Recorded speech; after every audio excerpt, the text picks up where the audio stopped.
First question ਜਿਹੜਾ ਸਾਡੇ ਕੋਲ ਹੈਗਾ ਗਾ ਉਹ ਹੈ ਕਿ given that the real parts of square root of 5 plus 12 iota and square root of 5 minus 12 iota are positive. ਇਹ ਜਿਹੜੇ ਨੇ ਸਾਨੂੰ ਕੀ ਦੇ ਰੱਖੇ ਨੇ, ਪੋਜ਼ਿਟਿਵ ਦੇ ਰੱਖੇ ਨੇ।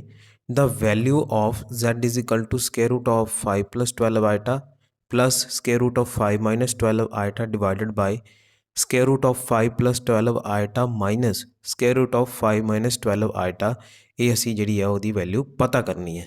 ਰਾਜੇ ਇੱਥੇ ਜਿਹੜੇ ਦੋ ਮੈਥਡ ਨੇ, ਮੈਥਡ 1 ਕੀ ਹੈ ਕਿ ਅਸੀਂ ਕੀ ਕਰਾਂਗੇ, ਅੱਜ ਜਿਹੜੀ ਵੈਲਿਊ ਫਾਈਂਡ ਆਊਟ ਕਰਨੀ ਹੈ ਇਹਦਾ ਜਿਹੜਾ ਹੈ ਉਹ ਰੈਸ਼ਨਲਾਈਜ਼ ਕਰ ਦਾਂਗੇ, ਰੈਸ਼ਨਲਾਈਜ਼ ਕਰਕੇ ਦੇਖ ਲਾਂਗੇ। ਤਾਂ ਮੈਨੂੰ ਨਹੀਂ ਲੱਗਦਾ ਕਿ ਉੱਥੇ ਇਹ ਕੁਐਸਚਨ ਜਿਹੜਾ ਹੱਲ ਹੋ ਪਾਊਗਾ, ਕਿਤੇ ਉੱਥੇ ਜਾਂ ਹੱਲ ਕਰਨ ਬੈਠ ਵੀ ਗਏ ਤਾਂ ਇਹਨੂੰ ਹੀ ਹੱਲ ਕਰਦੇ ਰਹਿ ਜਾਂਗੇ, ਕਿਉਂਕਿ ਰਜੇ ਰੈਸ਼ਨਲਾਈਜੇਸ਼ਨ ਕਰਾਂਗੇ ਤਾਂ ਬਹੁਤ ਲੈਂਥੀ ਬਣ ਜਾਣੀ ਹੈ ਰੈਸ਼ਨਲਾਈਜੇਸ਼ਨ।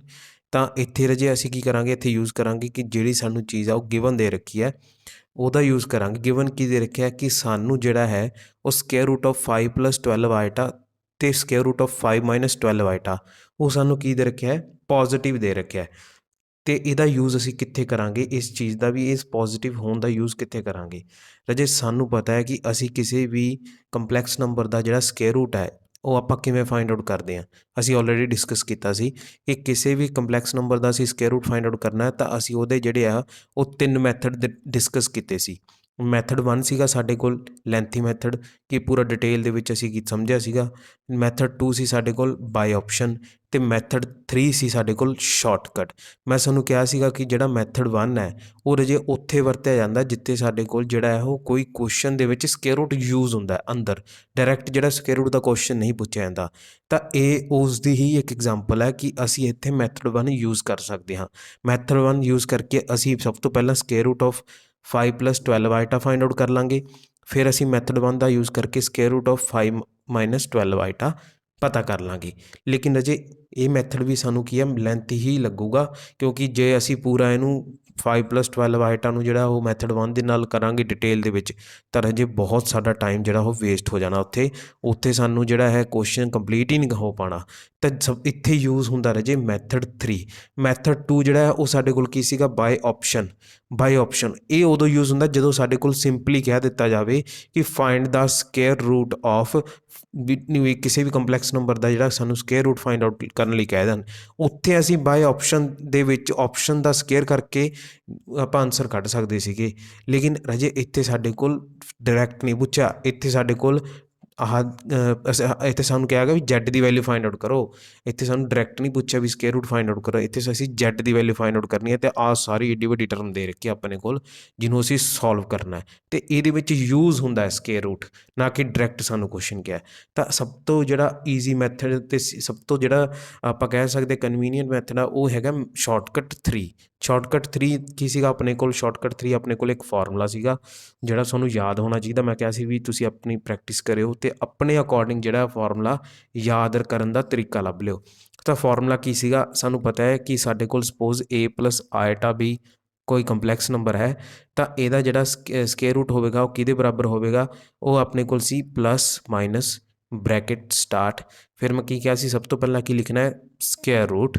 ਸਕੁਅਰ ਰੂਟ ਤੋਂ ਬਾਅਦ ਰਜੇ ਹਾਫ, ਕਿਉਂਕਿ ਸਕੁਅਰ ਰੂਟ ਕੀ ਹੁੰਦਾ, ਹਾਫ ਪਾਵਰ, ਤਾਂ ਹਾਫ ਲਿਖ ਲਿਆ। ਉਸ ਤੋਂ ਬਾਅਦ ਕੀ ਕਰਨਾ ਹੈ, ਬ੍ਰੈਕਟ ਸਟਾਰਟ, ਫਿਰ ਸਕੁਅਰ ਰੂਟ, ਫਿਰ ਰੀਅਲ ਪਾਰਟ ਦਾ ਸਕੁਅਰ ਪਲੱਸ ਇਮੈਜਨਰੀ ਪਾਰਟ ਦਾ ਸਕੁਅਰ, ਫਿਰ ਕੀ ਆ ਜਾਣਾ ਸੀ, plus real part bracket close. ਆ ਪੂਰੇ ਦਾ ਪੂਰਾ ਆਪਣੇ ਕੋਲ ਕੀ ਸੀਗਾ, ਸਕੁਅਰ ਰੂਟ। ਫਿਰ ਅਜੇ ਅਗਰ ਆਇਟਾ ਦੇ ਨਾਲ ਇੱਥੇ ਪਲੱਸ ਆ ਤਾਂ ਇੱਥੇ ਵੀ ਕੀ ਆਊਗਾ, ਪਲੱਸ ਆਊਗਾ ਨਾਲ ਆਇਟਾ। ਫਿਰ ਸਕੁਅਰ ਰੂਟ ਸਟਾਰਟ ਹੋ ਗਿਆ ਆਪਣੇ ਕੋਲ, ਫਿਰ ਕੀ ਆਊਗਾ, ਹਾਫ ਬ੍ਰੈਕਟ ਸਟਾਰਟ, ਫਿਰ ਸਕੁਅਰ ਰੂਟ ਸਟਾਰਟ, ਫਿਰ ਆਊਗਾ ਏ ਸਕੁਅਰ ਪਲੱਸ ਬੀ ਸਕੁਅਰ ਅਤੇ ਮਾਈਨਸ ਕੀ ਆਊਗਾ, ਏ ਬ੍ਰੈਕਟ ਕਲੋਜ਼। ਇਹ ਆਪਣੇ ਕੋਲ ਫਾਰਮੂਲਾ ਸੀਗਾ ਰਜੇ ਕਿਹਦਾ, ਸਕੁਅਰ ਰੂਟ ਫਾਈਂਡ ਆਊਟ ਕਰਨ ਦਾ ਕਿਸੇ ਕੰਪਲੈਕਸ ਨੰਬਰ ਦਾ। ਅਤੇ ਇਸੇ ਤਰ੍ਹਾਂ ਹੀ ਅਸੀਂ ਸਕੁਅਰ ਰੂਟ ਫਾਈਂਡ ਆਊਟ ਕਰਨ ਦਾ ਫਾਰਮੂਲਾ ਕੀਤਾ ਸੀ ਜਦੋਂ ਸਾਡੇ ਕੋਲ ਹੋਵੇ a minus ਆਈਟਾ b the farm ਦੇ ਵਿੱਚ ਆਪਣੇ ਕੋਲ ਕੰਪਲੈਕਸ ਨੰਬਰ ਦਿੱਤਾ ਹੋਵੇ a ਮਾਈਨਸ ਆਈਟਾ b, ਤਾਂ ਉਹਦਾ ਕੀ ਫਾਰਮੂਲਾ ਸੀ, ਪਲੱਸ ਮਾਈਨਸ, ਸਭ ਤੋਂ ਪਹਿਲਾਂ ਆਊਗਾ ਸਕੁਅਰ ਰੂਟ, ਫਿਰ ਆਊਗਾ ਹਾਫ, ਫਿਰ ਆਊਗਾ ਰਜੇ ਸਕੁਅਰ ਰੂਟ, ਫਿਰ a square plus b square. Same ਹੀ ਸੀਗਾ, ਜਸਟ ਇੱਥੇ ਪਲੱਸ ਦੀ ਜਗ੍ਹਾ ਕੀ ਆ ਜਾਊਗਾ, ਮਾਈਨਸ ਆ ਜਾਊਗਾ, ਅਤੇ ਪਲੱਸ ਏ ਬ੍ਰੈਕਟ ਕਲੋਜ਼ ਆ ਅੰਡਰ ਰੂਟ ਪੂਰੇ ਦਾ ਮਾਈਨਸ ਆਇਟਾ। ਉਸ ਤੋਂ ਸਕੁਅਰ ਰੂਟ ਸਟਾਰਟ, ਫਿਰ ਆ ਜਾਊਗਾ ਹਾਫ, ਫਿਰ ਬ੍ਰੈਕਟ ਸਟਾਰਟ, ਫਿਰ ਸਕੁਅਰ ਰੂਟ ਕਿਹਦਾ, ਏ ਸਕੁਅਰ ਪਲੱਸ ਬੀ ਸਕੁਅਰ ਦਾ, ਤੇ minus the a bracket close ਤੇ ਇਹ ਪੂਰੇ ਦਾ ਪੂਰਾ ਸਕੁਅਰ ਰੂਟ ਤੇ ਇਹ ਵੱਡੀ ਬ੍ਰੈਕਟ ਜਿਹੜੀ ਹੈ ਇੱਥੇ ਕਲੋਜ਼ ਹੁੰਦੀ ਸਕੁਅਰ ਬ੍ਰੈਕਟ। ਤਾਂ ਰਾਜੇ ਇਹ ਦੋ ਫਾਰਮੂਲੇ ਸੀ ਜਿਹੜੇ ਉੱਥੇ ਡਿਸਕਸ ਕੀਤੇ ਸੀ ਸਕੁਅਰ ਰੂਟ ਵਾਲੇ ਲੈਕਚਰ ਦੇ ਵਿੱਚ। ਤਾਂ ਹੁਣ ਤੁਸੀਂ ਦੇਖੋਗੇ ਕਿ ਸਾਨੂੰ ਗਿਵਨ ਦੇ ਵਿੱਚ ਕੀ ਕਿਹਾ ਗਿਆ ਹੈ, ਸਾਨੂੰ ਕਿਹਾ ਗਿਆ ਵੀ ਜਿਹੜੇ ਇਹ ਦੋਨੇ ਸਕੁਅਰ ਰੂਟ ਨੇ 5 + 12 ਆਈਟਾ ਤੇ 5 - 12 ਆਈਟਾ ਇਹ ਦੋਨੇ ਕੀ ਨੇ ਪੋਜ਼ਿਟਿਵ ਨੇ। ਮਤਲਬ ਇਹਨਾਂ ਦੀ ਜਿਹੜੀ ਆਹ ਨੈਗੇਟਿਵ ਵੈਲਿਊ ਹੈ, ਜਿਹੜੇ ਇਹਨਾਂ ਦੇ ਰੀਅਲ ਪਾਰਟ ਨੇ ਨਾ, ਰੀਅਲ ਪਾਰਟ ਕੀ ਨੇ ਪੋਜ਼ਿਟਿਵ ਨੇ। ਮਤਲਬ ਕਿ ਜਿਹੜੀ ਇਹਨਾਂ ਦੀ ਆਹ ਵੈਲਿਊ ਆਊਗੀ ਨਾ ਇੱਧਰ ਵਾਲੀ ਵੈਲਿਊ ਰਾਜੇ ਇਹ ਹੋਣੀ ਚਾਹੀਦੀ ਆਪਣੇ ਕੋਲ ਪੋਜ਼ਿਟਿਵ ਹੋਣੀ ਚਾਹੀਦੀ ਹੈ ਦੋਨਾਂ ਸਕੁਅਰ ਰੂਟ ਦੀ। ਅਗਰ ਮੈਂ a ਦੀ ਜਗ੍ਹਾ 'ਤੇ 5 ਭਰਦਾ ਤੇ b ਦੀ ਜਗ੍ਹਾ 'ਤੇ 12 ਭਰਦਾ ਤਾਂ 5 + 12 ਆਈਟਾ ਦਾ ਸਕੁਅਰ ਰੂਟ ਅਸੀਂ ਇੱਧਰ ਦੋਨੇ ਸ਼ਾਰਟਕਟ ਨਾਲ ਕੱਢ ਸਕਦੇ ਹਾਂ। ਤਾਂ ਉਸ ਤੋਂ ਬਾਅਦ ਰਾਜੇ ਆਪਣੇ ਕੋਲ ਕੀ ਆ ਜਾਊਗਾ ਪਲੱਸ ਮਾਈਨਸ ਦੋ ਟਰਮਾਂ ਆ ਜਾਣਗੀਆਂ a + ਆਈਟਾ b ਦੀਆਂ, ਦੋ ਆਪਣੇ ਕੋਲ ਟਰਮਸ ਆ ਜਾਣਗੇ a - ਆਈਟਾ b ਦੀਆਂ। ਪਰ ਆਪਾਂ ਨੂੰ ਕੁਐਸਚਨ 'ਚ ਕਿਹਾ ਗਿਆ ਵੀ ਰੀਅਲ ਪਾਰਟ ਜਿਹੜਾ ਪੋਜ਼ਿਟਿਵ ਹੋਣਾ ਚਾਹੀਦਾ, ਉਹਨੂੰ ਨੈਗੇਟਿਵ ਨਹੀਂ ਬਣਾਉਣਾ। ਅਤੇ ਜੇ ਅਸੀਂ ਇੱਥੇ ਮਾਈਨਸ ਲੈ ਲਈਏ ਤਾਂ ਮਾਈਨਸ ਜਦੋਂ ਇਹਦੇ ਨਾਲ ਅੰਦਰ ਮਲਟੀਪਲਾਈ ਹੋਊਗਾ ਤਾਂ ਰੀਅਲ ਪਾਰਟ ਤਾਂ ਆਪਣੇ ਕੋਲ ਨੈਗੇਟਿਵ ਬਣ ਜਾਊਗਾ, ਜਿਹਨੂੰ ਅਸੀਂ ਬਣਾਉਣਾ ਨਹੀਂ ਹੈ। ਤਾਂ ਇਸੇ ਕਰਕੇ ਰਾਜੇ ਕੀ ਹੈ, ਅਸੀਂ ਮਾਈਨਸ ਜਿਹੜਾ ਇੱਥੇ ਨਹੀਂ ਲਾਵਾਂਗੇ। ਆਹ ਜਦੋਂ ਸ਼ਾਰਟਕਟ ਨੂੰ ਜਿਹੜਾ ਸੋਲਵ ਕਰਦੇ ਟਾਈਮ ਇਹ ਮਾਈਨਸ ਜਿਹੜਾ ਅਸੀਂ ਨਹੀਂ ਲਵਾਂਗੇ ਤਾਂ ਪੂਰੀ ਦੀ ਪੂਰੀ ਇਹ ਸਾਡੇ ਕੋਲ ਟਰਮ ਕੀ ਹੋਊਗੀ ਪੋਜ਼ਿਟਿਵ ਹੀ ਹੋਊਗੀ, ਪੋਜ਼ਿਟਿਵ ਹੀ ਮੰਨ ਕੇ ਚੱਲਾਂਗੇ ਇਹਨੂੰ। ਕਿਉਂਕਿ ਸਾਨੂੰ ਕੁਐਸਚਨ 'ਚ ਗਿਵਨ ਹੈ ਵੀ ਰੀਅਲ ਪਾਰਟ ਹੈ ਜਿਹੜਾ ਸਾਡੇ ਕੋਲ ਕੀ ਹੋਣਾ ਚਾਹੀਦਾ ਪੋਜ਼ਿਟਿਵ ਹੋਣਾ ਚਾਹੀਦਾ, ਉਹ ਜਿਹੜਾ ਉਹ ਨੈਗੇਟਿਵ ਨਹੀਂ ਹੋਣਾ ਚਾਹੀਦਾ। ਨੈਗੇਟਿਵ ਬਣ ਜੂਗਾ ਅਗਰ ਇੱਥੇ ਮਾਈਨਸ ਲੈ ਲਾਂਗੇ ਤਾਂ ਨੈਗੇਟਿਵ ਬਣ ਜੂਗਾ, ਇੱਥੇ ਅਗਰ ਮਾਈਨਸ ਲੈ ਲਾਂਗੇ ਤਾਂ ਨੈਗੇਟਿਵ ਬਣ ਜੂ। ਤਾਂ ਫਾਰਮੂਲਾ ਸਾਡੇ ਕੋਲ ਕੀ ਬਣ ਗਿਆ, square root of a + iota b ਦਾ ਫਾਰਮੂਲਾ ਬਣ ਗਿਆ ਆ ਸਾਡੇ ਕੋਲ ਆਹ ਵਾਲਾ, ਤੇ square root of a - iota b ਦਾ ਫਾਰਮੂਲਾ ਬਣ ਗਿਆ ਆਹ ਵਾਲਾ। ਹੁਣ ਅਸੀਂ ਕੀ ਕਰਨਾ, ਜਸਟ a ਤੇ b ਦੀ ਜਗ੍ਹਾ 'ਤੇ ਵੈਲਿਊ ਸਬਸਟੀਟਿਊਟ ਕਰਨੀ ਹੈ। ਤਾਂ ਦੇਖਦੇ ਹਾਂ ਕਿਸ ਤਰ੍ਹਾਂ ਕੁਐਸਚਨ ਨੂੰ ਸੋਲਵ ਕਰਨਾ ਹੈ। ਉਸ ਤੋਂ ਬਾਅਦ ਰਾਜੇ ਸਾਨੂੰ ਹੁਣ ਪਤਾ ਹੈ ਕਿ ਸਕੁਅਰ ਰੂਟ ਆਫ 5 + 12 ਆਈਟਾ ਕਿਸ ਦੇ ਬਰਾਬਰ ਹੋਊਗਾ, ਉਹ ਬਰਾਬਰ ਹੋਊਗਾ ਸਾਡੇ ਕੋਲ ਬ੍ਰੈਕਟ ਸਟਾਰਟ ਸਕੁਅਰ ਰੂਟ, ਫਿਰ ਉਸ ਤੋਂ ਬਾਅਦ ਆਊਗਾ ਹਾਫ, ਫਿਰ ਆਪਣੇ ਕੋਲ ਬ੍ਰੈਕਟ, ਫਿਰ ਸਕੁਅਰ ਰੂਟ a ਸਕੁਅਰ ਕਿੰਨਾ 5 ਸਕੁਅਰ ਕਿੰਨਾ ਆ ਗਿਆ 25 ਤੇ b ਸਕੁਅਰ ਕਿੰਨਾ 144 ਤੇ 25 + 144 ਕਿੰਨਾ ਹੋ ਗਿਆ 169। ਰਾਜੇ ਕੈਲਕੂਲੇਸ਼ਨ ਜਿਹੜੀਆਂ ਉੱਥੇ ਸਾਰੀਆਂ ਸੋਲਵ ਨਹੀਂ ਕਰਨ ਜਾਣੀਆਂ, ਆਪਾਂ ਉੱਥੇ ਕੋਈ ਸੋਲਿਊਸ਼ਨ ਨਹੀਂ ਕੱਢ ਕੇ ਦਿਖਾਉਣੇ, ਆਪਾਂ ਉੱਥੇ MCQs ਕਰਨੇ ਨੇ, ਡਾਇਰੈਕਟ ਆਨਸਰ ਦੱਸਣਾ। ਤਾਂ ਆਪਾਂ ਕੀ ਕਰਨਾ, ਘੱਟ ਸਟੈਪਸ ਦੇ ਵਿੱਚ ਕਰਨਾ ਹੈ।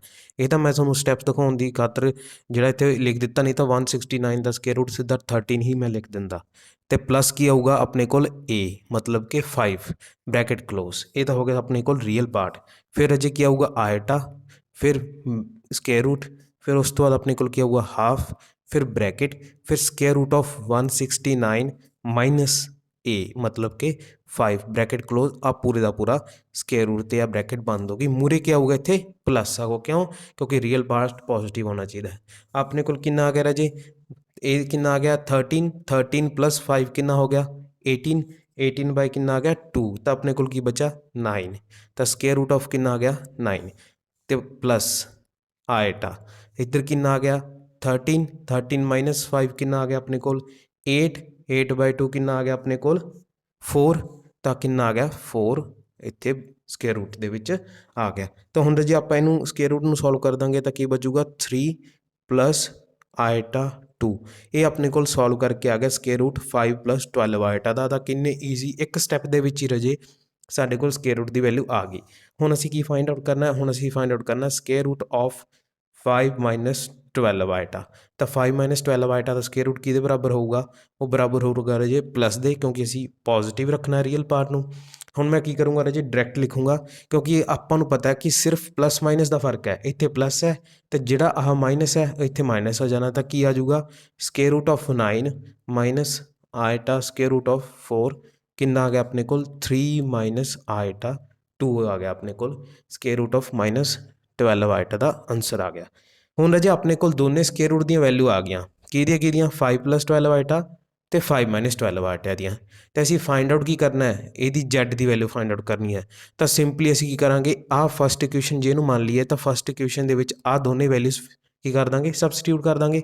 ਤਾਂ ਆਪਾਂ ਕਹਾਂਗੇ ਆਪਣੇ ਕੋਲ z ਕਿੰਨਾ ਆ ਗਿਆ, ਤਾਂ ਸਭ ਤੋਂ ਪਹਿਲਾਂ z ਆ ਗਿਆ ਆਪਣੇ ਕੋਲ 5 + 12 ਆਇਟਾ ਦਾ ਸਕੁਅਰ ਰੂਟ ਦੀ ਵੈਲਿਊ ਕਿੰਨੀ ਹੈ, ਉਹ ਹੈਗੀ ਆਪਣੇ ਕੋਲ 3 + 2 ਆਇਟਾ। ਤਾਂ ਮੈਂ ਇੱਥੇ ਲਿਖਤਾ 3 + 2 ਆਇਟਾ। ਫਿਰ ਕੀ ਆਊਗਾ ਆਪਣੇ ਕੋਲ ਪਲੱਸ, ਤਾਂ ਮੈਂ ਇੱਥੇ ਲਿਖਤਾ ਪਲੱਸ। ਫਿਰ ਆਪਣੇ ਕੋਲ ਕੀ ਰਹੇ ਸਕੁਅਰ ਰੂਟ ਆਫ 5 - 12 ਆਇਟਾ, ਉਹ ਕਿੰਨਾ ਆਪਣੇ ਕੋਲ 3 - 2 ਆਇਟਾ ਦੇ ਰੱਖਿਆ। ਤਾਂ ਮੈਂ ਇੱਥੇ ਲਿਖ ਦੂੰਗਾ 3 - 2 ਆਇਟਾ। ਨੀਚੇ ਕਿੰਨਾ ਆ ਗਿਆ ਆਪਣੇ ਕੋਲ square root of 5 + 12 ਆਈਟਾ the value ਉਹ ਹੈਗੀ ਰਾਜੇ 3 + 2 ਆਈਟਾ ਮਾਈਨਸ ਬ੍ਰੈਕਟ ਸਟਾਰਟ 3 - 2 ਆਈਟਾ। ਤਾਂ ਹੁਣ ਕੀ ਕਰਾਂਗੇ 2 ਆਈਟਾ ਨਾਲ 2 ਆਈਟਾ ਕੈਂਸਲ 3 3 ਕਿੰਨਾ ਹੋ ਗਿਆ 6 ਡਿਵਾਈਡਡ ਬਾਈ ਕਿੰਨਾ ਬਚ ਗਿਆ ਆਪਣੇ ਕੋਲ 3 + 2 ਆਈਟਾ ਮਾਈਨਸ 3 + 2 ਆਈਟਾ 3 ਨਾਲ 3 ਕੈਂਸਲ ਆਊਟ ਹੋ ਗਿਆ 2 ਆਈਟਾ ਕਿੰਨਾ ਆ ਗਿਆ 4 ਆਈਟਾ। ਤਾਂ ਆਪਣੇ ਕੋਲ ਆਂਸਰ ਕਿੰਨਾ ਆ ਗਿਆ 6/4 ਆਈਟਾ। ਆਈਟਾ ਨੀਚੇ ਹੈ। ਹੁਣ ਯਾਦ ਕਰੋ ਰਾਜੇ ਮੈਂ ਤੁਹਾਨੂੰ ਕੀ ਦੱਸਿਆ ਸੀ ਕਿ ਆਈਟਾ ਜਿਹੜਾ ਹੈ ਹਮੇਸ਼ਾ ਕਿੱਥੇ ਹੋਣਾ ਚਾਹੀਦਾ ਨਿਊਮੀਨੇਟਰ 'ਚ ਹੋਣਾ ਚਾਹੀਦਾ। ਜੋ ਡਿਨੋਮੀਨੇਟਰ 'ਚ ਤਾਂ ਆਪਾਂ ਉਹਨੂੰ ਕੀ ਕਵਾਂਗੇ ਸਟੈਂਡਰਡ ਫਾਰਮ ਨਹੀਂ ਮੰਨਾਂਗੇ। ਤਾਂ ਤੁਸੀਂ ਜਿਹੜੀ ਆਪਸ਼ਨਸ ਦੇ ਦੇਖੋ ਆਪਸ਼ਨ 'ਚ ਵੀ ਤੁਹਾਡਾ ਆਈਟਾ ਜਿਹੜਾ ਉੱਪਰ ਹੈ ਨਿਊਮੀਨੇਟਰ ਦੇ ਵਿੱਚ।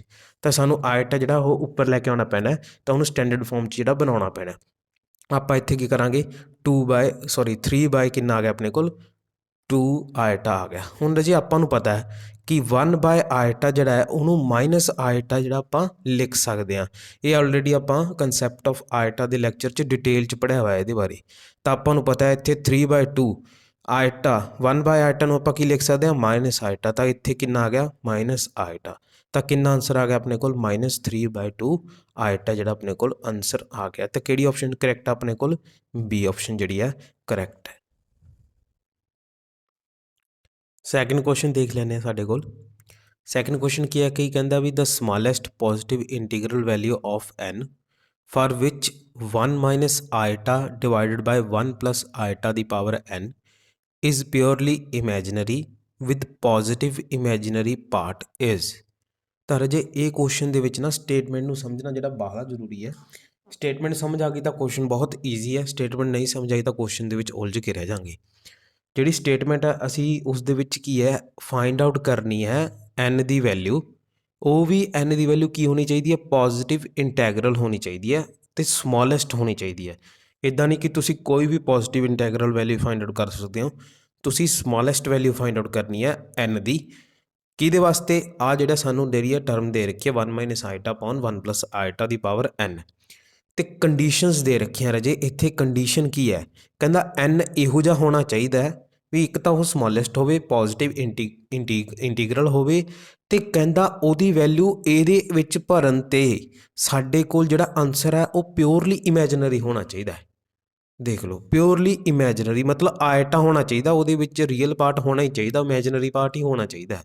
ਮਤਲਬ ਆਇਟਾ 2 ਆਇਟਾ ਹੋ ਸਕਦਾ ਹੈ 3 ਆਇਟਾ ਹੋ ਸਕਦਾ ਹੈ ਅਤੇ ਸਾਡੇ ਕੋਲ ਕੀ ਹੋਣਾ ਚਾਹੀਦਾ ਪਿਓਰਲੀ ਇਮੈਜਨਰੀ ਹੋਣਾ ਚਾਹੀਦਾ ਰੀਅਲ ਪਾਰਟ ਹੋਣਾ ਹੀ ਨਹੀਂ ਚਾਹੀਦਾ। ਅਤੇ ਦੂਜੀ ਕੰਡੀਸ਼ਨ ਕੀ ਦੇ ਰੱਖੀ ਹੈ ਵਿਦ ਪੋਜ਼ਿਟਿਵ ਇਮੈਜਨਰੀ ਪਾਰਟ। ਕਹਿੰਦੇ ਜਿਹੜਾ ਇਹ ਇਮੈਜਨਰੀ ਪਾਰਟ ਹੈ ਨਾ ਹਜੇ ਵੀ ਢਿੱਡ ਨਹੀਂ ਉਹਦਾ ਭਰਿਆ।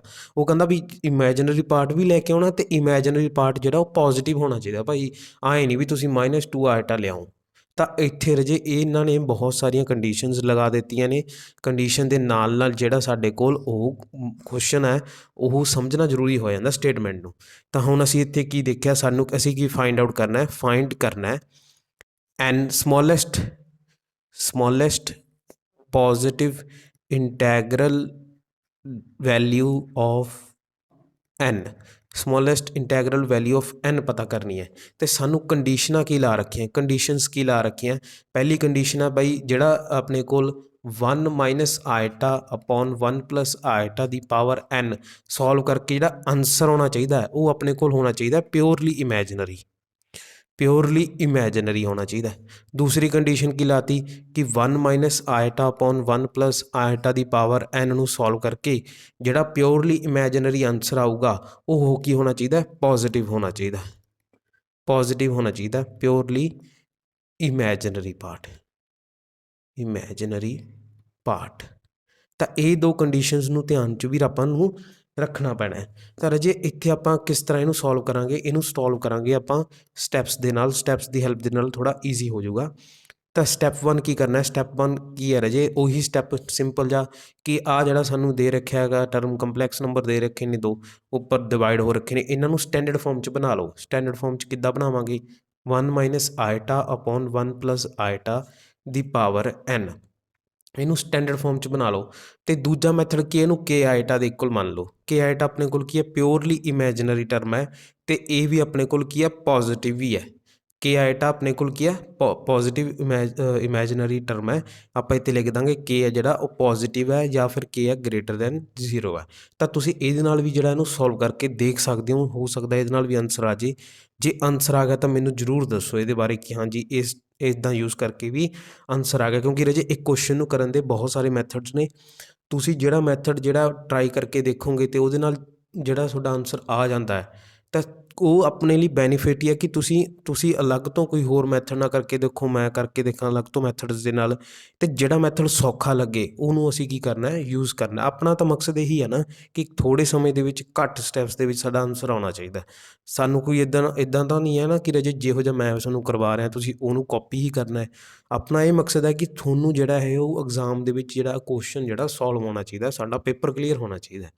ਤਾਂ ਕਿਸ ਤਰ੍ਹਾਂ ਇਹਨੂੰ ਕਰਾਂਗੇ ਸਟੈਪਸ ਦੇ ਵਿੱਚ ਕਿ ਪਹਿਲਾਂ ਕੀ ਹੈ ਰਾਜੇ ਇਹਨੂੰ ਸਟੈਂਡਰਡ ਫਾਰਮ 'ਚ ਬਣਾ ਲਿਆ। ਸਟੈਂਡਰਡ ਫਾਰਮ 'ਚ ਕਿਵੇਂ ਬਣਾਵਾਂਗੇ, ਉਹਨੂੰ ਕਰਾਂਗੇ ਰੈਸ਼ਨਲਾਈਜ਼, ਇਹਨੂੰ ਰੈਸ਼ਨਲਾਈਜ਼ ਕਰ ਦਾਂਗੇ। ਤਾਂ ਰੈਸ਼ਨਲਾਈਜ਼ ਕਰਕੇ ਸਾਡੇ ਕੋਲ ਕੀ ਆ ਗਿਆ, ਰੈਸ਼ਨਲਾਈਜ਼ ਕਹਿ ਸਕਦੇ ਹਾਂ ਜਾਂ ਫਿਰ ਆਪਾਂ ਕੀ ਕਹਿ ਸਕਦੇ ਹਾਂ ਕਿ ਇਹਨੂੰ ਮਲਟੀਪਲਾਈ ਕਰ ਦਾਂਗੇ ਡਿਨੋਮੀਨੇਟਰ ਦੇ ਕੰਜੂਗੇਟ ਦੇ ਨਾਲ। ਜਿਹੜਾ ਸਾਡਾ ਡਿਨੋਮੀਨੇਟਰ ਹੈ ਇਹਦੇ ਕੰਜੂਗੇਟ ਫਾਈਂਡ ਆਊਟ ਕਰਕੇ ਇਹਦੇ ਨਾਲ ਮਲਟੀਪਲਾਈ ਕਰ ਦਾਂਗੇ। ਕੰਜੂਗੇਟ ਕਿੰਨਾ ਹੋਊਗਾ ਡਿਨੋਮੀਨੇਟਰ ਦਾ 1 ਮਾਈਨਸ ਆਈਟਾ, ਤਾਂ 1 ਮਾਈਨਸ ਆਈਟਾ ਨਾਲ ਮਲਟੀਪਲਾਈ 1 ਮਾਈਨਸ ਆਈਟਾ ਨਾਲ ਡਿਵਾਈਡ ਕਰਤਾ, ਜਾਂ ਫਿਰ ਕਹਿ ਸਕਦੇ ਹੋ ਰੈਸ਼ਨਲਾਈਜ਼ ਕਰਤਾ ਦੀ ਪਾਵਰ n। ਹੁਣ ਆਪਣੇ ਕੋਲ ਉੱਪਰ ਕਿੰਨਾ ਬਚ ਗਿਆ, ਉਹ ਬਣ ਗਿਆ 1 ਮਾਈਨਸ ਆਈਟਾ ਦਾ ਸਕੇਅਰ, ਨੀਚੇ ਕੀ ਆ ਗਿਆ ਰਾਜੇ a ਸਕੇਅਰ ਮਾਈਨਸ ਆਈਟਾ ਸਕੇਅਰ ਆਪਣੇ ਕੋਲ ਬਣ ਗਿਆ। ਉਸ ਤੋਂ ਬਾਅਦ ਉੱਪਰ ਪਾਵਰ ਜਿਹੜੀ ਆ ਉਹ ਆਪਣੇ ਕੋਲ n ਹਮੇਸ਼ਾ ਰਹੂਗੀ। ਫਿਰ ਅੱਗੇ ਕੀ ਲਿਖਾਂਗੇ, ਹੁਣ ਆਪਾਂ ਨੂੰ ਪਤਾ 1 ਮਾਈਨਸ ਆਈਟਾ ਦਾ ਹੋਲ ਸਕੇਅਰ ਖੋਲ੍ਹਣ 'ਤੇ ਸਾਡੇ ਕੋਲ ਕਿੰਨਾ ਆਨਸਰ ਆ ਜਾਊਗਾ a square plus b square minus 2 iota divided by 1 minus 1, ਕਿਉਂਕਿ ਸਾਨੂੰ ਪਤਾ ਆਈਟਾ ਸਕੇਅਰ ਦੀ ਵੈਲਿਊ ਜਿਹੜੀ ਕਿੰਨੀ ਹੁੰਦੀ ਹੈ -1 ਹੁੰਦੀ ਹੈ। ਤਾਂ ਰਾਜੇ ਇੱਥੋਂ 1 ਸਕੇਅਰ ਆ ਗਿਆ 1 ਆ ਗਿਆ, ਅਤੇ ਆਈਟਾ ਸਕੇਅਰ ਕਿੰਨਾ ਹੁੰਦਾ -1, ਤਾਂ 1 ਅਤੇ -1 ਆਹ 1 ਅਤੇ -1 ਕਿੰਨੇ ਹੋ ਗਏ ਕੈਂਸਲ ਆਊਟ ਹੋ ਗਏ। ਤਾਂ ਕੀ ਬਚਿਆ ਆਪਣੇ ਕੋਲ -2 ਆਈਟਾ ਡਿਵਾਈਡਡ ਬਾਈ ਇਹ ਕੀ ਬਣ ਗਿਆ ਆਪਣੇ ਕੋਲ 1 ਪਲੱਸ 1 2 ਬਣ ਗਿਆ। ਤਾਂ ਪਾਵਰ ਕਿੰਨੀ ਆ ਗਈ n, 2 ਨਾਲ 2 ਕੈਂਸਲ ਆਊਟ ਹੋ ਗਿਆ। ਕਿੰਨਾ ਆਨਸਰ ਆ ਗਿਆ ਆਪਣੇ ਕੋਲ ਮਾਈਨਸ ਆਈਟਾ ਦੀ ਪਾਵਰ n ਆ ਗਿਆ। ਹੁਣ ਆਪਾਂ ਇਹਨੂੰ ਸਿੰਪਲੀਫਾਈ ਕਰ ਲਿਆ, ਕੰਡੀਸ਼ਨਾਂ ਇਹਦੇ ਉੱਤੇ ਵੀ ਇਹੀ ਦੋਨੇ ਲੱਗਣਗੀਆਂ, ਅਤੇ ਫਾਈਂਡ ਵੀ ਆਪਾਂ n ਦੀ ਵੈਲਿਊ ਜਿਹੜੀ ਆ ਉਹ ਸਮਾਲੈਸਟ ਪੋਜ਼ੀਟਿਵ ਇੰਟੀਗਰਲ ਹੀ ਕਰਨੀ ਹੈ। ਆਪਾਂ ਤਾਂ ਜਸਟ ਕੀ ਕੀਤਾ, ਆਪਾਂ ਨੂੰ ਡਰਾਉਣੀ ਜੀ ਜਿਹੜੀ ਆਪਾਂ ਨੂੰ ਦੇ ਰੱਖੀ ਸੀਗੀ ਡਰਾਵਣੀ ਜੀ ਟਰਮ ਨੂੰ ਅਸੀਂ ਕੀ ਕੀਤਾ ਇੱਕ ਸੋਹਣੀ ਜੀ ਸਿੰਪਲ ਟਰਮ ਦੇ ਵਿੱਚ ਕਨਵਰਟ ਕਰ ਲਿਆ। ਤਾਂ ਹੁਣ ਕੀ ਰਾਜੇ ਇਹ ਆਪਾਂ ਆਪਣੇ ਕੰਡੀਸ਼ਨਾਂ ਉਹੀ ਰਹਿਣਗੀਆਂ ਕਿ ਮਾਈਨਸ ਆਈਟਾ ਦੀ ਪਾਵਰ n ਇਸ ਤਰ੍ਹਾਂ ਹੋਣਾ ਚਾਹੀਦਾ ਕਿ ਉਹਦੀ ਵੈਲਿਊ ਜਿਹੜੀ ਹੈ ਸਮਾਲੈਸਟ ਪੋਜ਼ੀਟਿਵ ਇੰਟੀਗਰਲ ਭਰਨ 'ਤੇ ਸਾਡੇ ਕੋਲ ਪਿਓਰਲੀ ਇਮੈਜਨਰੀ ਆਉਣਾ ਚਾਹੀਦਾ ਆਨਸਰ, ਅਤੇ ਪੋਜ਼ੀਟਿਵ ਵੀ ਹੋਣਾ ਚਾਹੀਦਾ। ਹੁਣ ਰਾਜੇ ਤੁਸੀਂ ਧਿਆਨ ਦਿਓਗੇ ਨਾ ਤਾਂ ਆਪਾਂ ਜਿਹੜਾ n ਨੂੰ ਜਿਹੜਾ ਪੋਜ਼ੀਟਿਵ ਇੰਟੀਗਰਲ ਭਰਨਾ, ਇਹਦਾ ਮਤਲਬ n ਦੀ ਵੈਲਿਊ ਜਿਹੜੀ ਉਹ 0 ਤੋਂ ਗ੍ਰੇਟਰ ਹੈ। ਆਹ ਕਹਿੰਦਾ ਵੀ n ਦੀ ਵੈਲਿਊ ਜਿਹੜੀ ਆ ਉਹ 0 ਤੋਂ ਗ੍ਰੇਟਰ ਹੋਣੀ ਚਾਹੀਦੀ ਹੈ, ਇਹਦਾ ਮਤਲਬ ਪੋਜ਼ੀਟਿਵ ਇੰਟੀਗਰਲ ਤਾਂ ਹੀ ਹੋਊਗਾ। ਤਾਂ ਜੇ ਪੋਜ਼ੀਟਿਵ ਇੰਟੀਗਰਲ ਹੈ ਤਾਂ ਆਪਾਂ ਕੀ ਕਰਾਂਗੇ, ਸਭ ਤੋਂ ਪਹਿਲਾਂ ਛੋਟੀ ਵੈਲਿਊ ਭਰਾਂਗੇ n = 1, n = 1 ਪੁੱਟ ਕੀਤਾ ਇਸ ਪਹਿਲੀ ਇਕੁਏਸ਼ਨ ਦੇ ਵਿੱਚ, ਤਾਂ ਆਪਣੇ ਕੋਲ ਕੀ ਆ ਗਿਆ, ਆਪਣੇ ਕੋਲ ਆ ਗਿਆ ਮਾਈਨਸ ਆਈਟਾ ਦੀ ਪਾਵਰ 1, ਕਿੰਨਾ ਆ ਗਿਆ ਮਾਈਨਸ ਆਈਟਾ। ਦੇਖੋ ਪਹਿਲੀ ਕੰਡੀਸ਼ਨ ਫੁੱਲਫਿਲ ਹੁੰਦੀ ਹੈ ਜੀ, ਦੂਜੀ ਕੰਡੀਸ਼ਨ ਫੁੱਲਫਿਲ ਹੁੰਦੀ ਹੈ ਨਹੀਂ ਹੁੰਦੀ। ਤਾਂ ਆਪਣੇ ਕੋਲ ਆਨਸਰ ਜਿਹੜਾ ਉਹ n = 1 ਜਿਹੜਾ ਆਨਸਰ ਰੋਂਗ ਆ ਗਿਆ, ਤਾਂ n 1 ਨਹੀਂ ਹੈਗਾ ਆਪਣੇ ਕੋਲ। ਹੁਣ ਦੇਖੋ ਸਾਡੀ ਇੱਕ ਆਪਸ਼ਨ ਤਾਂ ਗਲਤ ਹੋ ਗਈ, ਇਹ ਆਪਣੇ ਕੋਲ ਆਨਸਰ ਜਿਹੜਾ ਉਹ 1 ਨਹੀਂ ਹੈਗਾ ਗਾ, ਅਤੇ ਆਪਾਂ ਇਹਦੇ 1 ਨਹੀਂ ਲੈ ਸਕਦੇ। ਹੁਣ ਤਾਂ ਅਗਰ ਤੁਸੀਂ ਧਿਆਨ ਦਿਓ, ਜੇ ਆਪਾਂ n ਦੀ ਵੈਲਿਊ 2 ਲਈਏ, ਜੇ ਇੱਥੇ ਮੈਂ n ਨੂੰ 2 ਲਵਾਂ ਤਾਂ ਇਹ ਕੀ ਬਣ ਜੂਗਾ ਮਾਈਨਸ ਪਲੱਸ ਬਣ ਗਿਆ, ਲੇਕਿਨ ਨਾਲ ਕੀ ਬਣ ਜੂ ਆਈਟਾ ਸਕੇਅਰ, ਅਤੇ ਆਈਟਾ ਸਕੇਅਰ ਦੀ ਵੈਲਿਊ ਕੀ ਹੁੰਦੀ ਹੈ -1, ਅਤੇ -1 ਤਾਂ ਆਪਣੇ ਕੋਲ ਪਿਓਰਲੀ ਇਮੈਜਨਰੀ ਹੈ ਹੀ ਨਹੀਂ। ਤਾਂ ਇਹਦਾ ਮਤਲਬ ਜੇ ਆਪਾਂ n ਦੀਆਂ ਵੈਲਿਊ 2 ਭਰਾਂਗੇ 4 ਭਰਾਂਗੇ 6 ਭਰਾਂਗੇ 8 ਭਰਾਂਗੇ, ਤਾਂ ਇਹ n ਦੀਆਂ ਜਿਹੜੀਆਂ ਆਹ ਸਾਰੀਆਂ ਵੈਲਿਊ ਜਿਹੜੀਆਂ ਅਸੀਂ ਭਰਾਂਗੇ, ਤਾਂ ਇਹਦੇ ਨਾਲ ਜਿਹੜਾ ਸਾਡਾ ਕੰਡੀਸ਼ਨ ਜਿਹੜੀ 1 ਹੈ ਫੁੱਲਫਿਲ ਹੀ ਨਹੀਂ ਹੋ ਪਾਣੀ। ਤਾਂ ਇੱਥੋਂ ਇੱਕ ਗੱਲ ਕਲੀਅਰ ਹੋ ਜਾਂਦੀ ਹੈ ਕਿ n ਦੀਆਂ ਈਵਨ ਵੈਲਿਊਜ਼ ਵਾਸਤੇ, n ਦੀਆਂ ਜਿੰਨੀ ਵੀ ਈਵਨ ਵੈਲਿਊਜ਼ ਨੇ ਇਹਨਾਂ ਵਾਸਤੇ ਜਿਹੜੀ ਸਾਡੀ ਕੰਡੀਸ਼ਨ ਹੈ ਫੁੱਲਫਿਲ ਨਹੀਂ ਹੁੰਦੀ। ਇਸ ਕਰਕੇ n ਦੀ ਵੈਲਿਊ 2 ਨਹੀਂ ਹੋ ਸਕਦੀ, 4 ਨਹੀਂ ਹੋ ਸਕਦੀ, 6 ਨਹੀਂ ਹੋ ਸਕਦੀ, 8 ਵੀ ਨਹੀਂ ਹੋ ਸਕਦੀ। ਤਾਂ n ਦੀ ਹੁਣ ਵੈਲਿਊ ਕੀ ਰਹਿ ਗਈ, n ਦੀ ਵੈਲਿਊ 1 ਤਾਂ ਹੈ ਨਹੀਂ ਗੀ, ਅਸੀਂ ਚੈੱਕ ਕਰ ਲਿਆ ਵੀ 1 ਤਾਂ n ਜਿਹੜਾ ਆਪਣੇ ਕੋਲ ਸੈਕਿੰਡ ਕੰਡੀਸ਼ਨ ਨੂੰ ਫੁੱਲਫਿਲ ਨਹੀਂ ਕਰ ਰਿਹਾ। ਤਾਂ n ਦੀ ਹੁਣ ਵੈਲਿਊ ਕੀ ਲਵਾਂਗੇ ਆਪਾਂ 3 ਲਵਾਂਗੇ, ਕਿਉਂਕਿ ਨੈਕਸਟ ਔਡ ਵੈਲਿਊ ਆਪਣੇ ਕੋਲ ਕਿੰਨੀ ਹੈ 3 ਹੈ। ਤਾਂ n ਨੂੰ 3 ਪੁੱਟ ਕੀਤਾ ਇਕੁਏਸ਼ਨ 1 ਦੇ ਵਿੱਚ, ਤਾਂ ਆਪਣੇ ਕੋਲ ਕਿੰਨਾ ਆ ਗਿਆ ਮਾਈਨਸ ਆਈਟਾ ਦੀ ਪਾਵਰ 3, ਕਿਹਦੇ ਕੋਲ ਆ ਗਿਆ ਮਾਈਨਸ, ਅਤੇ ਅੰਦਰ ਕੀ ਆ ਗਿਆ ਆਇਟਾ ਕਿਊਬ, ਕਿਉਂਕਿ -1 ਦਾ ਕਿਊਬ ਕੀਤਾ ਤਾਂ -1। ਹੁਣ ਸਾਨੂੰ ਪਤਾ ਰਾਜੇ ਆਇਟਾ ਕਿਊਬ ਕਿੰਨਾ ਹੁੰਦਾ ਹੈ, ਉਹ ਹੁੰਦਾ -1 ਮਾਈਨਸ ਆਇਟਾ ਦੇ ਇਕੁਅਲ, ਅਤੇ 1/ਆਇਟਾ ਕਿਹਦੇ ਇਕੁਅਲ ਹੁੰਦਾ, ਉਹ ਵੀ ਮਾਈਨਸ ਆਇਟਾ ਦੇ ਇਕੁਅਲ ਹੁੰਦਾ। ਤਾਂ ਇੱਥੋਂ ਆਇਟਾ ਕਿਊਬ ਦੀ ਵੈਲਿਊ ਕਿੰਨੀ ਭਰਾਂਗੇ ਅਸੀਂ, ਮਾਈਨਸ ਆਇਟਾ, ਤਾਂ ਮਾਈਨਸ ਆਇਟਾ ਕਿੰਨਾ ਆ ਗਿਆ, ਪਲੱਸ ਆਇਟਾ। ਤਾਂ ਚੈੱਕ ਕਰੋ n = 3 ਤੇ ਸਾਡੀਆਂ ਕੰਡੀਸ਼ਨਸ ਫੁੱਲਫਿਲ ਹੁੰਦੀਆਂ। ਪਹਿਲੀ ਕੰਡੀਸ਼ਨ ਹਾਂਜੀ ਹੁੰਦੀ ਹੈ, ਸੈਕਿੰਡ ਹੁੰਦੀ ਹੈ ਜੀ, ਕਿਉਂਕਿ ਪੋਜ਼ੀਟਿਵ ਇਮੈਜਨਰੀ ਪਾਰਟ ਹੈ। ਤਾਂ ਇਸ ਤਰ੍ਹਾਂ ਰਾਜੇ ਆਪਣੇ ਕੋਲ ਜਿਹੜਾ ਇਹ ਆਨਸਰ ਆ ਜਾਊਗਾ। ਥਰਡ ਕੁਐਸਚਨ ਦੇਖ ਲੈਂਦੇ ਹਾਂ। ਥਰਡ ਕੁਐਸਚਨ ਕੀ ਹੈ ਸਾਡੇ ਕੋਲ, what is the value of -1 plus square root of -3 whole square plus -1 minus square root of -3 whole square. ਤਾਂ ਰਾਜੇ ਇਹ ਕੁਐਸਚਨ ਨੂੰ ਕਰਨ ਦੇ ਦੋ ਮੈਥਡ ਨੇ। ਪਹਿਲਾ ਮੈਥਡ ਕੀ ਹੈ ਸਾਡੇ ਕੋਲ, ਪਹਿਲਾ ਮੈਥਡ ਹੈ ਸਾਡੇ ਕੋਲ ਕਿ ਅਸੀਂ ਕੀ ਕਰਾਂਗੇ, ਇਹਨਾਂ ਦੋਨਾਂ ਦਾ ਜਿਹੜਾ ਸਕੇਅਰ ਖੋਲ੍ਹ ਕੇ ਜਿਹੜਾ ਉਹ ਐਡ ਕਰ ਦਾਂਗੇ। ਇਹਦਾ ਸਕੇਅਰ ਖੋਲ੍ਹ ਦਾਂਗੇ ਫਸਟ ਬ੍ਰੈਕਟ ਦਾ, ਫਿਰ ਸੈਕਿੰਡ ਬ੍ਰੈਕਟ ਦਾ ਸਕੇਅਰ ਖੋਲ੍ਹ ਦਾਂਗੇ, ਫਿਰ ਦੋਨਾਂ ਨੂੰ ਐਡ ਕਰ ਦਾਂਗੇ, ਸਾਡੇ ਕੋਲ ਜਿਹੜਾ ਆਨਸਰ ਆ ਜਾਵੇਗਾ a square plus b square, ਜਿਹੜਾ ਫਾਰਮੂਲਾ ਲਗਾ ਕੇ ਪਲੱਸ 2ab ਵਾਲਾ ਫਾਰਮੂਲਾ ਲਗਾ ਕੇ a square plus b square minus 2ab ਵਾਲਾ ਫਾਰਮੂਲਾ ਦੂਸਰੀ ਟਰਮ 'ਤੇ ਲਗਾ ਕੇ, ਤਾਂ ਉਹਨਾਂ ਨੂੰ ਐਡ ਕਰਨ 'ਤੇ ਸਾਡੇ ਕੋਲ ਆਨਸਰ ਆ ਜਾਵੇਗਾ। ਇਹ ਤਾਂ ਹੈ ਇੱਕ ਮੈਥਡ। ਦੂਸਰਾ ਮੈਥਡ ਕੀ ਹੈ ਰਾਜੇ, ਮੈਥਡ 2 ਹੈਗਾ ਸਾਡੇ ਕੋਲ ਬਾਈ ਯੂਜ਼ਿੰਗ ਪ੍ਰੋਪਰਟੀ। ਬਾਈ ਯੂਜ਼ਿੰਗ ਪ੍ਰੋਪਰਟੀ, ਕਿਹੜੀ ਪ੍ਰੋਪਰਟੀ, ਤੁਹਾਨੂੰ ਇੱਥੋਂ ਅਗਰ ਤੁਸੀਂ ਧਿਆਨ ਦਿਓ ਤਾਂ ਰਾਜੇ ਤੁਹਾਨੂੰ ਅਗਰ ਇਹ ਟਰਮ ਜਿਹੜੀ ਆ ਉਹ ਦੇਖੀ ਲੱਗ ਰਹੀ ਹੈ, ਤਾਂ ਇਹਦਾ ਮਤਲਬ ਤੁਸੀਂ ਪ੍ਰੋਪਰਟੀਜ਼ ਨੂੰ ਧਿਆਨ ਨਾਲ ਪੜ੍ਹਿਆ। ਅਤੇ ਜੇ ਤੁਹਾਨੂੰ ਲੱਗ ਰਿਹਾ ਵੀ ਇਹ ਟਰਮਸ ਨਹੀਂ ਦੇਖੀ ਤਾਂ ਇਹਦਾ ਮਤਲਬ ਪ੍ਰੋਪਰਟੀਜ਼ ਜਿਹੜੀਆਂ ਤੁਸੀਂ ਧਿਆਨ ਨਾਲ ਨਹੀਂ ਪੜ੍ਹੀਆਂ। ਕਿਉਂਕਿ ਅਸੀਂ ਜਿਹੜਾ ਹੈ ਰਾਜੇ ਕਿਊਬ ਰੂਟ ਆਫ ਯੂਨਿਟੀ ਜਿਹੜਾ ਪੜ੍ਹਿਆ ਸੀ, ਕਿਊਬ ਰੂਟਸ ਆਫ ਯੂਨਿਟੀ ਵਾਲਾ ਕੰਸੈਪਟ ਪੜ੍ਹਿਆ ਸੀ ਅਸੀਂ, ਉਹਦੇ ਵਿੱਚ ਕਿਹਾ ਸੀ ਕਿ 1 ਓਮੇਗਾ ਸਕੇਅਰ ਜਿਹੜੇ ਨੇ ਉਹ ਸਾਡੇ ਕੋਲ ਕੀ ਨੇ, ਕਿਊਬ ਰੂਟਸ ਆਫ ਯੂਨਿਟੀ ਨੇ, ਹੈ ਨਾ। ਤਾਂ ਇੱਥੇ ਸਾਡੇ ਕੋਲ ਕੀ ਹੈ ਰਾਜੇ, ਆਪਣੇ ਕੋਲ ਓਮੇਗਾ ਅਤੇ ਓਮੇਗਾ ਸਕੇਅਰ ਕੀ ਸੀਗੇ, ਉਹ ਕਿਸ ਦੇ ਰੂਟ ਸੀਗੇ, ਉਹ ਸੀਗੇ x square plus x plus 1 = 0 ਦੇ। ਅਗਰ ਮੈਂ ਰੋਂਗ ਨਹੀਂ ਹਾਂ ਤਾਂ ਤਾਂ x square plus x plus 1 = 0 ਦੇ ਤੁਸੀਂ ਕੀ ਮੰਨੇ ਸੀਗੇ, ਇਹਨਾਂ ਨੂੰ ਰੂਟਸ ਮੰਨੇ ਸੀਗੇ। ਉਸ ਤੋਂ ਬਾਅਦ ਸਾਨੂੰ ਪਤਾ ਹੈ ਕਿ ਜਿਹੜਾ ਸਾਡੇ ਕੋਲ ਓਮੇਗਾ ਅਤੇ ਓਮੇਗਾ ਸਕੇਅਰ ਹੈ, ਉਹਦੀ ਅਸੀਂ ਵੈਲਿਊਜ਼ ਕੀ ਸਪੋਜ਼ ਕੀਤੀਆਂ ਸੀਗੀਆਂ, ਓਮੇਗਾ ਅਤੇ ਓਮੇਗਾ ਸਕੇਅਰ ਦੀ ਵੈਲਿਊ ਕੀ ਸਪੋਜ਼ ਕੀਤੀਆਂ ਸੀ। ਓਮੇਗਾ ਨੂੰ ਅਸੀਂ ਕੀ ਕਿਹਾ ਸੀਗਾ, ਓਮੇਗਾ ਬਰਾਬਰ ਹੈ ਸਾਡੇ ਕੋਲ -1 plus square root of 3 iota divided by 2 ਦੇ। ਅਤੇ ਰਾਜੇ ਜੇ ਤੁਸੀਂ ਇਸ ਪਹਿਲੀ ਬ੍ਰੈਕਟ ਨੂੰ ਧਿਆਨ ਦੇਖੋ ਤਾਂ ਇਹਨੂੰ ਅਸੀਂ ਕਿਸ ਤਰ੍ਹਾਂ ਲਿਖ ਸਕਦੇ ਹਾਂ, -1 ਪਲੱਸ ਸਕੇਅਰ ਰੂਟ ਆਫ 3 ਬਾਹਰ ਆਇਟਾ ਦਾ ਹੋਲ ਸਕੇਅਰ। ਕੀ ਇੱਦਾਂ ਲਿਖ ਸਕਦੇ ਹਾਂ, ਕਿਉਂਕਿ ਸਕੇਅਰ ਰੂਟ ਆਫ -1 ਤਾਂ ਆਇਟਾ ਦੇ ਬਰਾਬਰ ਹੁੰਦਾ ਗਾ, ਪਲੱਸ ਆਵਲੀ ਟਰਮ ਨੂੰ ਕਿਸ ਤਰ੍ਹਾਂ ਲਿਖ ਸਕਦੇ ਹਾਂ ਅਸੀਂ, -1 minus square root of 3 into iota ਦਾ ਹੋਲ ਸਕੇਅਰ। ਤਾਂ ਅਸੀਂ ਕੀ ਕਰ ਸਕਦੇ ਹਾਂ, ਇਹਨਾਂ ਟਰਮਸ ਨੂੰ ਰੀਅਰੇਂਜ ਕਰ ਸਕਦੇ ਹਾਂ। ਮਾਈਨਸ ਸਕੇਅਰ ਰੂਟ ਆਫ 1 ਨੂੰ ਸਾਨੂੰ ਪਤਾ ਆਇਟਾ ਜਿਹੜਾ ਅਸੀਂ ਲਿਖ ਸਕਦੇ ਹਾਂ। ਤਾਂ ਹੁਣ ਰਾਜੇ ਤੁਸੀਂ ਅਗਰ ਦੇਖੋ ਇਸ ਜਿਹੜੀ ਸਾਡੇ ਕੋਲ ਓਮੇਗਾ ਦੀ ਜਿਹੜੀ ਵੈਲਿਊ ਹੈ, ਇਹਨੂੰ ਥੋੜ੍ਹਾ ਜਿਹਾ ਰੀਅਰੇਂਜ ਕਰੀਏ ਅਤੇ 2 ਨੂੰ ਜਿਹੜਾ ਹੈ ਉਹ ਅਸੀਂ ਇਸ ਓਮੇਗਾ ਨਾਲ ਮਲਟੀਪਲਾਈ ਕਰ ਦਈਏ, ਤਾਂ ਸਾਡੇ ਕੋਲ ਜਿਹੜਾ 2 ਓਮੇਗਾ ਦੀ ਵੈਲਿਊ ਜਿਹੜੀ ਹੈ ਇਸ ਦੇ ਬਰਾਬਰ ਨਹੀਂ ਲੱਗ ਰਹੀ ਤੁਹਾਨੂੰ। ਤਾਂ 2 ਓਮੇਗਾ ਕਿੰਨਾ ਆ ਗਿਆ ਸਾਡੇ ਕੋਲ, ਇਸ ਦੇ ਬਰਾਬਰ। ਤਾਂ ਆਹ ਜਿਹੜੀ ਵੈਲਿਊ ਹੈ ਸਾਡੇ ਕੋਲ ਉਹ ਕਿਹਦੇ ਬਰਾਬਰ ਹੈ, ਉਹ ਆਪਾਂ ਦੇਖਦੇ ਹਾਂ ਓਮੇਗਾ ਸਕੇਅਰ ਦੇ ਬਰਾਬਰ। ਤਾਂ ਆਪਾਂ ਨੂੰ ਪਤਾ -1 minus square root of 3 iota divided by ਕੀ ਹੁੰਦਾ ਹੈ, 2 ਦੇ। ਓਮੇਗਾ ਦੇ ਵਿੱਚ ਪਲੱਸ ਹੁੰਦਾ, ਓਮੇਗਾ ਸਕੇਅਰ 'ਚ ਇੱਥੇ ਮਾਈਨਸ ਹੁੰਦਾ ਹੈ।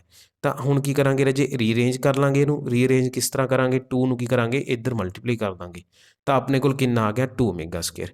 ਤਾਂ ਆਪਣੇ ਕੋਲ 2 ਓਮੇਗਾ ਦੀ ਵੈਲਿਊ ਆ ਗਈ -1 ਪਲੱਸ ਸਕੇਅਰ ਰੂਟ ਆਫ 3 ਆਇਟਾ, ਅਤੇ 2 ਓਮੇਗਾ ਸਕੇਅਰ ਦੀ ਵੈਲਿਊ ਕਿੰਨੀ ਆ ਗਈ, -1 ਮਾਈਨਸ ਸਕੇਅਰ ਰੂਟ ਆਫ 3 ਆਇਟਾ। ਜੇ ਆਪਾਂ ਇੱਥੇ ਵੈਲਿਊ ਸਬਸਟੀਟਿਊਟ ਕਰ ਦਈਏ ਤਾਂ -1 ਪਲੱਸ ਸਕੇਅਰ ਰੂਟ ਆਫ 3 ਆਇਟਾ, ਇਹਦੀ ਜਗ੍ਹਾ 'ਤੇ ਮੈਂ ਕੀ ਭਰੂੰਗਾ, 2 ਓਮੇਗਾ, ਅਤੇ ਉਹਦਾ ਕੀ ਕਰ ਦਾਂਗੇ ਸਕੇਅਰ, ਪਲੱਸ ਇਹਦੀ ਜਗ੍ਹਾ 'ਤੇ ਮੈਂ ਕਿਹੜੀ ਵੈਲਿਊ ਪੁੱਟ ਕਰ ਦੂੰਗਾ, ਉਹ ਭਰ ਦੂੰਗਾ 2 ਓਮੇਗਾ ਸਕੇਅਰ, ਕਿਉਂਕਿ ਸਾਨੂੰ ਪਤਾ -1 ਮਾਈਨਸ ਸਕੇਅਰ ਰੂਟ ਆਫ 3 ਆਇਟਾ ਕਿੰਨਾ ਆਪਣੇ ਕੋਲ 2 ਓਮੇਗਾ ਸਕੇਅਰ, ਅਤੇ ਫਿਰ ਉਹਦਾ ਕੀ ਕਰ ਦਾਂਗੇ ਹੋਲ ਸਕੇਅਰ। ਪਰ ਜੇ ਆਹ ਸਕੇਅਰ ਸੋਲਵ ਕਰਨਾ ਈਜ਼ੀ ਨਹੀਂ ਲੱਗ ਰਿਹਾ ਤੁਹਾਨੂੰ, ਤੁਸੀਂ ਇਹਦਾ a ਸਕੇਅਰ ਫਿਰ ਕਰੋਗੇ, ਫਿਰ b ਸਕੇਅਰ ਕਰੋਗੇ, ਫਿਰ ਜਦੋਂ 2 ਇੰਟੂ a ਇੰਟੂ b ਕਰੋਗੇ ਤਾਂ ਤੁਹਾਡੇ ਕੋਲ ਸਕੇਅਰ ਰੂਟ ਦੇ ਵਿੱਚ ਆਨਸਰ ਆ ਜਾਏਗਾ। ਤਾਂ ਉਹਨੂੰ ਕੈਲਕੂਲੇਸ਼ਨ ਨੂੰ ਸੋਲਵ ਕਰੋਗੇ। ਇਹ ਤੋਂ ਚੰਗਾ ਹੈ ਕਿ ਤੁਹਾਡੇ ਮਾਈਂਡ ਦੇ ਵਿੱਚ ਨਾ ਹਮੇਸ਼ਾ ਪ੍ਰੋਪਰਟੀਜ਼ ਦਾ ਜ਼ਿਕਰ ਹੋਣਾ ਚਾਹੀਦਾ। ਹਮੇਸ਼ਾ ਜਿਹੜੀਆਂ ਟਰਮਸ ਰਿਪਰੈਜ਼ੈਂਟੇਸ਼ਨਸ ਨੋਟ ਜਿਹੜੇ ਤੁਹਾਨੂੰ ਲਿਖਾਏ ਜਾਂਦੇ ਨੇ ਉਹਨਾਂ ਦਾ ਦਿਮਾਗ ਦੇ ਵਿੱਚ ਤੁਹਾਡੇ ਜ਼ਿਕਰ ਹੋਣਾ ਚਾਹੀਦਾ। ਤੁਹਾਨੂੰ ਹੋਣਾ ਚਾਹੀਦਾ ਵੀ ਭਾਈ ਕਿਤੇ ਨਾ ਕਿਤੇ ਇਸ ਸਵਾਲ ਦੇ ਵਿੱਚ ਪ੍ਰੋਪਰਟੀ ਯੂਜ਼ ਹੋਊਗੀ ਅਤੇ ਕੁਝ ਇਹੋ ਜਿਹੇ ਸਵਾਲ ਹੋਣਗੇ ਨਾ ਰਾਜੇ ਜਿਹੜਾ ਐਗਜ਼ਾਮੀਨਰ ਜਾਣਬੁੱਝ ਕੇ ਐਗਜ਼ਾਮ 'ਚ ਪਾਊਗਾ, ਜਿਹੜੇ ਲੈਂਥੀ ਹੋਣਗੇ, ਜਿਹੜੇ ਕਿਸੇ ਪ੍ਰੋਪਰਟੀ ਨਾਲ ਵੀ ਨਹੀਂ ਹੱਲ ਹੋਣੇ, ਜਿਨ੍ਹਾਂ ਨੂੰ ਪ੍ਰੋਪਰ ਸੋਲਵ ਕਰਨਾ ਪਵੇਗਾ ਲੈਂਥੀ ਮੈਥਡ ਦੇ ਨਾਲ, ਤਾਂ ਉਹਨਾਂ ਕੁਐਸਚਨਾਂ ਤੋਂ ਬਚਣਾ ਹੈ। ਲੇਕਿਨ ਇਹੋ ਜਿਹੇ ਕੁਐਸਚਨ ਜਿਨ੍ਹਾਂ ਦੇ ਵਿੱਚ ਅਸੀਂ ਥੋੜ੍ਹਾ ਜਿਹਾ ਦਿਮਾਗ ਲਾ ਕੇ, ਥੋੜ੍ਹਾ ਜਿਹਾ ਆਪਦੇ ਮਾਈਂਡ ਨੂੰ ਸ਼ਾਂਤ ਰੱਖ ਕੇ ਅਸੀਂ ਉੱਥੇ ਐਗਜ਼ਾਮ ਕਰੀਏ ਤਾਂ ਬੜੇ ਆਸਾਨੀ ਦੇ ਨਾਲ ਸਾਡੇ ਕੋਲ ਆਨਸਰ ਜਿਹੜਾ ਆ ਜਾਊਗਾ ਹਰ ਕੁਐਸਚਨ ਦਾ। ਤਾਂ ਹੁਣ ਕੀ ਆ ਗਿਆ ਆਪਣੇ ਕੋਲ ਰਾਜੇ, ਇਹ ਆ ਗਿਆ 4 ਓਮੇਗਾ ਸਕੇਅਰ ਪਲੱਸ 4 ਓਮੇਗਾ 4 ਦੇ ਬਰਾਬਰ ਆ ਗਿਆ। ਇਹ ਤੋਂ ਆਪਣੇ ਕੋਲ 4 ਕਾਮਨ ਆ ਗਿਆ, ਕੀ ਬਚਿਆ ਓਮੇਗਾ ਸਕੇਅਰ ਪਲੱਸ ਓਮੇਗਾ 4 ਦੇ ਇਕੁਅਲ। ਤਾਂ ਸਾਨੂੰ ਇੱਕ ਪ੍ਰੋਪਰਟੀ ਹੋਰ ਪੜ੍ਹਾਈ ਗਈ ਸੀ ਕਿ ਭਾਈ ਜਦੋਂ ਓਮੇਗਾ ਦੀ ਪਾਵਰ ਜਿਹੜੀ n ਹੁੰਦੀ ਹੈ ਅਤੇ n ਜਿਹੜਾ ਜਦੋਂ ਗ੍ਰੇਟਰ ਦੈਨ 3 ਹੋਵੇ ਤਾਂ ਅਸੀਂ ਇੱਕ ਰਿਜ਼ਲਟ ਪੜ੍ਹਿਆ ਸੀ ਕਿ ਓਮੇਗਾ n ਬਰਾਬਰ ਹੁੰਦਾ ਹੈ ਓਮੇਗਾ r ਦੇ। ਜਿਹੜਾ r ਆਪਣੇ ਕੋਲ ਕੀ ਹੈ ਰਿਮਾਈਂਡਰ, ਰਿਮਾਈਂਡਰ ਕਦੋਂ, when n is divided by 3। r ਆਪਣੇ ਕੋਲ ਰਿਮਾਈਂਡਰ ਬਚਦਾ ਹੈ ਜਦੋਂ n ਨੂੰ 3 ਨਾਲ ਡਿਵਾਈਡ ਕਰ ਦਿੰਦੇ ਹਾਂ। ਤਾਂ ਰਾਜੇ ਹੁਣ ਇਹੀ ਰਿਜ਼ਲਟ ਜਿਹੜਾ ਅਸੀਂ ਯੂਜ਼ ਕਰਾਂਗੇ ਓਮੇਗਾ ਦੀ ਪਾਵਰ 4 ਨੂੰ ਫਾਈਂਡ ਆਊਟ ਕਰਨ ਦੇ ਵਿੱਚ, ਕਿਉਂਕਿ ਓਮੇਗਾ ਸਕੇਅਰ ਦੀ ਵੈਲਿਊ ਤਾਂ ਓਮੇਗਾ ਸਕੇਅਰ ਹੀ ਲਿਖਾਂਗੇ ਆਪਾਂ। ਓਮੇਗਾ 4 ਨੂੰ ਕੀ ਲਿਖ ਸਕਦੇ ਹਾਂ, ਹੁਣ ਆਪਾਂ ਨੂੰ ਪਤਾ ਓਮੇਗਾ 4 ਕੀ ਹੈ, n ਤੋਂ ਗ੍ਰੇਟਰ ਦੈਨ ਹੈ, n ਦੀ ਵੈਲਿਊ ਕਿੰਨੀ ਹੈ 4, 3 ਤੋਂ ਗ੍ਰੇਟਰ ਦੈਨ ਹੈ ਸੌਰੀ। ਤਾਂ ਹੁਣ ਆਪਾਂ ਇੱਥੇ ਕੀ ਕਰਾਂਗੇ, ਓਮੇਗਾ 4 ਦੀ ਜਗ੍ਹਾ 'ਤੇ ਕੀ ਲਿਖ ਸਕਦੇ ਹਾਂ, ਓਮੇਗਾ 4 ਦੀ ਜਗ੍ਹਾ 'ਤੇ ਆਪਾਂ ਲਿਖ ਸਕਦੇ ਹਾਂ ਓਮੇਗਾ 1, ਕਿਉਂਕਿ 4 ਨੂੰ 3 ਨਾਲ ਡਿਵਾਈਡ ਕਰਨ 'ਤੇ 1 ਰਿਮਾਈਂਡਰ ਬਚਦਾ ਹੈ। ਤਾਂ ਰਾਜੇ ਹੁਣ ਆਪਣੇ ਕੋਲ ਆਨਸਰ ਕਿੰਨਾ ਆ ਗਿਆ, 4 ਓਮੇਗਾ ਸਕੇਅਰ ਪਲੱਸ ਓਮੇਗਾ ਆ ਗਿਆ।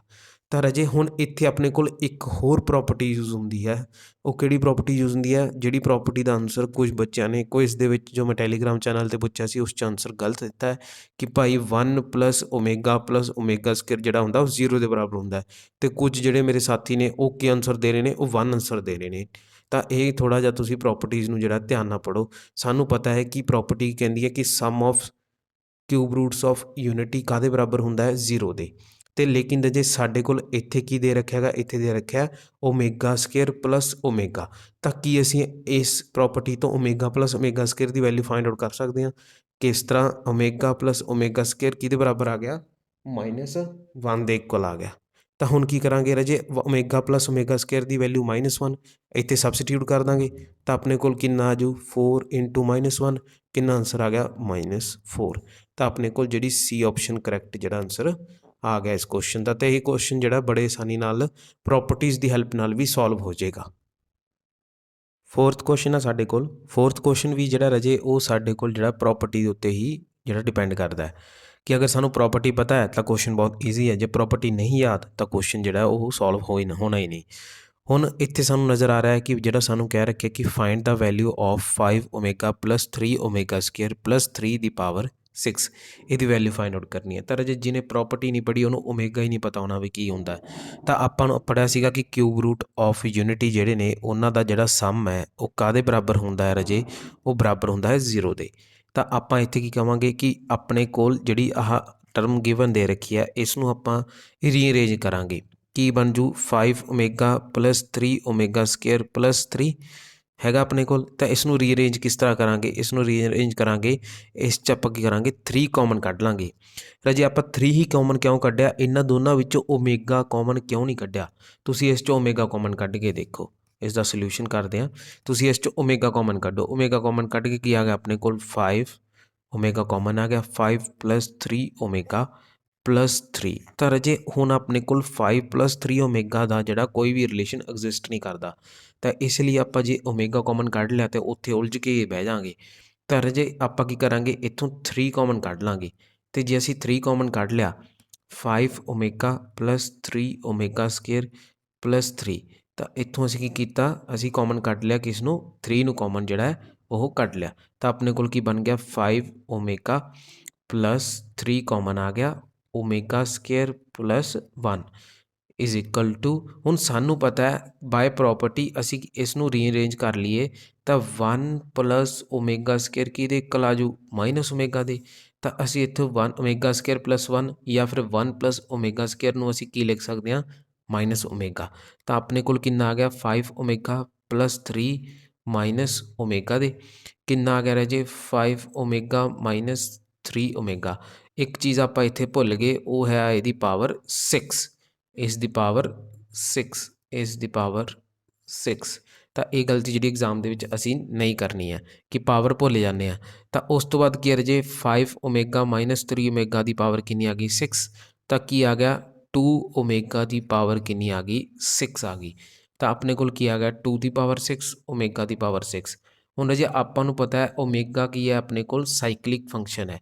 ਜਦੋਂ n ਦੀ ਵੈਲਿਊ ਗ੍ਰੇਟਰ ਦੈਨ 3 ਹੋਊਗੀ ਤਾਂ ਓਮੇਗਾ n ਬਰਾਬਰ ਹੋਵੇਗਾ ਓਮੇਗਾ r ਦੇ। ਆਰ ਕੀ ਆਪਣੇ ਕੋਲ ਰਿਮਾਈਂਡਰ ਜਦੋਂ n ਨੂੰ 3 ਨਾਲ ਡਿਵਾਈਡ ਕਰੀਏ। ਹੁਣ n ਨੂੰ ਅਸੀਂ ਜਿਹੜਾ ਆਹ 6 ਆਪਣੇ ਕੋਲ n ਕਿੰਨਾ ਹੈ 6 ਨੂੰ ਆਪਾਂ ਅਗਰ 3 ਨਾਲ ਡਿਵਾਈਡ ਕਰੀਏ ਤਾਂ ਰਿਮਾਈਂਡਰ ਕਿੰਨਾ ਵੱਜਦਾ ਆਪਣੇ ਕੋਲ ਰਿਮਾਈਂਡਰ ਵੱਜਦਾ 0। ਤਾਂ 2 ਦੀ ਪਾਵਰ 6 ਓਮੇਗਾ 0 ਆਪਾਂ ਲਿਖ ਸਕਦੇ ਹਾਂ। ਤਾਂ ਕਿੰਨਾ ਆ ਗਿਆ 2 ਦੀ ਪਾਵਰ 6 ਕਿਉਂਕਿ ਆਪਾਂ ਨੂੰ ਪਤਾ ਹੈ ਓਮੇਗਾ 0 ਕਿਹਦੇ ਬਰਾਬਰ ਹੁੰਦਾ ਹੈ 1 ਦੇ। ਇਹ ਡਿਫਾਈਨਡ ਹੈ। ਹੁਣ 2 ਦੀ ਪਾਵਰ 6 ਕਿੰਨਾ ਹੁੰਦਾ ਆਪਣੇ ਕੋਲ ਉਹ ਹੁੰਦਾ 64।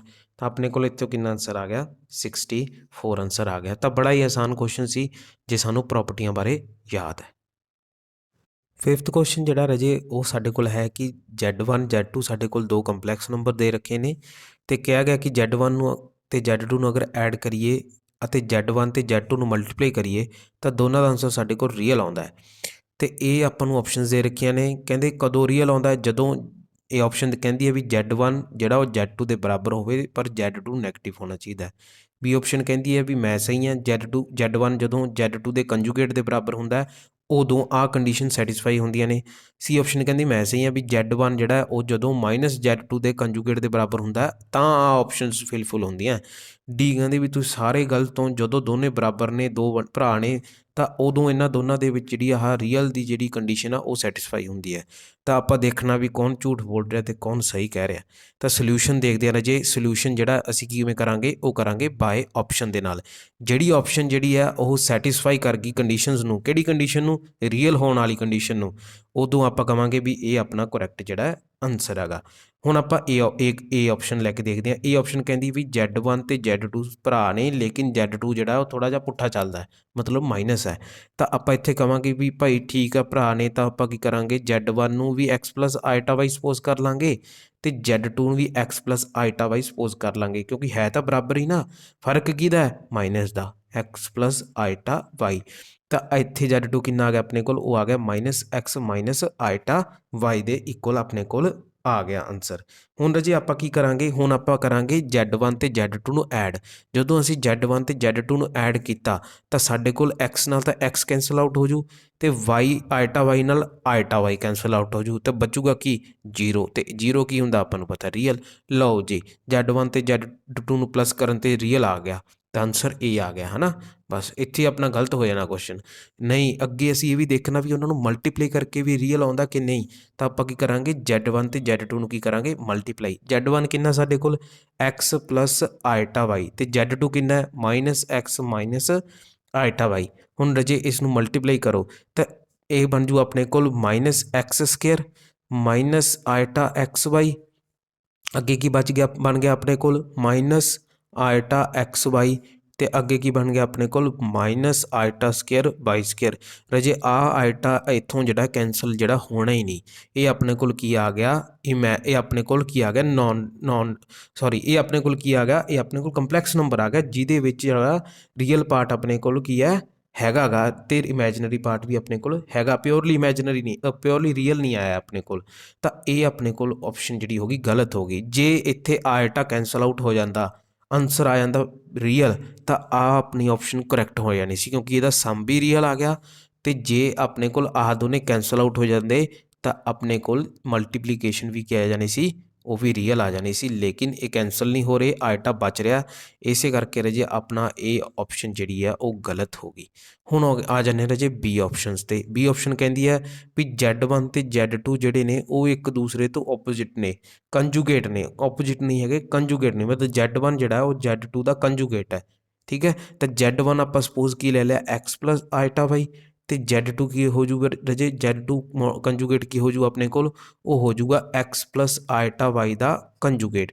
ਕਿੰਨਾ ਆ ਗਿਆ x ਮਾਈਨਸ ਆਈਟਾ ਵਾਈ ਆ ਗਿਆ। ਤਾਂ Z2 ਆਪਣੇ ਕੋਲ ਕਿੰਨਾ ਆ ਗਿਆ x ਮਾਈਨਸ ਆਈਟਾ ਵਾਈ ਕਿਉਂਕਿ Z1 ਜਿਹੜਾ ਉਹ Z2 ਦੇ ਕੰਜੂਗੇਟ ਦੇ ਬਰਾਬਰ ਹੈ। ਇੱਕ ਦੂਸਰੇ ਇਹਦਾ ਕੰਜੂਗੇਟ ਕਰ ਦਈਏ ਤਾਂ ਤੇ Z1 ਹੈ ਉਹ ਬਰਾਬਰ ਨੇ। Z2 ਦਾ ਕੰਜੂਗੇਟ ਕਿੰਨਾ ਆ ਗਿਆ x ਮਾਈਨਸ ਆਈਟਾ ਵਾਈ, ਤੇ Z1 ਕਿੰਨਾ ਆ ਗਿਆ x ਪਲਸ ਆਈਟਾ ਵਾਈ, ਤੇ Z1 ਪਲਸ Z2 ਕਿੰਨਾ ਆ ਗਿਆ ਆਪਣੇ ਕੋਲ x plus iota y plus x minus iota y, minus iota y plus iota y cancel, ਕਿੰਨਾ ਆਂਸਰ ਆ ਗਿਆ ਆਪਣੇ ਕੋਲ 2x। ਇਹ ਤਾਂ ਆਪਣੇ ਕੋਲ ਰੀਅਲ ਆ ਗਿਆ ਜੀ। ਚਲੋ Z1 ਪਲਸ Z2 ਤਾਂ ਖੁਸ਼ ਹੋ ਗਿਆ। ਹੁਣ ਆ ਗਿਆ Z1 into Z2 x plus iota y into x minus iota y, ਇਹਨੂੰ ਮਲਟੀਪਲਾਈ ਕਰਕੇ ਦੇਖੀਏ ਤਾਂ ਰਾਜੇ ਇਹ ਤਾਂ ਆਪਾਂ ਨੂੰ ਆਲਰੇਡੀ ਪ੍ਰੋਪਰਟੀ ਜਿਹੜੀ ਆਪਾਂ ਪੜ੍ਹੀ ਹੋਈ ਹੈ ਆਈਡੈਂਟਿਟੀ ਕਿ x plus iota y into x minus iota y ਬਰਾਬਰ ਹੁੰਦਾ ਹੈ x plus x square plus y square ਦੇ। ਤਾਂ ਇਹ ਵੀ ਆਪਣੇ ਕੋਲ ਕੀ ਆ ਗਿਆ ਰੀਅਲ ਆ ਗਿਆ। ਤਾਂ ਆਪਸ਼ਨ ਬੀ ਕੀ ਆ ਗਈ ਕਰੈਕਟ ਆ ਗਈ। ਤਾਂ ਰਾਜੇ ਤੁਸੀਂ ਕੀ ਕਰਨਾ ਹੈ ਦੋਨਾਂ ਨੂੰ ਹੀ ਚੈੱਕ ਕਰਨਾ ਹੈ Z1 ਪਲਸ Z2 ਨੂੰ ਤੇ Z1 ਇੰਟੂ Z2 ਨੂੰ। ਇਸ ਲਈ ਇਹ ਕੁਐਸਚਨ ਪਾਇਆ ਗਿਆ। ਅਸਲ ਦੇ ਵਿੱਚ ਅਸੀਂ ਕੀ ਕਰਦੇ ਹਾਂ ਇੱਕ ਚੈੱਕ ਕਰ ਲਿਆ ਦੂਜਾ ਚੈੱਕ ਹੀ ਨਹੀਂ ਕਰਦੇ ਤਾਂ ਉੱਥੇ ਆਪਾਂ ਕੀ ਕਰਦੇ ਹਾਂ ਗਲਤ ਹੋ ਜਾਂਦਾ। ਇਹ ਆਪਸ਼ਨ 'ਚ ਦੇਖੋ Z1 ਪਲਸ Z2 ਤਾਂ ਰੀਅਲ ਆ ਰਿਹਾ ਲੇਕਿਨ Z1 ਇੰਟੂ Z2 ਰੀਅਲ ਨਹੀਂ ਆ ਰਿਹਾ। ਤਾਂ ਦੋਨੇ ਹੀ ਜਿਹੜੀ ਕੰਡੀਸ਼ਨਸ ਦੋਨੇ ਹੀ ਸੌਰੀ ਆਪਣੇ ਕੋਲ ਜਿਹੜੀ ਟਰਮਸ ਨੇ ਉਹਨਾਂ ਨੂੰ ਚੈੱਕ ਕਰਨਾ ਵੀ ਰੀਅਲ ਆ ਰਹੀਆਂ ਕਿ ਨਹੀਂ ਆ ਰਹੀਆਂ। ਦੋਨਾਂ ਹੀ ਕੰਪਲੈਕਸ ਨੰਬਰ ਜਿਹੜੇ ਨੇ ਚੈੱਕ ਕਰਨੇ ਨੇ ਐਡੀਸ਼ਨ ਵੇਲੇ ਵੀ ਅਤੇ ਮਲਟੀਪਲੀਕੇਸ਼ਨ ਵੇਲੇ ਵੀ। ਤਾਂ ਆਪਣੀ ਆਪਸ਼ਨ ਕਿਹੜੀ ਆ ਗਈ ਬੀ ਆਪਸ਼ਨ ਕਰੈਕਟ ਆ ਗਈ ਇਸ ਫਿਫਥ ਆਨਸਰ ਫਿਫਥ ਕੁਐਸਚਨ ਦਾ। ਸਿਕਸਥ ਕੁਐਸਚਨ ਆ ਸਾਡੇ ਕੋਲ ਕਹਿੰਦੇ if 5Z2 by 7Z1 is purely imaginary. 5Z2 ਬਟੇ 7Z1 ਜਿਹੜਾ ਸਾਨੂੰ ਪਿਓਰਲੀ ਇਮੈਜਨਰੀ ਗਿਵਨ ਦੇ ਰੱਖਿਆ ਦੈਨ ਤਾਂ 2Z1 plus 3Z2 divided by 2Z1 minus 3Z2 ਦਾ ਮੋਡੂਲਸ ਇਜ਼ ਇਕੁਅਲ ਟੂ ਆਪਾਂ ਦੱਸਣਾ ਹੈ ਵੀ ਆਹ ਜਿਹੜਾ ਸਾਨੂੰ ਮੋਡੂਲਸ ਦੇ ਰੱਖਿਆ ਇਹਦੀ ਵੈਲਿਊ ਕਿੰਨੀ ਹੋਏਗੀ ਜੇ 5Z2 ਬਾਏ 7Z1 ਪਿਓਰਲੀ ਇਮੈਜਨਰੀ ਹੈ। ਤਾਂ ਰਾਜੇ ਇੱਦਾਂ ਦੇ ਜਿਹੜੇ ਕੁਐਸਚਨਸ ਹੁੰਦੇ ਨੇ ਨਾ ਇਹਨਾਂ ਵਿੱਚ ਜਿਹੜਾ ਸਭ ਤੋਂ ਈਜ਼ੀ ਮੈਥਡ ਹੈ ਉਹ ਇਹ ਹੈ ਕਿ ਤੁਸੀਂ 5Z2 ਬਾਏ 7Z1 ਜੋ ਆਪਾਂ ਨੂੰ ਪਿਓਰਲੀ ਇਮੈਜਨਰੀ ਦੇ ਰੱਖਿਆ ਨਾ ਟਰਮ ਉਹਨੂੰ ਬਰਾਬਰ ਮੰਨ ਲਓ ਕੇ ਆਇਟਾ ਦੇ। ਕਿਉਂਕਿ ਕੇ ਆਇਟਾ ਦੇ ਬਰਾਬਰ ਕਿਉਂ ਮੰਨਿਆ ਕਿਉਂਕਿ ਰਾਜੇ ਸਾਨੂੰ ਨਹੀਂ ਪਤਾ ਵੀ ਆਇਟਾ ਦੇ ਨਾਲ ਕੀ ਮਲਟੀਪਲਾਈ ਹੈ। ਆਪਾਂ ਨੂੰ ਇਹ ਪਤਾ ਇਮੈਜਨਰੀ ਹੈ ਲੇਕਿਨ ਉਹ 2 ਆਇਟਾ ਵੀ ਹੋ ਸਕਦਾ ਹੈ ਉਹ 3 ਆਇਟਾ ਵੀ ਹੋ ਸਕਦਾ ਹੈ ਉਹ 7 ਆਇਟਾ ਵੀ ਹੋ ਸਕਦਾ ਹੈ 9 ਆਇਟਾ ਵੀ ਹੋ ਸਕਦਾ ਹੈ -2 ਆਇਟਾ ਵੀ ਹੋ ਸਕਦਾ ਹੈ -4 ਆਇਟਾ ਵੀ ਹੋ ਸਕਦਾ ਹੈ। ਤਾਂ ਆਪਾਂ ਨੂੰ ਨਹੀਂ ਪਤਾ ਵੀ ਉਹ ਇਮੈਜਨਰੀ ਨੰਬਰ ਐਗਜ਼ੈਕਟ ਕੀ ਹੈ। ਤਾਂ ਇਸੇ ਕਰਕੇ ਅਸੀਂ ਕੇ ਲੈ ਲੈਂਦੇ ਹਾਂ। ਕੇ ਦੀ ਵੈਲਿਊ ਜਿਹੜੀ ਆ ਉਹ ਕੁਛ ਵੀ ਹੋ ਸਕਦੀ ਹੈ। ਕੇ ਦੀ ਜਗ੍ਹਾ ਐਲ ਮੰਨ ਲਓ ਐਮ ਮੰਨ ਲਓ ਜੋ ਤੁਹਾਡੀ ਸ਼ਰਤ ਹੈ ਉਹ ਤੁਸੀਂ ਆਪਣਾ ਉਸ ਅਕੋਰਡਿੰਗ ਮੰਨ ਸਕਦੇ ਹੋ। ਤਾਂ ਆਪਾਂ ਕੀ ਕੀਤਾ ਰਾਜੇ ਅਸੀਂ ਮੰਨ ਲਿਆ 5Z2 ਬਾਏ 7Z1 ਨੂੰ ਕੇ ਆਇਟਾ ਦੇ ਇਕੁਅਲ ਮੰਨ ਲਿਆ। ਤਾਂ ਹੁਣ ਇਹਦਾ ਮਤਲਬ ਇਹ ਕੀ ਆਪਣੇ ਕੋਲ ਪਿਓਰਲੀ ਇਮੈਜਨਰੀ ਮਤਲਬ ਇਹਦੀ ਵੈਲਿਊ ਜਿਹੜੀ ਆ ਪਿਓਰਲੀ ਇਮੈਜਨਰੀ ਹੈ। ਅਸੀਂ ਇਹਨੂੰ ਸਪੋਜ਼ ਕਰ ਲਿਆ ਉਹ ਆਪਾਂ ਉਸਨੂੰ ਲਿਖ ਲਿਆ ਆਪਾਂ ਨੂੰ ਗਿਵਨ ਸੀ ਨਾ ਤਾਂ ਆਪਾਂ ਨੂੰ ਸਪੋਜ਼ ਕਰ ਲਿਆ ਕੇ ਆਇਟਾ ਦੇ ਇਕੁਅਲ। ਹੁਣ ਆਪਾਂ ਵੈਲਿਊ ਕਿਹਦੀ ਫਾਈਂਡ ਆਊਟ ਕਰਨੀ ਹੈ ਆਪਾਂ ਵੈਲਿਊ ਫਾਈਂਡ ਆਊਟ ਕਰਨੀ ਹੈ 2Z1 plus 3Z2 divided by 2Z1 minus 3Z2 ਦੇ ਮੋਡੂਲਸ ਦੀ। ਰਾਜੇ ਤੁਸੀਂ ਇੱਕ ਚੀਜ਼ ਧਿਆਨ ਦਿਓ ਕਿ ਅਗਰ ਅਸੀਂ Z2 ਵਟੇ Z1 ਨੂੰ ਰੀਅਰੇਂਜ ਕਰਕੇ ਲਿਖ ਲਈਏ ਤਾਂ ਆਪਣੇ ਕੋਲ ਇਹਦੀ ਵੈਲਿਊ ਕਿੰਨੀ ਆ ਜਾਏਗੀ ਇਹਦੀ ਵੈਲਿਊ ਆ ਜਾਊਗੀ 7 ਕੇ ਆਇਟਾ ਅਪੋਨ 5। ਇਹਨੂੰ ਇਕੁਏਸ਼ਨ 2 ਲਿਖ ਲਿਆ। ਆਪਾਂ ਕੀ ਕੀਤਾ ਇੱਥੋਂ Z2 ਵਟੇ Z1 ਨੂੰ ਕੀ ਕਰ ਲਿਆ ਇੱਕ ਸਾਈਡ ਰੱਖ ਲਿਆ ਅਤੇ ਬਾਕੀ ਸਾਰੀ ਟਰਮਾਂ ਉਸ ਤਰਫ ਲੈ ਗਏ ਤਾਂ ਉੱਧਰ ਆ ਗਿਆ 7 ਕੇ ਆਇਟਾ ਬਾਈ 5 ਆ ਗਿਆ। ਕਿਉਂ ਲਿਖਿਆ ਕਿੱਥੋਂ ਆਈਡੀਆ ਆਇਆ ਮੈਨੂੰ ਇੱਥੋਂ ਆਇਆ ਰਾਜੇ ਇੱਥੋਂ ਆਪਾਂ ਨੂੰ ਪਤਾ Z2 ਹੈ ਇਹ Z1 ਹੈ। ਤਾਂ ਆਪਾਂ ਅਗਰ Z2 ਨੂੰ ਆ ਪੂਰੀ ਨਿਊਮੀਨੇਟਰ ਨੂੰ Z1 ਨਾਲ ਡਿਵਾਈਡ ਕਰ ਦਈਏ ਅਤੇ ਮਲਟੀਪਲਾਈ ਕਰ ਦਈਏ ਤਾਂ ਆਪਣੇ ਕੋਲ ਕੀ ਆਨਸਰ ਆ ਜਾਵੇਗਾ। ਜਾਂ ਫਿਰ ਆਪਾਂ ਕਹੀਏ ਵੀ ਇਸ ਜਿਹੜਾ ਅੰਦਰ ਜਿਹੜਾ ਆ ਮੋਡੂਲਸ ਦੇ ਅੰਦਰ ਵਾਲੀ ਟਰਮ ਹੈ ਇਹਨੂੰ Z1 ਨਾਲ ਮਲਟੀਪਲਾਈ ਅਤੇ Z1 ਨਾਲ ਡਿਵਾਈਡ ਕਰ ਦਈਏ ਤਾਂ ਕੀ ਆ ਜਾਵੇਗਾ। ਜਾਂ ਫਿਰ Z1 ਨੂੰ ਕਾਮਨ ਕੱਢ ਲਈਏ ਐਵੇਂ ਵੀ ਆਪਾਂ ਕਹਿ ਸਕਦੇ ਹਾਂ। ਤਾਂ ਆਪਣੇ ਕੋਲ ਰਾਜੇ ਕੀ ਆ ਗਿਆ Z1 ਕਾਮਨ ਆ ਗਿਆ ਅੰਦਰ ਕੀ ਬਚਿਆ 2 ਪਲੱਸ 3Z2 ਵਟੇ Z1 modulus sorry bracket close ਨੀਚੇ ਕਿੰਨਾ ਆ ਗਿਆ ਨੀਚੇ ਵੀ Z1 ਕਾਮਨ ਆ ਗਿਆ ਤਾਂ ਕਿੰਨਾ ਬਚਿਆ 2 minus 3Z2 by Z1 bracket close ਤਾਂ ਮੋਡੂਲਸ। ਹੁਣ ਦੇਖੋ Z1 ਨਾਲ ਤਾਂ Z1 ਕੈਂਸਲ ਆਊਟ ਹੋ ਗਿਆ ਤਾਂ ਆਪਣੇ ਕੋਲ ਕੀ ਬਣ ਗਿਆ ਰਾਜੇ ਆਪਣੇ ਕੋਲ ਆ ਗਿਆ modulus of 2 plus 3Z2 by Z1 divided by 2 minus 3Z2 by Z1 ਇਹਨਾਂ ਸਭ ਦਾ ਮੋਡੂਲਸ।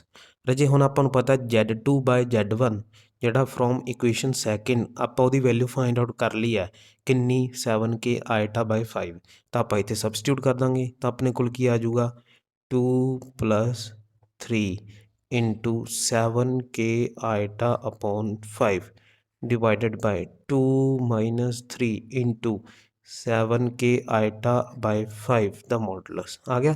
ਹੁਣ ਰਾਜੇ ਆਪਾਂ ਕੀ ਕਰਾਂਗੇ 5 ਐਲਸੀਅਮ ਲੈ ਲਾਂਗੇ ਤੇ ਐਲਸੀਅਮ ਲਵਾਂਗੇ ਤਾਂ 5 ਜਿਹੜਾ ਉਹ ਕੈਂਸਲ ਆਊਟ ਹੋ ਜਾਊਗਾ ਤਾਂ ਆਪਣੇ ਕੋਲ ਕੀ ਬਚਿਆ modulus 10 plus 21k iota divided by 10 minus 21k iota ਆ ਵੈਲਿਊ ਬਚ ਗਈ। ਤਾਂ ਆਪਾਂ ਨੂੰ ਪਤਾ ਹੈ ਕਿ ਪ੍ਰੋਪਰਟੀ ਜਿਹੜੀ ਆਪਾਂ ਪੜ੍ਹੀ ਸੀਗੀ ਮੋਡੂਲਸ ਦੀ ਕਿ ਅਸੀਂ ਮੋਡੂਲਸ ਨੂੰ ਆਪਾਂ ਇੱਦਾਂ ਇਕੱਲੇ ਇਕੱਲੇ ਕਰਕੇ ਵੀ ਜਿਹੜਾ ਨਿਊਮੀਨੇਟਰ ਅਤੇ ਡਿਨੋਮੀਨੇਟਰ ਦੇ ਵਿੱਚ ਲਿਖ ਸਕਦੇ ਹਾਂ। ਰਾਜੇ ਹੁਣ ਮੈਂ ਇੱਥੋਂ ਇੱਕ ਗੱਲ ਤੁਹਾਨੂੰ ਸਮਝਾਉਣਾ ਚਾਹੁੰਦਾ ਵੀ ਐਗਜ਼ਾਮ ਦੇ ਵਿੱਚ ਕੁਝ ਬੱਚੇ ਇਹੋ ਜਿਹੇ ਨੇ ਜਿਨ੍ਹਾਂ ਦਾ ਆਨਸਰ ਜਲਦੀ ਹੋ ਜਾਂਦਾ ਅਤੇ ਕੁਝ ਇਹੋ ਜਿਹੇ ਬੱਚੇ ਨੇ ਜਿਨ੍ਹਾਂ ਦਾ ਆਨਸਰ ਲੇਟ ਸੋਲਵ ਹੁੰਦਾ। ਕੀ ਡਿਫਰੈਂਸ ਆ ਉਹ ਇੱਥੇ ਡਿਫਰੈਂਸ ਪਤਾ ਲੱਗ ਜੂ ਤੁਹਾਨੂੰ। ਡਿਫਰੈਂਸ ਕੀ ਹੈ ਡਿਫਰੈਂਸ ਇਹ ਹੈ ਰਾਜੇ ਕਿ ਜੇ ਤੁਸੀਂ ਮੋਡੂਲਸ ਆਫ 10 plus 21k ਆਇਟਾ ਨੂੰ ਸੋਲਵ ਕਰੋਗੇ ਅਤੇ ਜੇ ਮੋਡੂਲਸ ਆਫ 10 minus 21k ਆਇਟਾ ਨੂੰ ਸੋਲਵ ਕਰੋਗੇ ਕਹਿਣ ਦਾ ਮਤਲਬ ਹੈ ਤੁਸੀਂ ਉੱਪਰਲੇ ਮੋਡੂਲਸ ਨੂੰ ਸੋਲਵ ਕਰ ਲਓ ਨਿਚਲੇ ਮੋਡੂਲਸ ਨੂੰ ਸੋਲਵ ਕਰ ਲਓ ਦੋਨਾਂ ਦੀਆਂ ਵੈਲਿਊਜ਼ ਸੇਮ ਹੀ ਆਉਣਗੀਆਂ ਕਿਉਂਕਿ ਰਾਜੇ ਸਾਨੂੰ ਪਤਾ ਹੈ ਜਦੋਂ ਅਸੀਂ a ਪਲੱਸ ਆਇਟਾ b ਦਾ ਮੋਡੂਲਸ ਕਰੀਏ ਤਾਂ ਉਹ ਬਰਾਬਰ ਹੁੰਦਾ ਹੈ square root of a square plus b square ਦੇ ਅਤੇ ਜਦੋਂ ਅਸੀਂ a ਮਾਈਨਸ ਆਇਟਾ b ਦਾ ਮੋਡੂਲਸ ਕਰੀਏ ਉਹ ਵੀ ਬਰਾਬਰ ਹੁੰਦਾ ਹੈ a square plus b square ਦੇ ਕਿਉਂਕਿ ਅਸੀਂ ਇੱਥੇ ਕੀ ਕਰਦੇ ਹਾਂ ਅਸੀਂ b ਦੀ ਜਗ੍ਹਾ ਮਾਈਨਸ b ਲਿਖਾਂਗੇ ਅਤੇ ਉਹਦਾ ਸਕੇਅਰ ਕਰਾਂਗੇ ਤਾਂ ਉਹ ਆਪਾਂ ਨੂੰ ਸਕੇਅਰ ਕਰਕੇ ਕਿੰਨਾ ਆ ਜਾਊਗਾ b ਸਕੇਅਰ ਹੀ ਆ ਜਾਊਗਾ। ਤਾਂ ਆ ਦੋਨੇ ਵੈਲਿਊਜ਼ ਕੀ ਨੇ ਸੇਮ ਹੀ ਨੇ। ਤਾਂ ਇੱਥੇ ਹੁਣ ਰਾਜੇ ਚਾਹੇ ਮਾਈਨਸ ਲਿਖਿਆ ਹੈ ਚਾਹੇ ਪਲੱਸ ਲਿਖਿਆ ਹੈ ਇਹਨਾਂ ਦੋਨਾਂ ਦਾ ਅਗਰ ਮੋਡੂਲਸ ਖੋਲਾਂਗੇ ਤਾਂ ਉਹ ਕੀ ਆਊਗਾ ਸੇਮ ਹੀ ਆਊਗਾ। ਇਸ ਕਰਕੇ ਦੋਨੇ ਵੈਲਿਊਜ਼ ਜਿਹੜੀਆਂ ਕੱਟ ਹੋ ਕੇ ਕਿੰਨੀ ਆ ਗਈ 1 ਆ ਗਈ। ਇੱਥੇ ਰਾਜੇ ਡੀ ਦੇ ਵਿੱਚ ਨਾ ਸੌਰੀ ਮੈਂ ਗਲਤ ਲਿਖਤਾ ਇੱਥੇ ਹੋਣਾ ਸੀ ਨਨ ਆਫ ਥੀਸ ਤਾਂ ਇਹਦਾ ਆਨਸਰ ਕਿੰਨਾ ਆ ਗਿਆ 1 ਆਪਸ਼ਨ 'ਚ ਤਾਂ ਕਿਤੇ ਹੈ ਨਹੀਂ ਤਾਂ ਆਨਸਰ ਆ ਗਿਆ ਆਪਣੇ ਕੋਲ none of these. 7th question ਹੈ ਸਾਡੇ ਕੋਲ ਕਿ the complex number which satisfy the equation z minus 5 iota divided by z plus 5 iota ਦਾ ਮੋਡੂਲਸ ਬਰਾਬਰ ਹੈ 1 ਦੇ ਲਾਈਜ਼ ਔਨ ਇਹ ਆਪਸ਼ਨ ਹੈ ਸਾਡੇ ਕੋਲ x ਐਕਸਿਸ ਬੀ ਆਪਸ਼ਨ ਹੈ ਸਾਡੇ ਕੋਲ straight line y is equal to 5 ਦੇ ਸੀ ਆਪਸ਼ਨ ਹੈ ਸਰਕਲ ਅਤੇ ਪਾਸਿੰਗ ਥਰੂ ਦਾ ਓਰੀਜਨ ਅਤੇ ਡੀ ਆਪਸ਼ਨ ਹੈ ਸਾਡੇ ਕੋਲ ਨਨ ਆਫ ਥੀਸ। ਜਿਹੜੀ ਇਹ ਆਪਸ਼ਨ ਹੈ ਰਾਜੇ ਉਹ ਕਿਹਾ ਗਿਆ ਦਾ ਐਕਸਿਸ ਆਫ x ਇਹਦਾ ਮਤਲਬ ਹੈ x ਐਕਸਿਸ ਦੀ ਗੱਲ ਕੀਤੀ ਗਈ ਹੈ। ਹੁਣ ਆਪਾਂ ਨੂੰ ਪਤਾ ਰਾਜੇ ਜਦੋਂ ਵੀ ਸਾਡੇ ਕੋਲ ਇਹੋ ਜਿਹਾ ਕੁਐਸਚਨ ਆਉਂਦਾ ਹੈ ਤਾਂ ਮੈਂ ਤੁਹਾਨੂੰ ਦੱਸਿਆ ਸੀ ਕਿ ਆਪਣੇ ਕੋਲ ਅਗਰ ਇਸ ਤਰ੍ਹਾਂ ਦੀ ਫਾਰਮ ਹੋਵੇ z minus z1 divided by z minus z2 ਉਹਦਾ ਮੋਡੂਲਸ ਦਿੱਤਾ ਹੋਵੇ ਕਿਸੇ ਵੈਲਿਊ ਦੇ ਸਪੋਜ਼ k ਦੇ ਤਾਂ ਅਸੀਂ ਕਹਾਂਗੇ ਵੀ ਇਸ 'ਤੇ ਆਪਾਂ ਦੋ k ਦੀ ਵੈਲਿਊਜ਼ ਜਿਹੜੀਆਂ ਉਹ ਆਪਣੇ ਕੋਲ ਪੋਸੀਬਿਲਿਟੀਜ਼ ਨੇ ਜਾਂ ਤਾਂ k ਜਿਹੜਾ ਬਰਾਬਰ ਹੋਵੇਗਾ 1 ਦੇ ਅਤੇ ਜਾਂ ਜਿਹੜਾ k ਜਿਹੜਾ 1 ਦੇ ਬਰਾਬਰ ਨਹੀਂ ਹੋਵੇਗਾ। ਜਿਹੜਾ ਸਾਡੇ ਕੋਲ k ਆ ਉਹ ਨੈਗੇਟਿਵ ਜਿਹੜਾ ਉਹ ਨਹੀਂ ਹੋ ਸਕਦਾ ਕਿਉਂਕਿ ਜਿਹੜੀ ਮੋਡੂਲਸ ਦੀ ਵੈਲਿਊ ਹੈ ਉਹ ਨੈਗੇਟਿਵ ਨਹੀਂ ਹੁੰਦੀ। ਇਸ ਕਰਕੇ ਅਸੀਂ ਕਿਹਾ ਸੀ ਵੀ k ਜਿਹੜਾ ਜਾਂ ਤਾਂ 1 ਹੋਊਗਾ ਜਾਂ ਫਿਰ 1 ਨਹੀਂ ਹੋਊਗਾ ਲੇਕਿਨ ਨੈਗੇਟਿਵ ਨਹੀਂ ਹੋਊਗਾ। ਜਦੋਂ k 1 ਹੈ ਤਾਂ ਆਪਾਂ ਕਿਹਾ ਸੀ ਜਿਹੜਾ ਆਨਸਰ ਹੈ ਸਾਡੇ ਕੋਲ ਕੀ ਹੋਊਗਾ ਸਟ੍ਰੇਟ ਲਾਈਨ ਹੋਊਗਾ ਮਤਲਬ ਇਕੁਏਸ਼ਨ ਆਫ ਲਾਈਨ ਕੀ ਹੋਊਗੀ ਸਟ੍ਰੇਟ ਹੋਊਗੀ ਅਤੇ ਜੇ ਆਪਾਂ ਕਹੀਏ k ਨੋਟ ਇਕੁਅਲ ਟੂ 1 ਹੈ ਤਾਂ ਆਪਾਂ ਕਿਹਾ ਸੀ ਇਕੁਏਸ਼ਨ ਆਫ ਕੀ ਹੋਊਗੀ ਸਰਕਲ ਹੋਊਗੀ। ਹੁਣ ਰਾਜੇ ਇਸ ਕੇਸ ਦੇ ਵਿੱਚ ਸਾਨੂੰ ਜਿਹੜਾ ਹੈ ਆਪਾਂ ਨੂੰ ਗਿਵਨ ਹੈ ਉਹ ਹੈ ਕਿ z minus 5 iota divided by z plus 5 iota ਦਾ ਮੋਡੂਲਸ ਇਜ਼ ਇਕਲ ਟੂ 1 ਦੇ। ਦੂਸਰੀ ਗੱਲ ਜਿਹੜੀ ਮੈਂ ਧਿਆਨ ਰੱਖਣ ਨੂੰ ਕਹੀ ਸੀ ਕਿ ਬਈ ਜਿਹੜਾ z ਹੈ ਇਹਦੇ ਨਾਲ ਜਿਹੜਾ ਕੁਛ ਵੀ ਲੱਗਿਆ ਹੋਣਾ ਨਹੀਂ ਚਾਹੀਦਾ ਕੋਫੀਸ਼ੀਐਂਟ ਜਿਹੜਾ ਉਹ 1 ਹੋਣਾ ਚਾਹੀਦਾ ਤਾਂ ਆਪਾਂ ਇੱਥੇ ਚੈੱਕ ਕਰਨਾ ਵੀ z ਨਾਲ ਕੁਛ ਹੈ ਤਾਂ ਨਹੀਂ ਹੈ ਜੀ। ਦੋਨਾਂ ਤਰਫ ਜਿਹੜਾ z ਨਾਲ ਆਪਣੇ ਕੋਲ ਕੁਛ ਵੀ ਜਿਹੜਾ ਉਹ ਨਹੀਂ ਲੱਗਿਆ ਹੋਇਆ ਤਾਂ ਆਪਾਂ ਇੱਥੇ ਆਹ k ਵਾਲੀ ਕੰਡੀਸ਼ਨ ਜਿਹੜੀ ਆ ਉਹ ਲਗਾ ਸਕਦੇ ਹਾਂ। ਇੱਧਰ ਆਪਾਂ ਨੂੰ ਹੁਣ ਕੀ ਦੇ ਰੱਖਿਆ 1 ਮਤਲਬ k ਦੀ ਵੈਲਿਊ ਕਿੰਨੀ ਦੇ ਰੱਖੀ ਹੈ 1 ਤਾਂ ਆਪਾਂ ਕੀ ਕਹਾਂਗੇ ਅਗਰ k 1 ਹੈ ਤਾਂ ਹੁਣ ਆਪਣੇ ਕੋਲ ਕੀ ਬਣੂਗੀ ਸਟ੍ਰੇਟ ਲਾਈਨ ਬਣੂਗੀ। ਕੀ ਬਣੂਗੀ ਸਟ੍ਰੇਟ ਲਾਈਨ।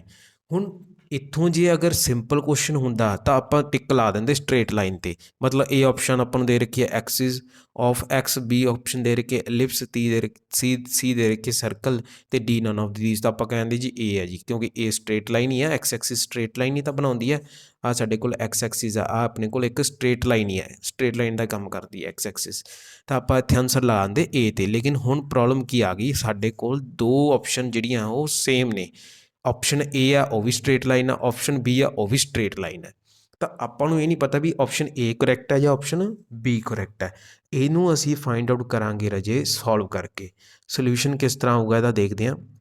ਸੋਲਿਊਸ਼ਨ ਦੇ ਵਿੱਚ ਕੀ ਹੋਊਗਾ ਰਾਜੇ, ਸਭ ਤੋਂ ਪਹਿਲਾਂ ਅਸੀਂ ਲਿਖਾਂਗੇ z minus 5 iota divided by z plus 5 iota is equal to 1 ਦੇ ਰਾਜੇ ਜਦੋਂ ਵੀ ਆਪਣੇ ਕੋਲ ਇਸ ਤਰ੍ਹਾਂ ਦੇ ਕੁਐਸਚਨ ਆ ਜਾਣ ਜਿੱਥੇ ਆਪਾਂ ਸੋਲਿਊਸ਼ਨ ਫਾਈਂਡ ਆਊਟ ਕਰਨਾ ਹੈ, ਦੋ ਆਪਸ਼ਨਾਂ ਇੱਕੋ ਜਿਹੀਆਂ ਨੇ, ਉੱਥੇ ਅਸੀਂ ਚੁੱਪ ਕਰਕੇ z ਦੀ ਜਿਹੜੀ ਵੈਲਿਊ ਆ x plus iota Y fill ਕਰਦੀ ਨੇ ਜਿਹੜੀ ਆਪਾਂ ਨੂੰ ਗਿਵਨ ਦੇ ਵਿੱਚ ਦੇ ਰੱਖੀ ਹੈ। ਜੇ ਨਾ ਵੀ ਦਿੱਤੀ ਹੁਣ ਤਾਂ ਆਪਾਂ z is equal to x plus iota y suppose ਕਰਕੇ ਸੋਲਵ ਕਰ ਦਾਂਗੇ। ਹੁਣ ਮੈਂ ਕੀ ਕਰੂੰਗਾ ਰਾਜੇ, z is equal to x plus iota y ਭਰਨ ਤੋਂ ਪਹਿਲਾਂ ਮੈਨੂੰ ਪਤਾ ਹੈ ਵੀ ਮੋਡੂਲਸ ਜਿਹੜਾ ਉਹ ਮੈਂ ਇਕੱਲੇ ਇਕੱਲੇ ਉੱਪਰ ਵੀ ਲਿਖ ਸਕਦਾ, ਨਿਊਮੀਨੇਟਰ ਦੇ ਉੱਪਰ ਅਲੱਗ, ਡਿਨੋਮੀਨੇਟਰ ਦੇ ਉੱਪਰ ਅਲੱਗ, ਅਤੇ ਮੈਂ ਅਲੱਗ-ਅਲੱਗ ਲਿਖ ਕੇ ਇਹਨੂੰ ਕ੍ਰੋਸ ਮਲਟੀਪਲਾਈ ਵੀ ਜਿਹੜਾ ਕਰ ਸਕਦਾ ਹੈ। ਤਾਂ ਇੱਧਰ ਆ ਜਾਊਗਾ z ਪਲਸ 5 ਆਇਟਾ। ਤਾਂ ਤੁਸੀਂ ਵੀ ਇਹ ਜਿਹੜੇ ਸਟੈਪਸ ਨੇ ਸਕਿਪ ਕਰਨੇ ਨੇ। ਹੁਣ ਮੈਂ ਕੀ ਕਰੂੰਗਾ ਰਾਜੇ, z ਦੀ ਜਗ੍ਹਾ 'ਤੇ ਕੀ ਭਰ ਦੂੰਗਾ x ਪਲਸ ਆਇਟਾ ਵਾਈ, ਕਿਉਂਕਿ ਇਸ ਤੋਂ ਬਿਨਾਂ ਤਾਂ ਮੋਡੂਲਸ ਸੋਲਵ ਹੀ ਨਹੀਂ ਕਰ ਪਾਉਣੇ। z ਮਾਈਨਸ 5 ਆਇਟਾ ਦਾ ਮੋਡੂਲਸ ਕਿਵੇਂ ਸੋਲਵ ਕਰਾਂਗੇ, ਸਾਨੂੰ z ਦੀ ਜਗ੍ਹਾ 'ਤੇ x plus iota Y fill ਕਰਨਾ ਹੀ ਜਿਹੜਾ ਹੈ ਪੈਣਾ ਹੈ। ਤਾਂ ਆਪਣੇ ਕੋਲ ਆ ਗਿਆ x plus iota y minus 5 iota ਦਾ ਮੋਡੂਲਸ ਬਰਾਬਰ ਹੈ x plus iota y plus 5 ਆਇਟਾ modulus ਦੇ। ਹੁਣ ਆਪਾਂ ਕੀ ਕਰਾਂਗੇ, ਰੀਅਲ ਅਤੇ ਇਮੈਜਨਰੀ ਪਾਰਟ ਇਕੱਠੇ ਕਰ ਲਾਂਗੇ, ਰੀਅਲ ਇਕੱਠੇ ਕਰ ਲਾਂਗੇ, ਇਮੈਜਨਰੀ। ਐਕਸ ਨਾਲ ਕੀ ਆਪਣੇ ਕੋਲ ਕੁਝ ਵੀ ਹੈ ਨਹੀਂ, ਰੀਅਲ ਲਿਖ ਲਿਆ। ਇੱਥੋਂ ਆਇਟਾ ਵਾਈ ਮਾਈਨਸ 5 ਆਇਟਾ 'ਚੋਂ ਆਇਟਾ ਕਾਮਨ ਆ ਗਿਆ, ਕਿੰਨਾ ਆ ਗਿਆ ਵਾਈ 5 ਮਾਈਨਸ ਵਾਈ ਮਾਈਨਸ 5 ਦਾ modulus is equal to x plus iota y plus 5 bracket close modulus ਦੇ। ਰਾਜੇ ਹੁਣ ਇੰਨਾ ਮੋਡੂਲਸ ਖੋਲੋਗੇ x plus iota y minus 5 ਦਾ, ਤਾਂ ਉਹ ਆ ਜਾਊਗਾ ਆਪਣੇ ਕੋਲ square root of x square plus y minus 5 ਦੇ ਹੋਲ ਸਕੇਅਰ ਦੇ। ਅਤੇ ਇੱਧਰ ਮੋਡੂਲਸ ਆਪਣੇ ਓਪਨ ਕਰਨ 'ਤੇ ਕੀ ਆ ਜੂ, ਐਕਸ ਸਕੇਅਰ ਵਾਈ ਪਲਸ 5 ਦਾ ਹੋਲ ਸਕੇਅਰ। ਆ ਸਕੇਅਰ ਰੂਟ ਆਪਾਂ ਸਕੇਅਰਿੰਗ ਕਰਨ 'ਤੇ ਕੈਂਸਲ ਆਊਟ ਹੋ ਜਾਣਗੇ ਆਪਣੇ ਕੋਲ ਦੋਨਾਂ ਸਾਈਡ 'ਤੇ, ਸਕੇਅਰ ਤਾਂ ਕੈਂਸਲ ਆਊਟ ਹੀ ਹੋ ਗਏ ਕਿਉਂਕਿ ਆਪਾਂ ਸਕੇਅਰਿੰਗ ਕਰਤੀ। ਹੁਣ ਆਪਾਂ ਕੀ ਕਰਾਂਗੇ, ਇਹਨਾਂ ਦਾ ਕੀ ਕਰਾਂਗੇ, ਵਾਈ ਮਾਈਨਸ 5 ਅਤੇ ਵਾਈ ਪਲਸ 5 ਦਾ ਮੋਡੂਲਸ ਜਿਹੜਾ ਓਪਨ ਕਰ ਦਾਂਗੇ। ਕੀ ਆ ਜੂ, ਸੌਰੀ ਮੋਡੂਲਸ ਨਹੀਂ square, y square plus 25 minus 10 y is equal to x square plus y square plus 25 plus 10 y. X square नाल एक्स स्केयर कैंसल आउट हो गया, वाई स्केयर नाल वाई स्केयर कैंसल आउट हो गया, 25 नाल 25 बचा कि अपने को माइनस 10 वाई, इधर की बचा 10 वाई। मैं माइनस 10 वाई इस तरफ जरा वो लै गया, तो कितना आ गया राजे अपने को 0 is equal to 10 y plus 10 y. 10 y कितना आ गया 20 वाई, तो 20 वाई अपने को किहदे कोल आ गया 0 दे, तो 0 किहदे कोल आ गया वाई दे। वाई कितना आ गया अपने को 0। वाई 0 आउण दा की मतलब है, वाई जिहड़ा अपने कोल इत्थे 0 आ गया, ਇਹਦਾ ਕੀ ਮਤਲਬ ਹੈ, ਇਹਦਾ ਮਤਲਬ ਹੈ ਰਾਜੇ z minus 5 iota divided by z plus 5 iota ਜਿਹੜਾ ਸਾਡੇ ਕੋਲ ਉਹ ਕੀ ਹੈ ਆਪਣੇ ਕੋਲ ਪਿਓਰਲੀ ਰੀਅਲ ਹੈ, ਪਿਓਰਲੀ ਰੀਅਲ ਦੇ ਰੱਖਿਆ, ਮਤਲਬ ਉਹ ਲਾਈ ਕਿੱਥੇ ਕਰਦਾ ਹੈ ਰੀਅਲ ਐਕਸਿਸ ਤੇ, ਪਿਓਰਲੀ ਰੀਅਲ। ਯਾਦ ਕਰੋ ਇੱਥੇ ਆਪਣੇ ਕੋਲ ਆਹ ਆਪਣੇ ਕੋਲ ਹੁੰਦੀ ਸੀ ਐਕਸ ਐਕਸਿਸ, ਆਹ ਹੁੰਦੀ ਸੀ ਵਾਈ ਐਕਸਿਸ। ਅਸੀਂ ਇਸ ਨੂੰ ਕੀ ਕਿਹਾ ਸੀ ਰੀਅਲ ਐਕਸਿਸ, ਅਤੇ ਇਸ ਨੂੰ ਕੀ ਕਿਹਾ ਸੀ ਇਮੈਜਨਰੀ ਐਕਸਿਸ। ਅਤੇ ਜਿਹੜੇ ਆਪਣੇ ਕੋਲ ਪੁਆਇੰਟ ਐਕਸ 'ਤੇ ਨੇ ਜਿਵੇਂ 1 2 ਇਹ ਸਾਰੇ ਕੀ ਨੇ ਰੀਅਲ ਨੇ, ਤਾਂ ਆਪਾਂ ਇਹਨੂੰ ਰੀਅਲ ਐਕਸਿਸ ਦਾ ਨਾਂ ਦਿੱਤਾ ਸੀ। ਤਾਂ ਇਹਦਾ ਜਿਹੜਾ ਆਪਣੇ ਕੋਲ ਆਨਸਰ ਆ ਰਾਜੇ, ਇਹਦਾ ਜਿਹੜਾ ਸੋਲਿਊਸ਼ਨ ਆ ਆਪਣੇ ਕੋਲ ਆ ਆਪਣੇ ਕੋਲ ਕਿੱਥੇ ਲਾਈ ਕਰੂਗਾ, ਉਹ ਲਾਈ ਕਰੂਗਾ ਰੀਅਲ ਐਕਸਿਸ 'ਤੇ। ਤਾਂ ਆਨਸਰ ਕੀ ਆਪਣੇ ਕੋਲ ਆ ਗਿਆ ਆਪਸ਼ਨ ਏ। 8th क्वेश्चन देख लेने राजे, साढ़े को है कि find the value of summation n is equal to 1 to 13 iota n plus iota the power n plus 1। A option अपन दे रखी है आयटा, बी ऑप्शन दे रखी है iota minus 1, C option minus iota तो डी ऑप्शन 0। राजे ये तो अपने को की है बहुत ही ईजी क्वेश्चन है। आप की करा इसके दो पार्ट जोड़े बना लवेंगे किस तरह, summation of n is equal to 1 to 13 iota the power n plus summation of n is equal to 1 to 13 iota the power n plus 1। ਜਦੋਂ ਵੀ ਸਾਡੇ ਕੋਲ ਆਇਟਾ ਤੇ ਐਮਿਸ਼ਨ ਇਸ ਤਰ੍ਹਾਂ ਦਾ ਕੁਐਸਚਨ ਨਜ਼ਰ ਆਵੇ ਤਾਂ ਸਾਡੇ ਦਿਮਾਗ ਦੇ ਵਿੱਚ ਸਭ ਤੋਂ ਪਹਿਲਾਂ ਪ੍ਰੋਪਰਟੀ ਆਉਣੀ ਚਾਹੀਦੀ ਹੈ ਕਿ sum of consecutive powers, sum of four consecutive powers of iota is 0। ਤਾਂ ਆਪਣੇ ਕੋਲ ਆਇਟਾ ਦੀਆਂ 4 ਕੌਨਜ਼ੀਕਿਊਟਿਵ ਪਾਵਰ ਦਾ ਸਮ ਜਿਹੜਾ ਆਪਣੇ ਕੋਲ 0 ਹੁੰਦਾ, ਇਹ ਆਪਣੇ ਕੋਲ ਯਾਦ ਹੋਣਾ ਚਾਹੀਦਾ।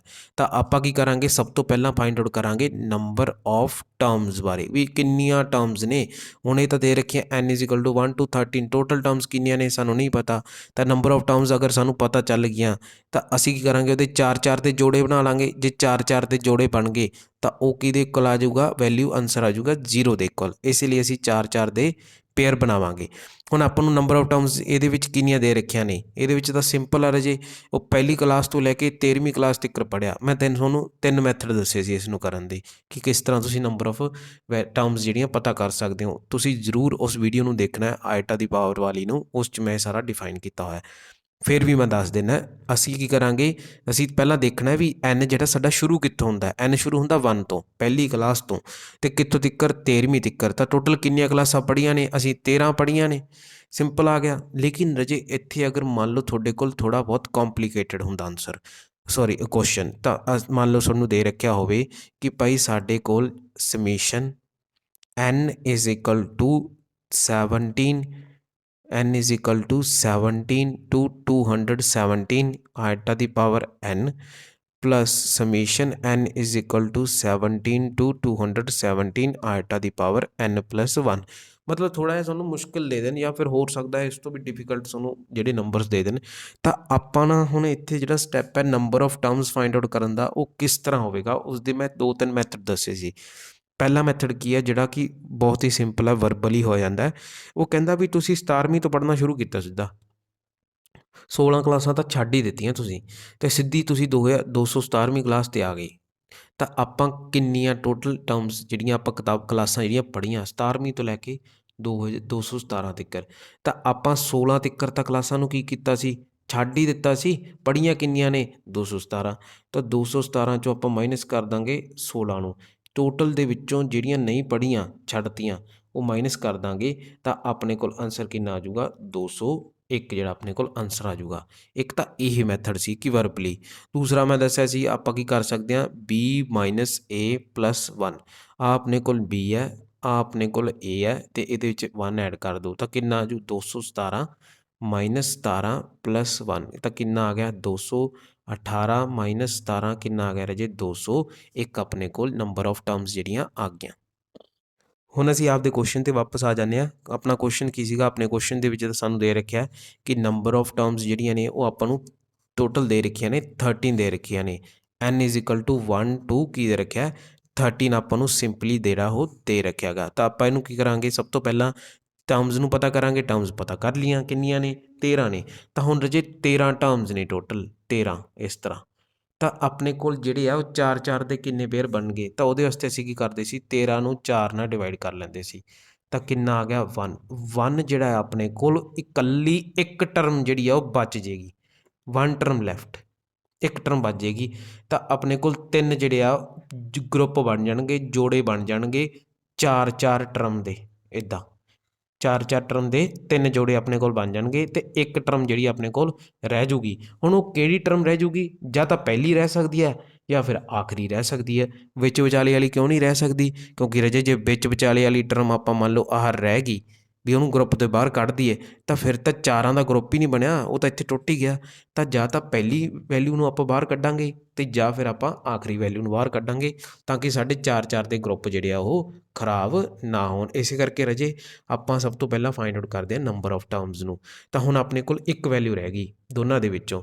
ਇੱਕ ਵੈਲਿਊ ਕੀ, n ਦੀ ਵੈਲਿਊ 1 ਭਰਾਂਗੇ ਤਾਂ ਆਪਣੇ ਕੋਲ ਕਿੰਨਾ ਆ ਗਿਆ, ਆਇਟਾ ਦੀ 1, ਆਇਟਾ ਦੀ 2, ਆਇਟਾ ਦੀ 3, ਇਸ ਤਰ੍ਹਾਂ ਆਇਟਾ ਦੀ 4 ਪਲੱਸ ਅਪ ਟੂ ਸੋ ਐਨ ਆਇਟਾ ਦੀ ਪਾਵਰ 13। ਅਤੇ ਫਿਰ ਆਹ ਵਾਲਾ ਪਲੱਸ ਲਿਖਾਂਗੇ ਇੱਥੇ, ਪਲੱਸ ਫਿਰ ਅੱਗੇ ਕੀ ਲਿਖਾਂਗੇ ਰਾਜੇ, ਆਇਟਾ ਦੀ ਪਾਵਰ n ਦੀ ਜਗ੍ਹਾ 1 ਲਿਖਾਂਗੇ ਇੱਥੇ, ਤਾਂ 1 + 1 ਕਿੰਨਾ ਆ ਗਿਆ, 2, ਆਇਟਾ 3। ਉਸ ਤੋਂ ਬਾਅਦ ਰਾਜੇ ਆਪਣਾ ਕੋਲ n ਦੀ ਵੈਲਿਊ ਕਿੰਨੀ ਹੈ ਜੂ, ਆਇਟਾ 4, ਆਇਟਾ 5 ਅਪ ਟੂ ਸੋ ਐਨ ਕਿੱਥੋਂ ਤੱਕ ਚੱਲੂਗਾ, ਇਹ ਆਇਟਾ 14 ਤੱਕ ਚੱਲੂਗਾ। ਹੁਣ ਰਾਜੇ ਇਹਦੇ ਵਿੱਚ ਵੀ ਇੱਕ ਟਰਮ ਬਚੂਗੀ, ਇਹਦੇ ਵਿੱਚ ਵੀ ਇੱਕ ਟਰਮ ਬਚੂਗੀ।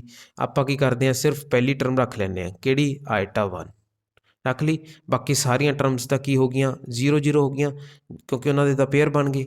ਇਸ ਕੇਸ ਦੇ ਵਿੱਚ ਵੀ ਕੀ ਆਪਾਂ ਕਿਹੜੀ ਟਰਮ ਰੱਖ ਲਈ, ਮੰਨ ਲਓ ਆਇਟਾ ਸਕੇਅਰ ਰੱਖ ਲਈ, ਠੀਕ ਹੈ ਜੀ। ਤਾਂ ਆਪਾਂ ਹੁਣ ਕੀ ਕਰਾਂਗੇ, ਮੈਂ ਤਾਂ ਪਹਿਲੀ ਟਰਮਸ ਰੱਖੀਆਂ ਦੋਨਾਂ ਦੀਆਂ, ਇਹਦੀ ਵੀ ਮੈਂ ਪਹਿਲੀ ਟਰਮ ਰੱਖ ਲਈ, ਇਹਦੀ ਵੀ ਪਹਿਲੀ ਟਰਮ ਰੱਖ ਲਈ। ਤੁਸੀਂ ਕੀ ਕਰਨਾ, ਆਖਰੀ ਟਰਮਸ ਰੱਖ ਕੇ ਦੇਖਣੀ ਆਨਸਰ ਸੇਮ ਹੁੰਦਾ। ਹੁਣ ਹੀ ਦੇਖ ਲੈਂਦੇ ਉਹ ਵੀ ਆਪਾਂ। ਤਾਂ ਆਪਣੇ ਕੋਲ ਕਿੰਨਾ ਬਚ ਗਿਆ, ਆਇਟਾ -1, ਆਪਣੇ ਕੋਲ ਆਇਟਾ -1 ਆਨਸਰ ਆ ਗਿਆ। ਦੇਖਦੇ ਹਾਂ ਰਾਜੇ, ਅਗਰ ਆਪਾਂ ਲਾਸਟ ਵਾਲੀਆਂ ਟਰਮਸ ਰੱਖਦੇ ਤਾਂ ਕੀ ਆਨਸਰ ਸੇਮ ਆਉਣਾ ਸੀ। ਆਹ ਜਿਹੜੀ ਆਪਣੇ ਕੋਲ ਟਰਮ ਹੈ ਰਾਜੇ, ਇਹਦੀ ਵੀ ਇੱਕ ਟਰਮ ਬਚਦੀ ਹੈ ਜਿਹੜੀ ਗਰੁੱਪ ਦੇ ਵਿੱਚ 4-4 ਦੇ ਜੋੜਿਆਂ ਦੇ ਵਿੱਚ ਨਹੀਂ ਆਉਂਦੀ, ਅਤੇ ਇਹਦੀ ਵੀ ਇੱਕ ਟਰਮ ਬਚਦੀ ਹੈ ਜਿਹੜੀ 4-4 ਦੇ ਜੋੜਿਆਂ 'ਚ ਨਹੀਂ ਆਉਂਦੀ। ਤਾਂ ਅਸੀਂ ਕੀ ਕੀਤਾ ਸੀ, ਅਸੀਂ ਪਹਿਲੀਆਂ ਟਰਮ ਰੱਖ ਲਈਆਂ ਦੋਨਾਂ ਦੇ ਵਿੱਚੋਂ, ਅਤੇ ਅਸੀਂ ਕਿਹਾ ਬਾਕੀ ਸਾਰੀਆਂ ਤਾਂ 0 ਹੋ ਜਾਣਗੀਆਂ, ਕਿਉਂਕਿ ਉਹ 4-4 ਦੇ ਜੋੜੇ ਬਣਾ ਲੈਣਗੇ, ਪਾਵਰਾਂ ਦੀ ਜਿਹੜੀ ਕੰਜੀਕਿਊਟਿਵ ਪਾਵਰ ਦੇ ਆਇਟਾ ਦੇ, ਉਹ ਕੀ ਬਣਾ ਲੈਣਗੇ, ਗਰੁੱਪ ਬਣਾ ਲੈਣਗੇ, ਅਤੇ ਉਹਨਾਂ ਦਾ ਜੋੜ 0 ਹੋ ਜਾਊਗਾ। ਹੁਣ ਆਪਾਂ ਕੀ ਕਰਾਂਗੇ, ਲਾਸਟ ਵਾਲੇ ਦੋਨੇ ਜਿਹੜੇ ਆ ਰੱਖ ਕੇ ਦੇਖਾਂਗੇ ਵੀ ਆਨਸਰ ਸੇਮ ਹੁੰਦਾ। ਆਪਣੇ ਕੋਲ ਇੱਥੇ ਬਚਿਆ ਆਇਟਾ 13, ਆਇਟਾ 13 ਆ ਸਾਰਾ ਤਾਂ ਕੀ ਬਣ ਗਿਆ, 0 ਬਣ ਗਿਆ। ਇੱਧਰ ਕੀ ਬਚਿਆ ਆਪਣੇ ਕੋਲ, ਆਇਟਾ 14 ਆ ਸਾਰਾ ਤਾਂ ਕੀ ਹੋ ਗਿਆ, ਆਪਣੇ ਕੋਲ 0 ਹੋ ਗਿਆ, ਪਲੱਸ ਆਇਟਾ ਦੀ ਪਾਵਰ 14। ਤਾਂ ਰਾਜੇ ਹੁਣ ਆਇਟਾ ਦੀ ਪਾਵਰ ਜਿਹੜੀ ਹੈ 13 ਹੈ, ਉਹ ਆਪਣੇ ਕੋਲ ਕਿੰਨਾ ਆ ਗਿਆ, ਆਇਟਾ ਦੀ ਪਾਵਰ 1। ਕਿਉਂ, ਆਇਟਾ ਆਪਣੇ ਕੋਲ ਕੀ ਹੈ, ਸਾਈਕਲਿਕ ਪ੍ਰੋਸੈਸ ਹੈ, ਜਿਹਦੇ ਵਿੱਚ ਅਸੀਂ ਕਿਹਾ ਸੀਗਾ ਕਿ ਜਦੋਂ n ਦੀ ਵੈਲਿਊ ਗ੍ਰੇਟਰ ਦੈਨ 4 ਹੁੰਦੀ ਹੈ, r ਆਪਣੇ ਕੋਲ ਰਿਮਾਈਂਡਰ ਹੁੰਦਾ, ਜਦੋਂ n ਡਿਵਾਈਡਡ ਬਾਈ ਕੀ ਹੁੰਦਾ, 4 ਦੇ ਨਾਲ ਹੁੰਦਾ। ਇਹ ਆਪਾਂ ਰਿਜ਼ਲਟ ਪੜ੍ਹਿਆ ਸੀਗਾ ਕਿਹੜਾ, iota n is equal to iota r ਵਾਲਾ, ਆਹ ਰਿਜ਼ਲਟ ਪੜ੍ਹਿਆ ਸੀ ਅਸੀਂ। ਕਦੋਂ, ਜਦੋਂ n ਗ੍ਰੇਟਰ ਦੈਨ 4 ਹੋਵੇ, ਅਤੇ r ਜਿਹੜਾ ਉਦੋਂ n ਡਿਵਾਈਡਡ ਬਾਈ 4 ਹੁੰਦਾ ਹੈ, ਰਿਮਾਈਂਡਰ ਹੁੰਦਾ। ਤਾਂ 13 ਨੂੰ ਅਗਰ 4 'ਤੇ ਡਿਵਾਈਡ ਕਰਾਂਗੇ, ਰਿਮਾਈਂਡਰ ਕਿੰਨਾ ਬਚੂ, 1 ਬਚੂ। ਆਇਟਾ ਦੀ ਪਾਵਰ 14, ਕਿੰਨਾ ਰਿਮਾਈਂਡਰ ਬਚਿਆ, 2, ਤਾਂ ਕਿੰਨਾ ਆ ਗਿਆ, ਆਇਟਾ -1। ਤਾਂ ਆਨਸਰ ਚੈੱਕ ਕਰੋ, ਸੇਮ ਆਉਂਦਾ ਜੀ। ਤਾਂ ਆਪਣੇ ਕੋਲ ਆਪਸ਼ਨ ਬੀ ਕੀ ਆਪਣੇ ਕੋਲ ਕਰੈਕਟ ਆਪਸ਼ਨ ਹੈ। ਨੈਕਸਟ ਕੁਐਸਚਨ ਹੈ ਸਾਡੇ ਕੋਲ 9th। ਇਸ ਦੇ ਵਿੱਚ ਕਿਹਾ ਗਿਆ ਕਿ ਫਾਈਂਡ ਕਰੋ square root of -9 into square root of -16 into square root of -4 ਦੀ ਵੈਲਿਊ ਨੂੰ। ਤਾਂ ਸੋਲਿਊਸ਼ਨ ਦੇਖ ਲੈਂਦੇ ਹਾਂ ਰਾਜੇ। ਇਹ ਸੋਲਿਊਸ਼ਨ ਉਸੇ ਬੱਚੇ ਨੂੰ ਆਊਗਾ ਜਿਹੜੇ ਬੱਚੇ ਨੇ ਜਿਹੜੀਆਂ ਪ੍ਰੋਪਰਟੀਜ਼ ਪੜ੍ਹੀਆਂ ਨੇ। ਕਿਹੜੀਆਂ ਪ੍ਰੋਪਰਟੀਜ਼ ਸੀ ਕਿ a into square root b ਕਾਹਦੇ ਬਰਾਬਰ ਹੁੰਦਾ, square root of a into b ਦੇ, ਅਤੇ square root of -a into square root of b ਕਾਹਦੇ ਬਰਾਬਰ ਹੁੰਦਾ ਹੈ, ਸਕੁਏਅਰ ਰੂਟ ਆਫ -ab ਦੇ। Square root of a into square root of -b ਕਾਹਦੇ ਬਰਾਬਰ ਹੁੰਦਾ ਹੈ, ਸਕੁਏਅਰ ਰੂਟ ਆਫ -ab ਦੇ। ਹੁਣ ਆਉਂਦੀ ਹੈ ਗੱਲ ਕਿ square root of -a into square root of -b ਕਾਹਦੇ ਬਰਾਬਰ ਹੁੰਦਾ ਹੈ, ਉਹ ਹੁੰਦਾ ਹੈ minus of square root of ab ਦੇ। ਇਹ ਸਾਰਾ ਅਸੀਂ ਜਿਹੜਾ ਉੱਥੇ ਡਿਟੇਲ ਦੇ ਵਿੱਚ ਪੜ੍ਹਿਆ ਸੀ ਰਾਜੇ, ਅਸੀਂ ਆਹ ਸਾਰਾ ਕੰਸੈਪਟ ਜਿਹੜੀ ਲਾਸਟ ਵੀਡੀਓਜ਼ ਦੇ ਵਿੱਚ, ਤਾਂ ਉਸ ਵੀਡੀਓਜ਼ ਨੂੰ ਤੁਸੀਂ ਜ਼ਰੂਰ ਦੇਖਣਾ। ਹੁਣ ਆਪਣੇ ਕੋਲ ਰਾਜੇ ਸਪੋਜ਼ ਆਪਾਂ ਪਹਿਲਾਂ ਇਹਨਾਂ ਦੋਨਾਂ ਨੂੰ ਆਪਸ 'ਚ ਮਲਟੀਪਲਾਈ ਕਰਕੇ ਦੇਖ ਲੈਂਦੇ ਹਾਂ। ਤਾਂ ਫਿਰ ਕੀ ਆ ਗਿਆ ਆਪਣੇ ਕੋਲ, ਉਹ ਆ ਗਿਆ ਆਪਣੇ ਕੋਲ ਕਿ ਆਹੀ ਜਿਹੜਾ ਲਾਸਟ ਵਾਲਾ ਫਾਰਮੂਲਾ ਹੈ ਆਹ ਲਗਾਵਾਂਗੇ, ਕੀ ਬਣ ਗਿਆ, minus of square root of 9 into 16 ਆ ਗਿਆ, ਅਤੇ ਸਕੁਏਅਰ ਰੂਟ ਆਫ -4 ਇੱਦਾਂ ਹੀ ਰਹਿ ਗਿਆ। ਦੂਸਰਾ ਤਰੀਕਾ ਕੀ ਹੈ, ਇਹ ਤਾਂ ਰਾਜੇ ਕੀ ਹੋ ਜਾਊਗਾ, ਤੁਸੀਂ ਇਹਨੂੰ ਮਲਟੀਪਲਾਈ ਕਰੋਗੇ ਫਿਰ ਸੋਲਵ ਕਰੋਗੇ ਤਾਂ ਕੰਪਲੀਕੇਟਡ ਜਿਹਾ ਹੋ ਜਾਊਗਾ। ਦੂਸਰਾ ਮੈਥਡ ਕੀ ਹੈ ਕਿ ਤੁਸੀਂ ਜਿਹੜਾ ਮਾਈਨਸ ਹੈ, ਇਸ ਨੂੰ ਆਪਾਂ ਕੀ ਕਰ ਸਕਦੇ ਹਾਂ, ਸਕੁਏਅਰ ਰੂਟ ਆਫ -1 ਦੀ ਜਗ੍ਹਾ 'ਤੇ ਕੀ ਲਿਖ ਸਕਦੇ ਹਾਂ, ਆਇਟਾ ਨੂੰ ਲਿਖ ਸਕਦੇ ਹਾਂ। ਲੇਕਿਨ ਜਦੋਂ ਵੀ ਤੁਹਾਡੇ ਕੋਲ ਇਸ ਤਰ੍ਹਾਂ ਦੇ ਕੁਐਸਚਨਸ ਆਉਣ ਕਿ ਜਿੱਥੇ ਆਪਣੇ ਕੋਲ ਅੰਦਰ ਜਿਹੜਾ ਮਾਈਨਸ ਹੋਵੇ ਅਤੇ ਉਹਦੀ ਮਲਟੀਪਲਾਈ ਕਰਨੀ ਹੋਵੇ ਦੂਸਰੇ ਨੰਬਰ ਦੇ ਨਾਲ ਜਿਹਦੇ ਵਿੱਚ ਵੀ ਮਾਈਨਸ ਹੋਵੇ, ਤਾਂ ਆਹ ਚੀਜ਼ ਨੂੰ ਜ਼ਰੂਰ ਕੰਸੀਡਰ ਕਰਨਾ ਹੈ ਕਿ ਤੁਸੀਂ ਉਸ ਨੂੰ square root of -a into square root of -b ਨੂੰ ਸਕੁਏਅਰ ਰੂਟ ਆਫ ab ਨਾ ਲਿਖ ਦਿਓ, ਗਲਤੀ ਨਾਲ ਵੀ ਤੁਹਾਡਾ ਆਨਸਰ ਜਿਹੜਾ ਗਲਤ ਹੋ ਜਾਊਗਾ। ਉਹ ਬਰਾਬਰ ਹੁੰਦਾ minus of square root of ab ਦੇ। ਇਹ ਆਪਾਂ ਪ੍ਰੂਵ ਕੀਤਾ ਸੀ। ਹੁਣ ਇੱਥੇ ਕੀ ਕਰਾਂਗੇ ਆਪਾਂ, ਮਾਈਨਸ ਜਿਹੜਾ ਆਪਣੇ ਕੋਲ 9 ਹੈ ਉਹਨੂੰ ਲਿਖ ਸਕਦੇ ਹਾਂ -1 ਇੰਟੂ 9 ਇੰਟੂ ਇਹਨੂੰ ਕੀ ਲਿਖ ਸਕਦੇ ਹਾਂ, -1 ਇੰਟੂ 16 ਲਿਖ ਸਕਦੇ ਹਾਂ, ਅਤੇ -4 ਨੂੰ ਕੀ ਲਿਖ ਸਕਦੇ, -1 ਇੰਟੂ 4 ਲਿਖ ਸਕਦੇ ਹਾਂ। ਤਾਂ ਇੱਥੇ ਕੀ ਆ ਗਿਆ ਰਾਜੇ ਆਪਣੇ ਕੋਲ, -1 into square root of -1 into square root of 9 into square root of -1 into square root of 16 into square root of -1 into square root of 4।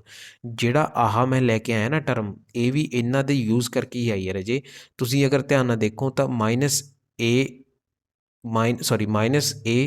Square root into b square root ਕਾਹਦੇ ਬਰਾਬਰ ਆ ਜਾਂਦਾ, -ab ਦੇ ਆ ਰਿਹਾ, ਦੇਖੋ ਆਵਲੀ -a square root into b square root ਕਾਹਦੇ ਬਰਾਬਰ ਹੈ, -ab ਦੇ। ਅਤੇ ਜੇ ਤੁਸੀਂ -1 ਦਾ ਸਕੁਏਅਰ ਰੂਟ ਨੂੰ ਮਲਟੀਪਲਾਈ ਕਰੋਗੇ 9 ਦੇ ਸਕੁਏਅਰ ਰੂਟ ਦੇ ਨਾਲ, ਤਾਂ ਤੁਹਾਡੇ ਕੋਲ ਆਹੀ ਆਨਸਰ ਆਊਗਾ। ਪਰ ਜੇ ਇੱਥੇ ਪਲੱਸ ਹੁੰਦਾ ਤਾਂ ਕੀ ਮੈਂ ਜੇ ਆਪਣੇ ਕੋਲ ਬਾਹਰ ਮਾਈਨਸ ਹੁੰਦਾ, ਇੱਥੇ ਸਪੋਜ਼ ਇੱਥੇ ਮਾਈਨਸ ਆਪਣੇ ਕੋਲ, ਤੇ ਆਪਾਂ ਨੂੰ ਆ ਦੇ ਰੱਖਿਆ। ਤਾਂ ਇੱਥੇ ਹੁਣ ਰਾਜੇ ਆਪਾਂ ਨੂੰ ਪਤਾ ਹੈ ਕਿ ਇਹਨਾਂ ਨੂੰ ਵੱਖ-ਵੱਖ ਕਰਨਾ ਨਾ, ਤਾਂ ਇਹਨਾਂ ਦੋਨਾਂ ਦੇ ਅੱਗੇ ਹੀ ਮਾਈਨਸ ਆਊਗੀ, ਕਿਉਂਕਿ ਜੇ ਦੋਨਾਂ ਅੱਗੇ ਮਾਈਨਸ ਹੈ, ਦੋਨਾਂ ਏ ਬੀ ਦੇ ਅੱਗੇ ਮਾਈਨਸ ਹੈ, ਤਾਂ ਹੀ ਮਾਈਨਸ ਬਾਹਰ ਹੁੰਦੀ ਹੈ। ਤਾਂ ਇਹ ਪ੍ਰੋਪਰਟੀਜ਼ ਦਾ ਜਿਹੜਾ ਧਿਆਨ ਰੱਖਣਾ ਹੈ ਜਦੋਂ ਅਸੀਂ ਕੁਐਸਚਨਸ ਨੂੰ ਸੋਲਵ ਕਰਨਾ, ਉਸ ਟਾਈਮ 'ਤੇ ਸਾਡੇ ਬਹੁਤ ਜ਼ਿਆਦਾ ਇਹ ਯੂਜ਼ਫੁਲ ਹੁੰਦੀਆਂ ਨੇ। ਆਹ ਦੇਖੋ, ਇਸ ਚੀਜ਼ ਦੇ ਵੀ ਦੇਖੋ, -1 ਸਕੇਅਰ ਰੂਟ ਦੀ ਮਲਟੀਪਲਾਈ ਅਗਰ ਸਕੇਅਰ ਰੂਟ 16 ਨਾਲ ਕਰਾਂਗੇ ਤਾਂ ਸਾਡੇ ਕੋਲ ਕਿੰਨਾ ਆਊਗਾ, -16 ਦਾ ਸਕੇਅਰ ਰੂਟ ਆ ਜਾਊਗਾ। ਅਤੇ ਅਗਰ ਅਸੀਂ -1 square route the multiply square root of 4 ਨਾਲ ਕਰਾਂਗੇ ਤਾਂ ਸਾਡੇ ਕੋਲ ਆਂਸਰ ਕਿੰਨਾ ਆ ਜਾਊਗਾ, ਉਹ ਆ ਜਾਊਗਾ ਸਕੇਅਰ ਰੂਟ ਆਫ -4 ਆ ਜਾਊਗਾ। ਤਾਂ ਅਸੀਂ ਪ੍ਰੋਪਰਟੀ ਦਾ ਜਿਹੜਾ ਉਹ ਇਸਤੇਮਾਲ ਕੀਤਾ ਹੈ। ਪ੍ਰੋਪਰਟੀ ਦੀ ਜਿਹੜੀ ਆਪਾਂ ਪ੍ਰੋਪਰਟੀਆਂ ਨੇ, ਇਹਨਾਂ ਨੂੰ ਅਸੀਂ ਇਗਨੋਰ ਨਹੀਂ ਕੀਤਾ, ਇਹਨਾਂ ਦਾ ਯੂਜ਼ ਹੀ ਕੀਤਾ, ਲੇਕਿਨ ਰਿਵਰਸ ਆਰਡਰ ਦੇ ਵਿੱਚ। ਰਿਵਰਸ ਆਰਡਰ ਦੇ ਵਿੱਚ ਇੱਧਰੋਂ ਇੱਧਰ ਚੱਲੀਏ ਗੱਲ, ਇੱਧਰੋਂ ਇੱਧਰ ਚੱਲਿਆ, ਇੱਧਰੋਂ ਇੱਧਰ ਚੱਲੇ ਅਸੀਂ, ਨਾ ਕਿ ਇਸ ਤੋਂ ਇੱਧਰ ਤਰਫ। ਤਾਂ ਇਹ ਚੀਜ਼ ਦਾ ਧਿਆਨ ਰੱਖਣਾ ਕਿ ਪ੍ਰੋਪਰਟੀਜ਼ ਜਿਹੜੀਆਂ ਉਹ ਫੁੱਲਫਿਲ ਹੋਣੀਆਂ ਚਾਹੀਦੀਆਂ। ਨੈਕਸਟ ਕਿੰਨਾ ਆ ਗਿਆ ਰਾਜੇ, ਇਹ ਤਾਂ ਆ ਗਿਆ ਆਇਟਾ, ਇਹ ਕਿੰਨਾ ਆ ਗਿਆ 3, ਇਹ ਵੀ ਆਇਟਾ ਇੰਟੂ 4 ਇੰਟੂ ਆਇਟਾ ਇੰਟੂ 2। ਤਾਂ ਆਪਣੇ ਕੋਲ ਕੀ ਬਚਿਆ, 4 ਤੀਆ 12 ਅਤੇ 2 ਕਿੰਨਾ ਆ ਗਿਆ, 24 ਆਇਟਾ ਕਿਊਬ ਆ ਗਿਆ। ਕਿੰਨਾ ਆ ਗਿਆ, -24 ਆਇਟਾ ਆਂਸਰ ਆ ਗਿਆ ਆਪਣੇ ਕੋਲ। ਨੈਕਸਟ ਕੁਐਸਚਨ ਹੈ ਸਾਡੇ ਕੋਲ ਕੀ, find the square root of 9 + 40 iota. ਤਾਂ ਅਸੀਂ 9 + 40 ਆਇਟਾ ਦਾ ਸਕੇਅਰ ਰੂਟ ਪਤਾ ਕਰਨਾ ਹੈ। ਹੁਣ ਰਾਜੇ ਇਹਦੇ ਵਿੱਚ ਆਪਾਂ ਨੂੰ ਡਾਇਰੈਕਟ ਪੁੱਛਿਆ ਗਿਆ ਸਕੇਅਰ ਰੂਟ, ਤਾਂ ਇਹਦੇ ਵਿੱਚ ਅਸੀਂ 2 ਮੈਥਡ ਲਗਾ ਸਕਦੇ ਹਾਂ। ਮੈਥਡ ਸਾਡੇ ਕੋਲ 3 ਨੇ। ਮੈਥਡ 1 ਸਾਡੇ ਕੋਲ ਕੀ ਸੀਗਾ ਕਿ ਅਸੀਂ ਜਿਹੜਾ ਯੂਜ਼ ਕਰਾਂਗੇ ਪ੍ਰੋਪਰ ਮੈਥਡ ਨੂੰ। ਮੈਥਡ 2 ਸਾਡੇ ਕੋਲ ਕੀ ਸੀਗਾ, ਅਸੀਂ ਕੀ ਕਰਾਂਗੇ, ਬਾਏ ਆਪਸ਼ਨ ਕਰਾਂਗੇ। ਅਤੇ ਮੈਥਡ ਸਾਡੇ ਕੋਲ 3 ਕੀ ਸੀਗਾ, ਮੈਥਡ 3 ਕਹਿੰਦਾ ਵੀ ਅਸੀਂ ਯੂਜ਼ ਕਰ ਸਕਦੇ ਹਾਂ ਸ਼ਾਰਟਕਟ ਨੂੰ। ਹੁਣ ਜੇ ਸ਼ਾਰਟਕਟ ਮੰਨ ਲਓ ਤੁਹਾਡੇ ਕੋਲ ਭੁੱਲ ਗਿਆ, ਅਤੇ ਤੁਹਾਡੇ ਕੋਲ ਜਿਹੜਾ ਕੁਐਸਚਨ ਹੈ ਉਹ ਇਹੀ ਸੇਮ ਕੁਐਸਚਨ ਆ ਜਾਂਦਾ ਐਗਜ਼ਾਮ ਦੇ ਵਿੱਚ, ਪਰ ਸ਼ਾਰਟਕਟ ਨੂੰ ਭੁੱਲਣਾ ਨਹੀਂ ਹੈ। ਸ਼ਾਰਟਕਟ ਨੂੰ ਜਿਵੇਂ ਤਿਵੇਂ ਕਰਕੇ ਤੁਸੀਂ ਪ੍ਰੈਕਟਿਸ ਕਰਕੇ ਯਾਦ ਕਰਨਾ, ਬਹੁਤ ਹੀ ਈਜ਼ੀ ਹੈ। ਤਾਂ ਆਪਾਂ ਕੀ ਕਰਾਂਗੇ, ਬਾਏ ਆਪਸ਼ਨ ਕਰਾਂਗੇ, ਕਿਉਂਕਿ ਹੁਣ ਰਾਜੇ ਆਪਣੇ ਕੋਲ ਡਾਇਰੈਕਟ ਕੁਐਸਚਨ ਆ ਗਿਆ। ਡਾਇਰੈਕਟ ਕੁਐਸਚਨ ਹੈ ਮਤਲਬ ਜਿਹੜਾ ਇਹ ਆਪਸ਼ਨਸ ਨੇ ਇਹਨਾਂ ਦਾ ਸਕੇਅਰ ਕਰਕੇ ਸਾਡੇ ਕੋਲ ਕੀ ਆ ਜਾਵੇਗਾ, ਆਂਸਰ ਆ ਜਾਵੇਗਾ। ਬਾਏ ਆਪਸ਼ਨ ਕਿਵੇਂ ਕਰਾਂਗੇ, ਅਸੀਂ ਸਭ ਤੋਂ ਪਹਿਲਾਂ ਇਹ ਆਪਸ਼ਨ ਲਵਾਂਗੇ 5 + 4 ਆਇਟਾ, ਇਹਦਾ ਕੀ ਕਰਾਂਗੇ ਸਕੇਅਰ। ਜੇ ਸਕੇਅਰ ਕਰਕੇ ਵੈਲਿਊ ਆਪਣੇ ਕੋਲ 9 + 40 ਆਇਟਾ ਆ ਗਈ ਤਾਂ ਆਪਾਂ ਕੀ ਕਵਾਂਗੇ, ਇਹ ਸਾਡੇ ਕੋਲ ਕੀ ਹੈ, ਕਰੈਕਟ ਆਪਸ਼ਨ ਹੈ। a ਸਕੇਅਰ + 4 ਆਇਟਾ ਦਾ whole square +2 × 5 × 4 iota, 25 + 16 iota square plus 80, sorry ਇਹ ਕਿੰਨਾ ਆ ਗਿਆ ਰਾਜੇ, 5 2 40, ਸੌਰੀ 80 ਲਿਖੀ 40 ਆਇਟਾ। ਤਾਂ ਇਹ ਕਿੰਨਾ ਆ ਗਿਆ, 25 - 16 + 40 ਆਇਟਾ। ਤਾਂ ਆਪਣੇ ਕੋਲ ਕਿੰਨਾ ਆ ਗਿਆ, 9 + 40 ਆਇਟਾ, 9 + 40 ਆਇਟਾ ਆ ਗਿਆ। ਤਾਂ ਆਪਣੇ ਕੋਲ ਆਂਸਰ ਜਿਹੜਾ ਉਹ ਆ ਗਿਆ, ਪਹਿਲੀ ਆਪਸ਼ਨ 'ਚ ਹੀ ਆ ਗਿਆ। ਹਾਲਾਂਕਿ ਇੱਦਾਂ ਹੋ ਸਕਦਾ ਕਿ ਤੁਹਾਨੂੰ ਡੀ ਆਪਸ਼ਨ ਜਿਹੜਾ ਆਂਸਰ ਦੇ ਰੱਖਿਆ ਹੋਵੇ ਅਤੇ ਤੁਹਾਨੂੰ ਸਾਰੇ ਆਪਸ਼ਨਸ ਸੋਲਵ ਕਰਨੀਆਂ ਹੋਣ, ਤਾਂ ਤੁਸੀਂ ਕੀ ਕਰਿਆ ਕਰੋ ਰਾਜੇ, ਇੱਕ ਅੰਦਾਜ਼ਾ ਬਣਾ ਲਿਆ ਕਰੋ ਕਿ ਇੱਦਾਂ ਦਾ ਜਿਹੜਾ ਕੁਐਸਚਨ ਹੈ ਉਹਨੂੰ ਜਿਹੜਾ ਸੋਲਵ ਕਰਕੇ ਆਂਸਰ ਕੀ ਆਏਗਾ। ਹੁਣ ਦੇਖੋ, ਜੇ ਆਪਾਂ ਗੱਲ ਕਰੀਏ 5 ਅਤੇ 4 ਆਇਟਾ ਦੀ, ਤਾਂ ਆਪਾਂ ਇਸ ਨੂੰ ਮਤਲਬ ਆਪਦੇ ਦਿਮਾਗ ਦੇ ਵਿੱਚ ਹੀ ਸੋਲਵ ਕਰ ਸਕਦਾ ਕਿ 5 ਸਕੇਅਰ 25, 4 ਆਇਟਾ ਸਕੇਅਰ ਮਤਲਬ 16 ਆਇਟਾ ਸਕੇਅਰ, ਤਾਂ ਉਹ ਮਾਈਨਸ ਦਾ ਜੂ, ਤਾਂ 25 ਅਤੇ 4 16 ਮਾਈਨਸ ਕਰ ਦਾਂਗੇ ਤਾਂ ਆਪਣੇ ਕੋਲ 19 ਜਿਹੜਾ ਉਹ ਬਣ ਰਿਹਾ। ਔਰ ਤੁਸੀਂ ਦੇਖੋਗੇ ਤਾਂ 19 ਜਿਹੜਾ ਰਾਜੇ ਉਹ ਤਿੰਨੇ ਆਪਸ਼ਨ 'ਚ ਹੀ 9 ਜਿਹੜਾ ਉਹ ਤਿੰਨੇ ਆਪਸ਼ਨ 'ਚ ਹੀ ਬਣ ਰਿਹਾ। 25 'ਚੋਂ 16 ਮਾਈਨਸ ਜਿਹੜਾ ਉਹ ਤਿੰਨੇ ਆਪਸ਼ਨ ਦੇ ਵਿੱਚ ਹੀ ਹੋ ਰਿਹਾ। ਤੇਰਾ ਮਤਲਬ ਆਪਾਂ ਨੂੰ ਤਿੰਨੇ ਆਪਸ਼ਨ ਹੀ ਜਿਹੜੀਆਂ ਉਹ ਸੋਲਵ ਕਰਨੀਆਂ ਪੈਣਗੀਆਂ, ਕਿਉਂਕਿ a ਸਕੇਅਰ + b ਸਕੇਅਰ ਹੋਣਾ ਗਾ। ਤਾਂ ਇੱਥੇ ਵੀ ਬਣੂਗਾ ਆਪਣੇ ਕੋਲ 16 ਆਇਟਾ ਸਕੇਅਰ, ਇੱਥੇ ਵੀ ਆਪਣੇ ਕੋਲ 16 ਆਇਟਾ ਸਕੇਅਰ, ਇੱਥੇ ਵੀ 16 ਆਇਟਾ ਸਕੇਅਰ, ਇੱਥੇ ਵੀ 25 ਬਣੂ, ਇੱਥੇ ਵੀ 25 ਬਣੂ, ਇੱਥੇ ਵੀ 25 ਬਣੂ। ਤਾਂ ਤਿੰਨੇ ਆਪਸ਼ਨ ਦੇਖ ਲਓ, ਹੁਣ ਆਪਾਂ ਨੂੰ ਚੈੱਕ ਕਰਨੀਆਂ ਪੈਣਗੀਆਂ, ਫਿਰ ਜਾ ਕੇ ਇਹ ਆਪਾਂ ਇਹਦਾ ਆਂਸਰ ਕੱਢਾਂਗੇ। ਤਾਂ ਬਾਏ ਆਪਸ਼ਨ ਜਿਹੜਾ ਰਾਜੇ ਉਹ ਥੋੜ੍ਹਾ ਕਈ ਵਾਰ ਲੈਂਥੀ ਵੀ ਹੋ ਜਾਂਦਾ, ਲੇਕਿਨ ਬਾਏ ਆਪਸ਼ਨ ਦੇ ਨਾਲ ਇਹ ਹੁੰਦਾ ਕਿ ਤੁਸੀਂ ਮੈਥਡ 1 ਦੇ ਨਾਲੋਂ ਜਲਦੀ ਕਰ ਦੋਗੇ। ਅਤੇ ਜੇ ਤੁਹਾਨੂੰ ਪਤਾ ਹੈਗਾ ਸ਼ਾਰਟਕਟ, ਤਾਂ ਸ਼ਾਰਟਕਟ ਜਿਹੜਾ ਉਹ ਤੁਸੀਂ ਜਸਟ 2 ਸਟੈਪ ਦੇ ਵਿੱਚ ਹੀ ਜਿਹੜਾ ਉਸਨੂੰ ਕਰ ਲਓਗੇ। ਤਾਂ ਤੁਸੀਂ ਇਹਨੂੰ ਸ਼ਾਰਟਕਟ ਦੇ ਨਾਲ ਵੀ ਕਰਕੇ ਦੇਖੋ। 11th ਕੁਐਸਚਨ ਦੇਖ ਲੈਂਦੇ ਹਾਂ, ਸਾਡੇ ਕੋਲ ਕੀ ਹੈ। 11th ਕੁਐਸਚਨ ਹੈ the inequality Z - 4 iota Z - 4 modulus is less than Z - 2 modulus ਰਿਪਰੈਜ਼ੈਂਟਸ।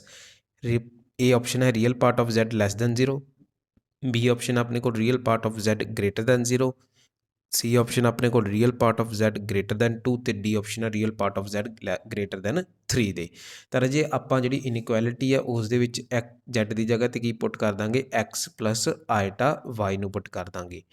Lace than x plus iota y minus 2 modulus ਦੇ। ਹੁਣ ਆਪਾਂ ਕੀ ਕਰਾਂਗੇ, ਰੀਅਲ ਅਤੇ ਇਮੈਜਨਰੀ ਪਾਰਟ ਇਕੱਠੇ ਕਰਕੇ ਲਿਖ ਲਾਂਗੇ। ਰੀਅਲ ਪਾਰਟ ਨੂੰ ਰੀਅਲ ਪਾਰਟ ਨਾਲ ਲਿਖ ਲਾਂਗੇ ਅਤੇ ਇਮੈਜਨਰੀ ਪਾਰਟ ਨੂੰ ਇਮੈਜਨਰੀ ਪਾਰਟ ਨਾਲ ਕਰ ਲਾਂਗੇ। ਹੁਣ ਇੱਥੇ ਆਪਣੇ ਕੋਲ ਕੀ ਹੈ, x ਮਾਈਨਸ 2 ਪਲਸ ਆਈਟਾ ਵਹੀ ਆ ਗਿਆ, ਰੀਅਰੇਂਜ ਕਰਕੇ ਲਿਖ ਲਿਆ ਮੈਂ ਜਸਟ। -4 ਨੂੰ x ਨਾਲ ਲਿਖ ਲਿਆ, -2 ਨੂੰ x ਨਾਲ ਲਿਖ ਲਿਆ। ਹੁਣ ਆਪਾਂ ਕੀ ਕਰਾਂਗੇ, ਮੋਡੂਲਸ ਨੂੰ ਜਿਹੜਾ ਹੈ ਉਹ ਓਪਨ ਕਰ ਦਾਂਗੇ ਤਾਂ ਆਪਣੇ ਕੋਲ ਕੀ ਆ ਜੂ, x-4 ਦਾ whole square plus y square is less than modulus of x-2 ਦਾ whole square plus y square. ਅਤੇ ਆਪਾਂ ਕਰਾਂਗੇ ਸਕੇਅਰਿੰਗ ਕਰ ਦਾਂਗੇ ਰਾਜੇ ਬੋਥ ਸਾਈਡਸ 'ਤੇ, ਤਾਂ ਆਪਣੇ ਕੋਲ ਕੀ ਬਚ ਗਿਆ, ਆਪਣੇ ਕੋਲ ਬਚ ਗਿਆ x-4 ਦਾ whole square plus y square less than x-2 ਦਾ whole square plus y square ਦੇ। ਹੁਣ ਆਪਾਂ ਕੀ ਕਰਾਂਗੇ, x-4 ਦਾ ਹੋਲ ਸਕੇਅਰ ਓਪਨ ਕਰਾਂਗੇ ਤਾਂ ਆਪਣੇ ਕੋਲ ਬਣ ਜੂ x square plus 16 minus 8x plus y square is less than x square plus 4 minus 4x plus y square ਦੇ। x ਸਕੇਅਰ ਨਾਲ x square cancel out, y square ਨਾਲ ਵਾਈ ਸਕੇਅਰ ਕੈਂਸਲ ਆਊਟ। ਆਪਣੇ ਕੋਲ ਬਚਿਆ 16 minus 8x is less than 4 minus 4x ਦੇ। ਆਪਾਂ ਕਰਾਂਗੇ ਰਾਜੇ ਦੋਨਾਂ ਸਾਈਡ 'ਤੇ 4 ਨੂੰ ਕੀ ਕਰ ਦਾਂਗੇ, ਸਬਟਰੈਕਟ ਕਰ ਦਾਂਗੇ ਤਾਂ ਆਪਣੇ ਕੋਲ ਬਚੂ 12 minus 8x is less then minus 4x ਦੇ। ਦੋਨਾਂ ਸਾਈਡ 'ਤੇ ਆਪਾਂ ਕੀ ਕਰਾਂਗੇ, 4x ਨੂੰ ਐਡ ਕਰ ਦਾਂਗੇ ਤਾਂ ਆਪਣੇ ਕੋਲ ਬਚਿਆ 12 minus 4x is less than 0। ਹੁਣ ਆਪਾਂ ਕੀ ਕਰਾਂਗੇ ਰਾਜੇ, ਆਪਾਂ 4x ਨੂੰ ਦੋਨਾਂ ਸਾਈਡ 'ਤੇ ਐਡ ਕਰ ਦਾਂਗੇ। 12 ਲੈਸ ਦੈਨ 4x ਆ ਗਿਆ, ਡਿਵਾਈਡ ਕਰ ਦਾਂਗੇ 4 ਨੂੰ ਦੋਨਾਂ ਸਾਈਡਸ 'ਤੇ ਤਾਂ ਆਪਣੇ ਕੋਲ ਕੀ ਬਚੂਗਾ, x is greater than 3। x ਆਪਣੇ ਕੋਲ ਕੀ ਹੁੰਦਾ ਹੈ, ਰੀਅਲ ਪਾਰਟ, ਤਾਂ ਰੀਅਲ ਪਾਰਟ ਆਫ z ਜਿਹੜਾ ਆਪਣੇ ਕੋਲ ਗ੍ਰੇਟਰ ਦੈਨ ਕੀ ਆ ਗਿਆ, 3 ਦੇ ਆ ਗਿਆ। ਤਾਂ ਡੀ ਆਪਸ਼ਨ ਜਿਹੜੀ ਆਪਣੇ ਕੋਲ ਕਰੈਕਟ ਹੈ। 12th ਕੁਐਸਚਨ ਆ ਸਾਡੇ ਕੋਲ, ਕਹਿੰਦੇ ਅਗਰ ਆਪਣੇ ਕੋਲ ਓਮੇਗਾ ਜਿਹੜਾ ਨਾਨ ਰੀਅਲ ਕਿਊਬ ਰੂਟ ਹੈ ਯੂਨਿਟੀ ਦਾ, ਜੋ ਕਿ ਸਾਨੂੰ ਆਲਰੇਡੀ ਪਤਾ ਹੈ, ਤਾਂ ਕਹਿੰਦੇ ਵੀ 1 plus omega minus omega square ਦੀ ਪਾਵਰ 7 ਦੀ ਜਿਹੜੀ ਵੈਲਿਊ ਅਸੀਂ ਫਾਈਂਡ ਆਊਟ ਕਰਨੀ ਹੈ। ਸਾਡੇ ਕੋਲ ਆਪਸ਼ਨਸ ਦੇ ਰੱਖੇ ਨੇ 128 omega minus 128 omega, 128 omega square ਅਤੇ ਮਾਈਨਸ 128 ਓਮੇਗਾ ਸਕੇਅਰ। ਤਾਂ ਰਾਜੇ ਇਹ ਜਿਹੜੇ ਕੁਐਸਚਨਸ ਨੇ ਇਹ ਪ੍ਰੋਪਰਟੀਜ਼ ਦੇ ਨਾਲ ਹੀ ਸੋਲਵ ਹੁੰਦੇ ਨੇ। ਕਿਊਬ ਰੂਟ ਦੀਆਂ ਜਿਹੜੇ ਪ੍ਰੋਪਰਟੀਜ਼ ਨੇ ਉਹਦੇ ਉੱਤੇ ਸਾਡੀ ਕਮਾਂਡ ਜੇ ਚੰਗੀ ਹੈ ਤਾਂ ਇਹ ਕੁਐਸਚਨ ਜਿਹੜੇ ਆ ਉਹ ਈਜ਼ੀਲੀ ਸੋਲਵ ਹੋ ਜਾਂਦੇ ਨੇ। ਹੁਣ ਸਾਨੂੰ ਪਤਾ ਹੈ ਕਿ ਜਿਹੜਾ sum of cube roots of unity ਹੈ ਉਹ ਕਾਹਦੇ ਬਰਾਬਰ ਹੁੰਦਾ ਹੈ, ਉਹ ਬਰਾਬਰ ਹੁੰਦਾ ਹੈ 0 ਦੇ। ਤਾਂ ਇੱਥੋਂ ਅਸੀਂ ਕੀ ਕਹਿ ਸਕਦੇ ਹਾਂ, ਕੁਐਸਚਨ ਦੇ ਵਿੱਚ ਅਸੀਂ ਦੇਖ ਕੇ 1 ਪਲਸ ਓਮੇਗਾ ਦੀ ਜਿਹੜੀ ਵੈਲਿਊ ਹੈ ਉਹ ਅਸੀਂ ਲਿਖ ਸਕਦੇ ਹਾਂ ਕਾਹਦੇ ਬਰਾਬਰ, ਮਾਈਨਸ ਓਮੇਗਾ ਸਕੇਅਰ ਦੇ। ਤਾਂ ਕੁਐਸਚਨ ਦੇ ਵਿੱਚ 1 plus omega minus omega square ਦੀ ਪਾਵਰ 7 ਕਾਹਦੇ ਇਕੁਅਲ ਆ ਜਾਏਗਾ, ਉਹ ਆ ਜਾਏਗਾ minus omega square minus omega square ਦੀ ਪਾਵਰ 7 ਦੇ। ਤਾਂ ਆਪਣੇ ਕੋਲ ਆ ਗਿਆ -2 ਓਮੇਗਾ ਸਕੇਅਰ ਦੀ ਪਾਵਰ 7, -2 ਦੀ ਪਾਵਰ 7 ਅਤੇ ਓਮੇਗਾ ਦੀ ਪਾਵਰ ਕਿੰਨੀ ਆ ਗਈ ਰਾਜੇ, 14। ਓਮੇਗਾ ਆਪਾਂ ਨੂੰ ਪਤਾ ਇੱਕ ਸਾਈਕਲਿਕ ਫੰਕਸ਼ਨ ਹੈ ਜਿਹਦੀ ਵੈਲਿਊ ਜਿਹੜੀ ਆ ਉਹ 3 ਤੋਂ ਬਾਅਦ ਜਿਹੜੀ ਉਹ ਕੀ ਹੋਣ ਲੱਗ ਜਾਂਦੀ ਹੈ, ਰਿਪੀਟ ਹੋਣ ਲੱਗ ਜਾਂਦੀ ਹੈ। ਤਾਂ ਸਾਨੂੰ ਪਤਾ ਹੈ ਕਿ ਜਦੋਂ n ਜਿਹੜਾ ਹੈ ਗ੍ਰੇਟਰ ਦੈਨ 3 ਹੈ ਤਾਂ ਉਦੋਂ ਓਮੇਗਾ ਦੀ n ਬਰਾਬਰ ਹੁੰਦਾ ਹੈ ਓਮੇਗਾ ਦੇ r ਦੇ। ਆਹ ਆਪਾਂ ਰਿਜ਼ਲਟ ਜਿਹੜਾ ਪੜ੍ਹਿਆ ਸੀ ਅਤੇ ਆਪਣੇ ਕੋਲ r ਕੀ ਆ, r ਰਿਮਾਈਂਡਰ ਹੈ ਕਦੋਂ, ਜਦੋਂ n ਨੂੰ ਡਿਵਾਈਡ ਕੀਤਾ ਹੋਇਆ ਕਿਹਦੇ ਨਾਲ, 3 ਦੇ ਨਾਲ। ਹੁਣ ਰਾਜੇ ਆਪਣੇ ਕੋਲ n ਕਿੰਨਾ ਹੈ, 14, 14 ਨੂੰ ਅਗਰ 3 ਨਾਲ ਡਿਵਾਈਡ ਕਰਾਂਗੇ ਤਾਂ ਰਿਮਾਈਂਡਰ ਕਿੰਨਾ ਬਚੂਗਾ, 2 ਬਚੂਗਾ। ਤਾਂ ਆਨਸਰ ਕਿੰਨਾ ਆ ਗਿਆ, -2 ਦੀ ਪਾਵਰ 7 ਓਮੇਗਾ ਦੀ ਪਾਵਰ 2 ਆਪਣੇ ਕੋਲ ਆਨਸਰ ਆ ਗਿਆ। ਲੇਕਿਨ ਸਾਡਾ ਆਨਸਰ ਜਿਹੜਾ ਉਹ ਇੱਥੇ ਖਤਮ ਨਹੀਂ ਹੁੰਦਾ, ਸਾਨੂੰ ਕੀ ਹੈ ਜਿਹੜੇ ਆਪਸ਼ਨਸ ਦੇ ਰੱਖੇ ਨੇ ਉਹਨਾਂ ਨਾਲ ਇਹਨੂੰ ਮੈਚ ਕਰਨਾ ਪੈਣਾ। ਤਾਂ ਸਾਡਾ ਆਨਸਰ ਕੀ ਆ ਗਿਆ, -2 ਦੀ ਪਾਵਰ 7 ਓਮੇਗਾ ਸਕੇਅਰ। ਤਾਂ ਆਪਾਂ -2 ਦੀ ਪਾਵਰ 7 ਕਿੰਨਾ ਆ ਜਾਊਗਾ ਰਾਜੇ, ਉਹ ਆ ਜਾਊਗਾ -128 ਨਾਲ ਕੀ ਆ ਗਿਆ, ਓਮੇਗਾ ਸਕੇਅਰ। ਤਾਂ ਕਿਹੜੀ ਆਪਸ਼ਨ ਕਰੈਕਟ ਆ ਆਪਣੇ ਕੋਲ, ਆਪਸ਼ਨ ਡੀ ਜਿਹੜਾ ਸਾਡਾ ਕਰੈਕਟ ਆਨਸਰ ਹੈ। ਨੈਕਸਟ ਕੁਐਸਚਨ ਹੈ ਜੀ ਸਾਡੇ ਕੋਲ ਕਿ complex number 1 + 2 iota divided by 1 - iota lies in. ਤਾਂ ਅਸੀਂ ਦੱਸਣਾ ਵੀ ਜਿਹੜਾ ਇਹ ਕੰਪਲੈਕਸ ਨੰਬਰ ਹੈ ਉਹ ਕਿਹੜੇ ਕੁਆਡਰੈਂਟ 'ਚ ਜਿਹੜਾ ਲਾਈ ਕਰਦਾ ਹੈ। ਤਾਂ ਅਸੀਂ ਕੀ ਕਰਾਂਗੇ, ਸਭ ਤੋਂ ਪਹਿਲਾਂ ਲਿਖ ਲਾਂਗੇ 1 + 2 ਆਈਟਾ ਅਪੋਨ 1 - ਆਈਟਾ ਨੂੰ। ਤਾਂ ਰਾਜੇ ਅਸੀਂ ਹੁਣ ਕੀ ਕਰਾਂਗੇ, ਅਸੀਂ ਇਸ ਨੂੰ ਸਿੰਪਲੀ ਕੀ ਕਰ ਦਾਂਗੇ, ਰੈਸ਼ਨਲਾਈਜ਼ ਕਰ ਦਾਂਗੇ, ਜਾਂ ਫਿਰ ਅਸੀਂ ਕੀ ਕਰਾਂਗੇ 1 - ਆਈਟਾ ਦਾ ਜਿਹੜਾ ਕੰਜੂਗੇਟ ਆ ਉਹਦੇ ਨਾਲ ਇਸ ਨੂੰ ਕੀ ਕਰ ਦਾਂਗੇ, ਮਲਟੀਪਲਾਈ ਅਤੇ ਡਿਵਾਈਡ ਕਰ ਦਾਂਗੇ। ਸਾਡੇ ਕੋਲ ਕੀ ਆ ਜੂ 1 + 2 ਆਈਟਾ into 1 + iota divided by 1 - ਆਈਟਾ into 1 + ਆਈਟਾ। Conjugate ਨਾਲ ਸਾਈਨ ਜਿਹੜਾ ਸਾਨੂੰ ਪਤਾ ਹੈ ਚੇਂਜ ਹੋ ਜਾਂਦਾ। ਇਹੀ ਰੈਸ਼ਨਲਾਈਜ਼ ਕਰਕੇ ਤੁਹਾਡੇ ਕੋਲ ਆਉਣਾ ਸੀ। ਤਾਂ ਰਾਜੇ ਤੁਸੀਂ ਰੈਸ਼ਨਲਾਈਜ਼ ਵੀ ਕਰ ਸਕਦੇ ਹੋ, ਕਹਿ ਸਕਦੇ ਹੋ ਕਿ ਅਸੀਂ ਰੈਸ਼ਨਲਾਈਜ਼ ਕੀਤਾ, ਜਾਂ ਫਿਰ ਤੁਸੀਂ ਕੰਜੂਗੇਟ ਨਾਲ ਡਿਨੋਮੀਨੇਟਰ ਦੇ ਮਲਟੀਪਲਾਈ ਅਤੇ ਡਿਵਾਈਡ ਵੀ ਕਰ ਸਕਦੇ ਹੋ, ਇੱਕੋ ਹੀ ਗੱਲ ਹੈ। ਤਾਂ ਰਾਜੇ ਆਪਣੇ ਕੋਲ ਨੀਚੇ ਕੀ ਆ ਗਿਆ, ਸਾਨੂੰ ਪਤਾ x - iota y into x + iota y ਕਾਹਦੇ ਬਰਾਬਰ ਹੁੰਦਾ ਹੈ, x square plus y square ते एक्स कितना साडे कोल 1 1 स्केयर ते वाई कितना है वो भी 1 है तो 1 स्केयर प्लस 1 स्केयर साडे कोल की आ गया आंसर आ गया डिनोमीनेटर दे विच। उपर की आ गया राजे उपर असीं की करांगे मल्टीप्लाई तो उपर आ जाऊगा अपने कोल 1 plus eta plus 2 eta plus 2 eta square तो साडे कोल आ गया राजे 2 आयटा स्केयर सानू पता किहदे इक्वल हुंदा है -1 दे तो अपने कोल आंसर कितना आ गया 1 plus 2 eta plus eta 3 eta -2 divided by 2 आ गया तो इत्थों कितना आ गया राजे 1 -1 प्लस 3 आयटा तो नीचे कितना आ गया अपने कोल 2 आ गया। हुण असीं इसनूं किस तरह लिख सकते हैं असीं इसनूं लिख सकते हैं -1/2 प्लस 3 आयटा बाय 2 दे इक्वल जिहड़ा असीं लिख सकते हैं। तो राजे अपने कोल एक्स जिहड़ा अपने कोल की आ रहा नैगेटिव आ रहा तो वाई की आ रहा अपने कोल पॉजिटिव आ रहा तो एक्स नैगेटिव तो वाई जिहड़ा अपने कोल की आवे पॉजिटिव किहड़े क्वाड्रेंट च हुंदा है वो हुंदा है सैकेंड दे विच। इत्थे एक्स नैगेटिव हुंदा ते वाई की हुंदा है पॉजिटिव। अपना आंसर की आ गया ऑप्शन ए। नैक्सट क्वेश्चन है साडे कोल कि find the value of Z conjugate +1 into Z conjugate -1 if Z is equal to 3 plus iota. तो यदा सोल्यूशन देख लेने राजे किस तरह होएगा। सोल्यूशन दे विच असीं की करांगे सब तो पहला Z की जिहड़ी वैल्यू है सानू पता वो कितनी है 3 प्लस आयटा दे रखी है तो Z का जिहड़ा कंजुगेट है वो किहदे बराबर होवेगा वो बराबर होवेगा आयटा तो साइन चेंज करन ते असीं जिहड़ी वैल्यू लिखांगे 3 माइनस आयटा दे। सानू पता है कि डूअल या फिर कंजुगेट ऑफ कंपलैक्स नंबर की हुंदा है वो हुंदा राजे कि असीं आयटा का जिहड़ा साइन चेंज कर देंगे तो वो अपने कोल कंजुगेट या फिर डूअल आ जाएगा गिवन कंपलैक्स नंबर दे। तो हुण राजे आपां की करना है Z conjugate +1 into Z conjugate -1 find out करना है। सानू पता Z कंजुगेट की वैल्यू कितनी है 3 माइनस आयटा तो अपने कोल कितना आ गया 3 माइनस आयटा +1 तो कितना आ जाऊगा 4 माइनस आयटा के बराबर। तो राजे साडे कोल Z कंजुगेट -1 किहदे इक्वल आ गया वो आ गया अपने कोल 3 माइनस आयटा -1 दे तो कितना आ गया राजे 2 माइनस आयटा के इक्वल। तो हुण असीं जस्ट इत्थे की करना है मल्टीप्लाई करना है 4 माइनस आयटा नूं 2 माइनस आयटा दे नाल तो कितना आ जाऊगा 8 -4 eta -2 eta plus eta square तो कितना आ गया राजे 8 -6 आयटा -1 तो ये कितना आ गया अपने कोल 7 -6 आयटा आंसर आ गया। 15th क्वेश्चन साडे कोल है राजे कि if A and B are positive real numbers then square root of -a into square root of -b is equal to. तो राजे देखने ਨੂੰ ਤਾਂ ਇਹ ਆਪਣੇ ਕੋਲ ਉਹੀ ਪ੍ਰੋਪਰਟੀਜ਼ ਆ ਗਈਆਂ ਲੇਕਿਨ ਰਾਜੇ ਕਈ ਵਾਰ ਕੀ ਹੁੰਦਾ ਸਾਡੇ ਕੋਲ ਆਪਸ਼ਨਸ ਜਿਹੜੀਆਂ ਥੋੜੀਆਂ ਆਈਆਂ ਚੇਂਜ ਕਰਕੇ ਪਾ ਦਿੰਦੇ ਨੇ। ਹੁਣ ਸਾਨੂੰ ਪਤਾ ਹੈ ਕਿ square root of -a into square root of -b ਜਿਹੜਾ ਬਰਾਬਰ ਹੈ minus square root of AB ਦੇ। ਲੇਕਿਨ ਕਈ ਵਾਰ ਬੱਚੇ ਕੀ ਕਰਦੇ ਨੇ ਡਾਇਰੈਕਟ ਰੱਟੇ ਲਾ ਲੈਂਦੇ ਨੇ ਤੇ ਇਹ ਨਹੀਂ ਪਤਾ ਹੁੰਦਾ ਵੀ ਇਹ ਪ੍ਰੋਪਰਟੀ ਬਣੀ ਕਿਵੇਂ ਹੈ। ਤਾਂ ਸਾਨੂੰ ਪਤਾ ਰਾਜੇ ਸਕੇਅਰ ਰੂਟ ਆਫ -a ਨੂੰ ਅਸੀਂ ਲਿਖ ਸਕਦੇ ਹਾਂ -1 ਇੰਟੂ a ਦੇ ਬਰਾਬਰ ਤੇ ਸਕੇਅਰ ਰੂਟ ਆਫ -b ਨੂੰ ਅਸੀਂ ਲਿਖ ਸਕਦੇ ਹਾਂ -1 ਇੰਟੂ b ਦੇ ਬਰਾਬਰ। ਤਾਂ ਇੱਥੋਂ ਸਾਡੇ ਕੋਲ ਕੀ ਆ ਗਿਆ ਸਕੇਅਰ ਰੂਟ ਆਫ -1 ਨੂੰ ਅਸੀਂ ਕੀ ਲਿਖ ਲਿਆ ਆਇਟਾ ਤੇ ਆਪਣੇ ਕੋਲ ਕੀ ਬਚ ਗਿਆ square root of a multiply by iota. तो इधर की बच गया अपने को square root of b multiply by eta.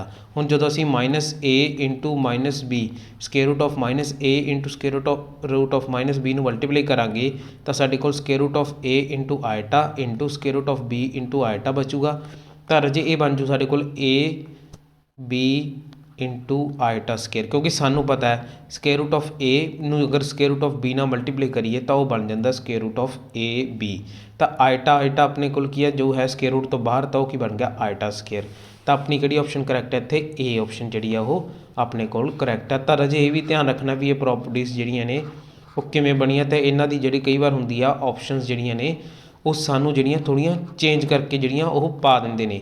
तो अज राजे सब तो ज़्यादा जिहड़ियां ऑप्शनस हुंदियां ने उन्हां दे विच ਜਿਹੜੇ ਆਪਾਂ ਕਹਿ ਦਈਏ ਡਰਾਉਣੀ ਆਪਸ਼ਨ ਹੁੰਦੀ ਹੈ ਨਨ ਆਫ ਦੀਸ ਕਿਉਂਕਿ ਰਾਜੇ ਕਈ ਵਾਰ ਕੀ ਹੁੰਦਾ ਆਪਣਾ ਆਨਸਰ ਮੈਚ ਨਹੀਂ ਹੁੰਦਾ ਆਪਾਂ ਨੂੰ ਉੱਥੇ ਦਿਮਾਗ ਦੇ ਵਿੱਚ ਆਉਂਦਾ ਵੀ ਹੋ ਸਕਦਾ ਮੇਰੀ ਕੈਲਕੂਲੇਸ਼ਨ ਗਲਤ ਹੋਵੇ ਪਰ ਉੱਥੇ ਇਹ ਵੀ ਹੋ ਸਕਦਾ ਵੀ ਨਨ ਆਫ ਦੀ ਦੀਸ ਵੀ ਹੋਵੇ ਤਾਂ ਉੱਥੇ ਜਿਹੜਾ ਆਪਣਾ ਦਿਮਾਗ ਕਨਫਿਊਜ਼ ਹੋ ਜਾਂਦਾ ਤਾਂ ਆਪਣੇ ਦਿਮਾਗ ਤਾਂ ਕਲੈਰਿਟੀ ਇਸ ਕਰਕੇ ਦਿਮਾਗ 'ਚ ਰੱਖਣੀ ਹੈ ਕਿ ਤੁਸੀਂ ਜਿਹੜਾ ਉੱਥੇ ਕਨਫਿਊਜ਼ ਨਾ ਹੋ ਜਾਓ ਨਨ ਆਫ ਦੀ ਦੀਸ ਦੇ ਵਿੱਚ ਜਾਂ ਫਿਰ ਕਿਸੇ ਆਪਸ਼ਨ ਦੇ ਵਿੱਚ ਤਾਂ ਪ੍ਰੈਕਟਿਸ ਜਿਹੜੀ ਆ ਉਹ ਇੰਨੀ ਜ਼ਿਆਦਾ ਕਰਨੀ ਹੈ। ਨੈਕਸਟ ਕੁਐਸਚਨ ਕੀ ਹੈ ਰਾਜੇ ਸਾਡੇ ਕੋਲ ਉਹ ਹੈਗਾ ਕੰਜੂਗੇਟ ਪਤਾ ਕਰਨਾ ਹੈ 1/6 - 3 ਆਇਟਾ ਦਾ।